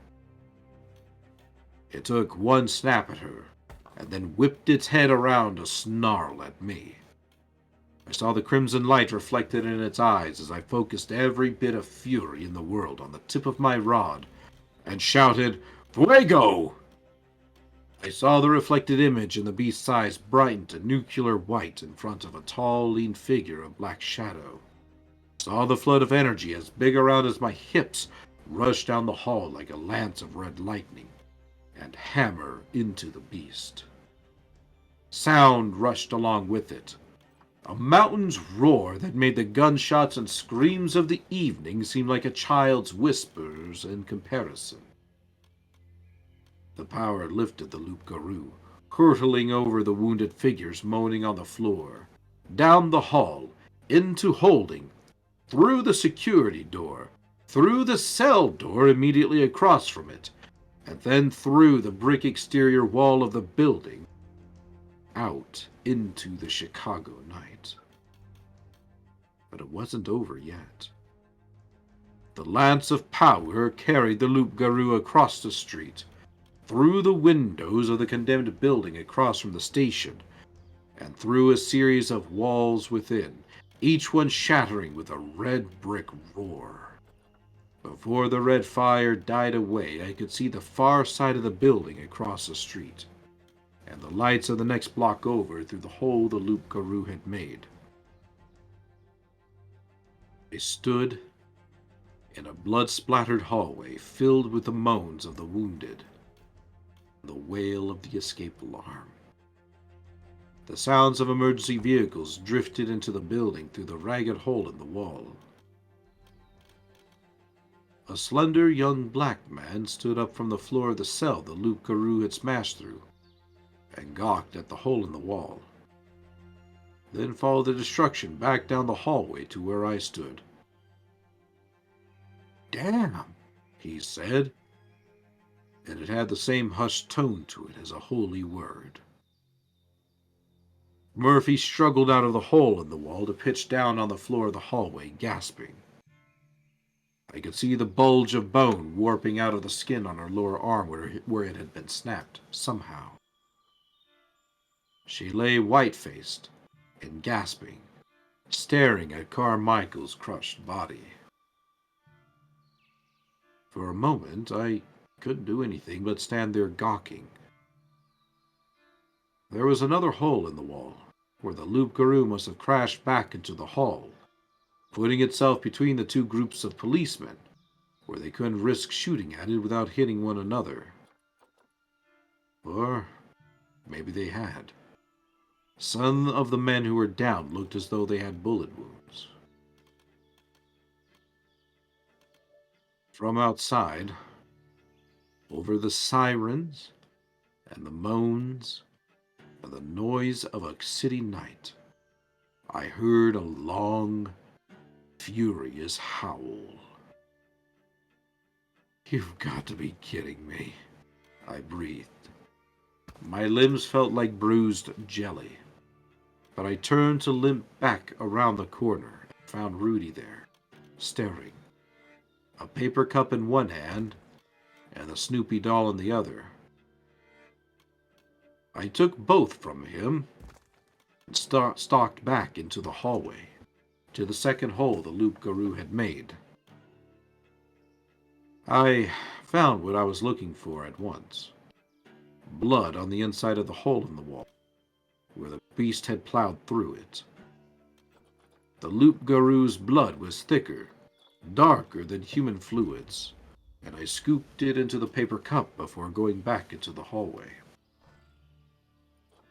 I swept clean a place with my foot, set down my blasting rod, got out my chalk, drew a circle on the ground. Rudolph approached me, his head jerking back and forth between grisly corpses and splashes of blood. "You... My God, what are you doing?" I slapped the Snoopy down in the middle of the circle, then smeared the beast's blood over its eyes and mouth, over its ears and nose. "Thaumaturgy," I said. "What?" "Magic," I clarified grimly. "Make a symbolic link between a little thing I nodded at the Snoopy doll. And a big thing, make it happen on the smaller scale, happens on the larger scale too. Magic, Rudolph echoed. I glanced up at him. Go downstairs. Send the emergency people up here. Rudy, go on. Send them up here to help the wounded. The kid twitched his eyes from the bloody Snoopy back to me and jerked his head in a nod. Then he turned and fled down the hallway. I turned my attention back to the spell I was working. I had to keep the rage and anger I felt away from the working of my magic. I could afford to flood my spirit with grief, fury, and thoughts of vengeance for the dead men, for their deaths, for the pain that would be visited on their families.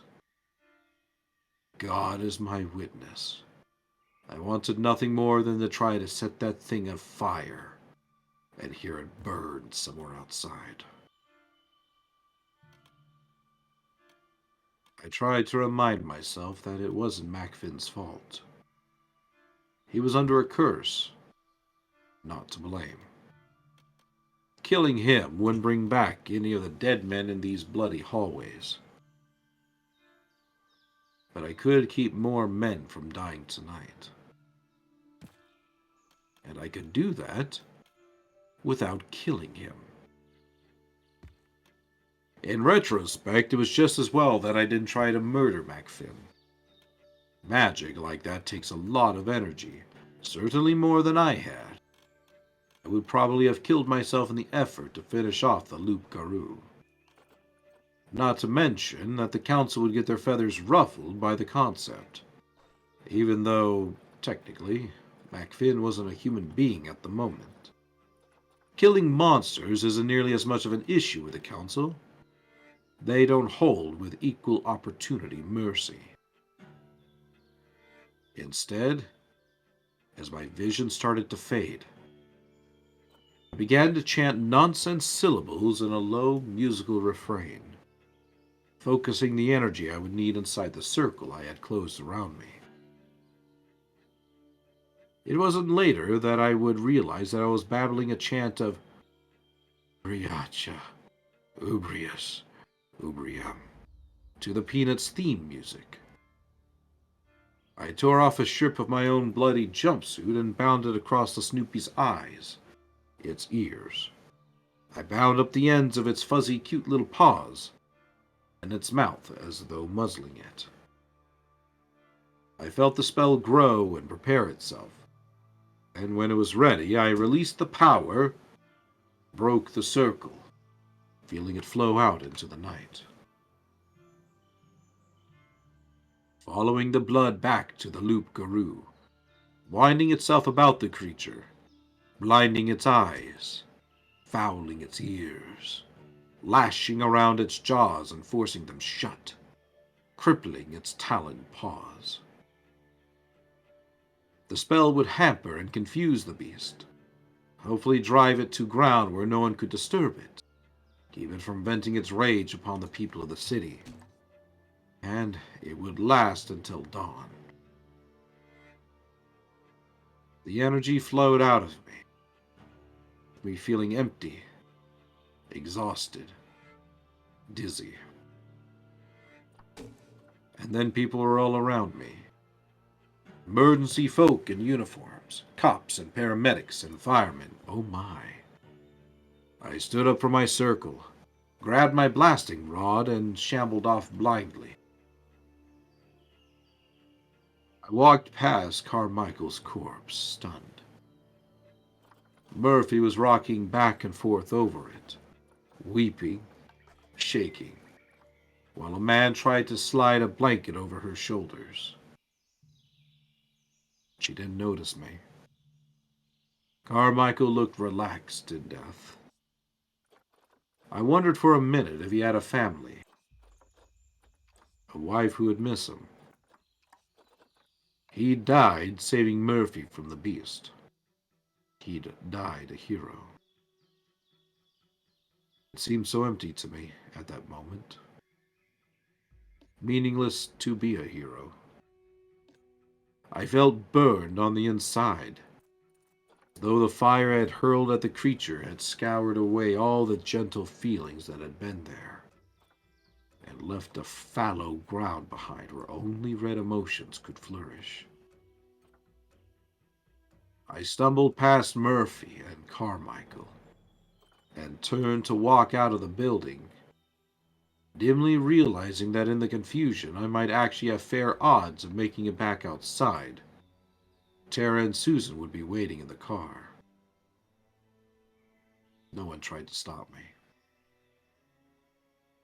The stairs were tough, and for a minute I thought I might just lie down and die on the first landing.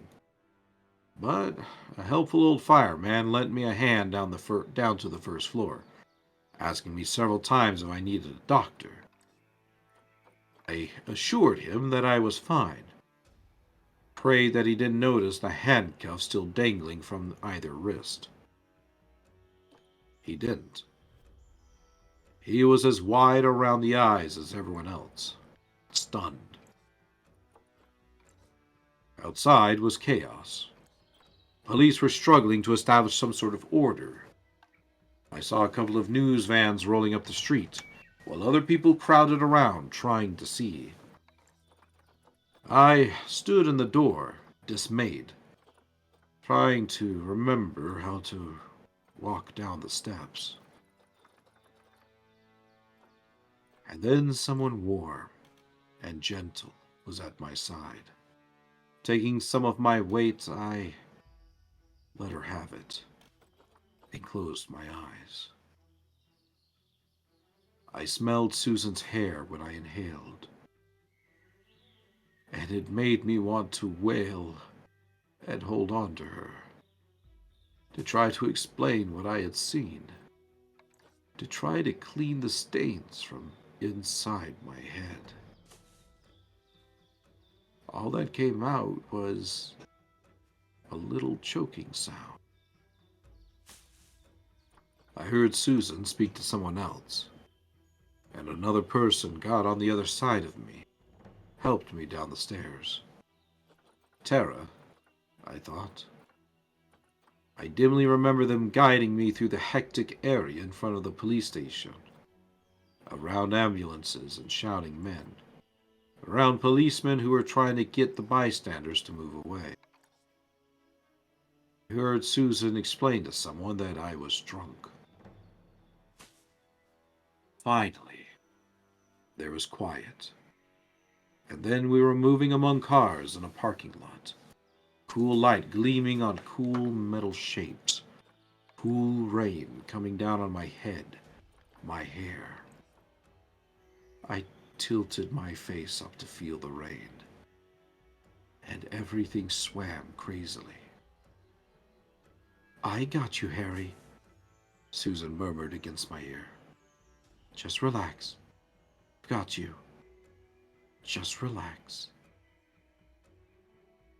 And so I did.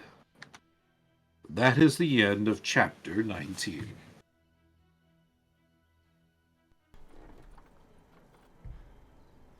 Very big chapter. Well, story-wise, you know. Ouch. Carmichael, no. I was expecting to have more fun with you. Oh, don't worry, you will. What? Spoilers? Spoilers? Definitely not.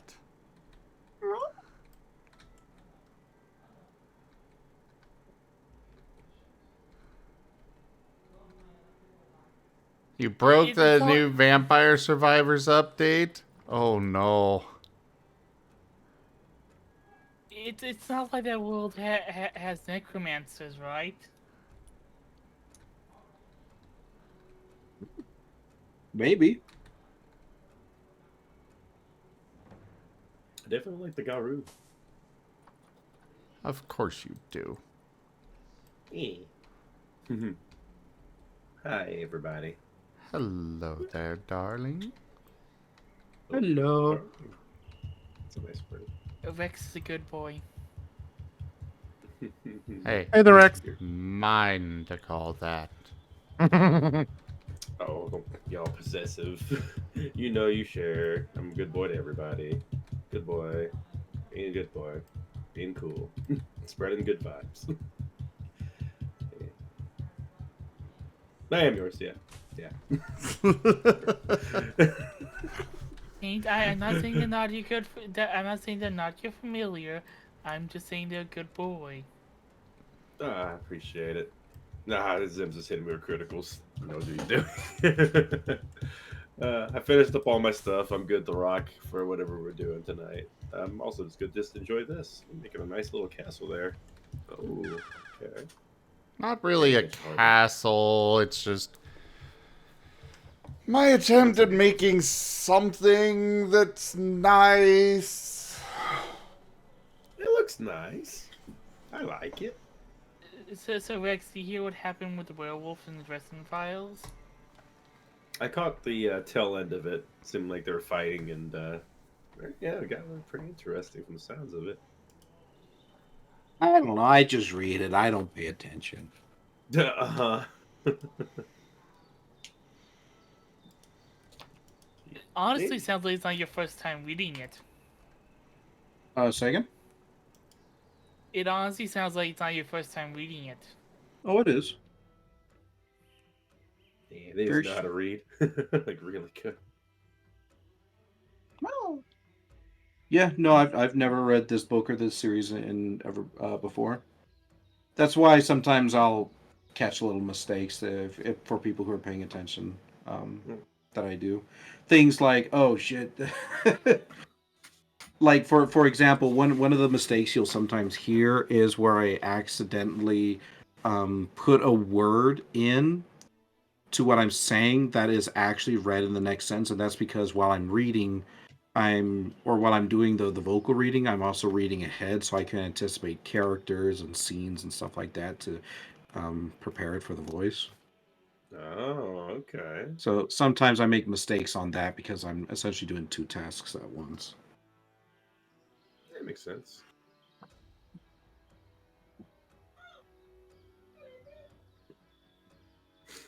Yeah, more Rexes are showing up in your stream. Mr. Max Rex. I recall seeing that name. Neato. Max Rex? What do you mean? Man, there's a maximum Rex in there. Hello, fellow Rex. Oh, I see. Hello. Thank you for the pets.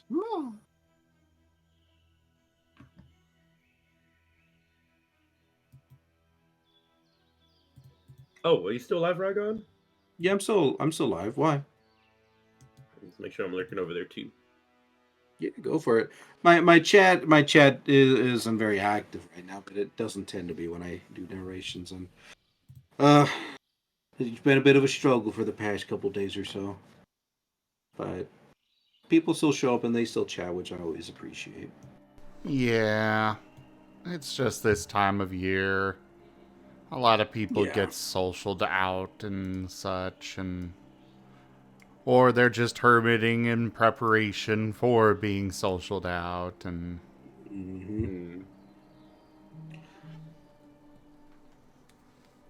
Yeah.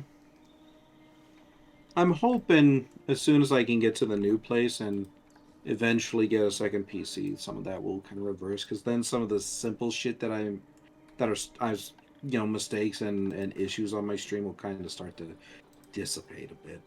Like I can afford to make the quality go up because I can afford to have more bit rate, and if I get a second PC, then I don't have to deal with little issues like, for example, oh, I can't show my VTuber because the game's too powerful, or the game's crashing because there's too much strain on my system, and so on and so forth. Yeah. Exactly. I am very much debating on whether or not to just do a month by month payment for a new system, so we'll see. Oh, for a new PC? Yeah. It would probably end up being like a pre-built or something, but that's Yeah. okay. I don't need the best PC ever to just handle the streaming load. Yeah, there's good builders out there like Redux, so that's not that's not hard to do as long as you stay away from, Dell or HP. Oh yeah, I learned my lesson with Alienware. I mean, half the price right there you're buying is just for the logo, not for the equipment. Yeah, pretty much. They're not bad at laptops, but yeah. I can recommend the company that I got my PC built from. Go for it. They've got lifetime warranty on it, and I mean, they literally stopped by my stream yesterday. Really? That's awesome. Or earlier today. Yeah, to wish me a happy birthday. Like, was not expecting that, considering it's been like 8 months. Yeah, that's pretty cool of them. Also, they're based in Utah, so yeah, at least they're local. Fair. That is fair. Well, I mean, like, again, I'm not looking for like the most custom, expensive thing. It just has to be good enough to run a stream well. That's it. My PC I have right now is my gaming PC. That's the one I invested all my money into.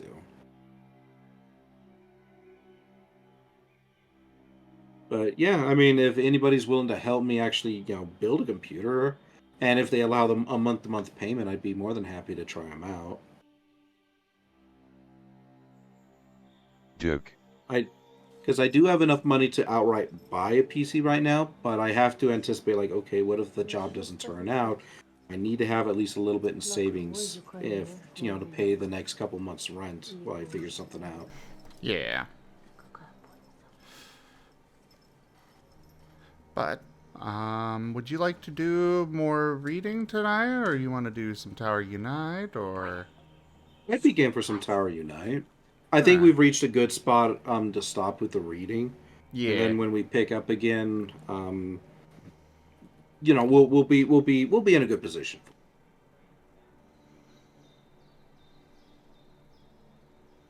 So, chapter 20. This book has a lot more chapters than the previous one. All right. Like, I think the previous one was like, what, 22, 25 chapters? Some of them are bigger. Sorry. Some of the chapters are bigger than others, though. What were you going to say, Kenku? I think I'm going to step off. Good talking to you guys, though. You as well. Right. Thank you for stopping by. Why were you standing on Rex this whole time? What? Step off. Yeah, what are you stepping off of? The only one I can think of is Rex. Hardy. I'm going to get off the mic, I mean, of course. Why are you sitting on your mic? Oh my god. Your mic's supposed to be 6 inches from your mouth, not, all the way down under your paws. Dad jokes authorized. Begin. I hope you guys have I'll see you in chat. See ya. Alright, let me wrap up this recording here. Okay. Thank you, all of you wonderful beings out there, for joining us today for some Planet Zoo. Check out our website, zgfgaming.com. We've got links for our Discord, Telegram, Mastodon, Blue Sky, Patreon, and more. They are on the website as well as down in the description below through our link tree. Thank you to my patrons, tippers, and subscribers. It is your support that keeps this channel alive and going. I cannot do this without your guys' help and support, so thank you. Consider becoming a patron over at patreon.com/zgfgaming. It's one of the best ways to support the channel, though you can also do so by simply sharing the stream around, as well as coming by, hanging out, and of course you can also support by subscribing to our YouTube. But for now, thanks so much for joining, and I bid you all the most fondest adieu.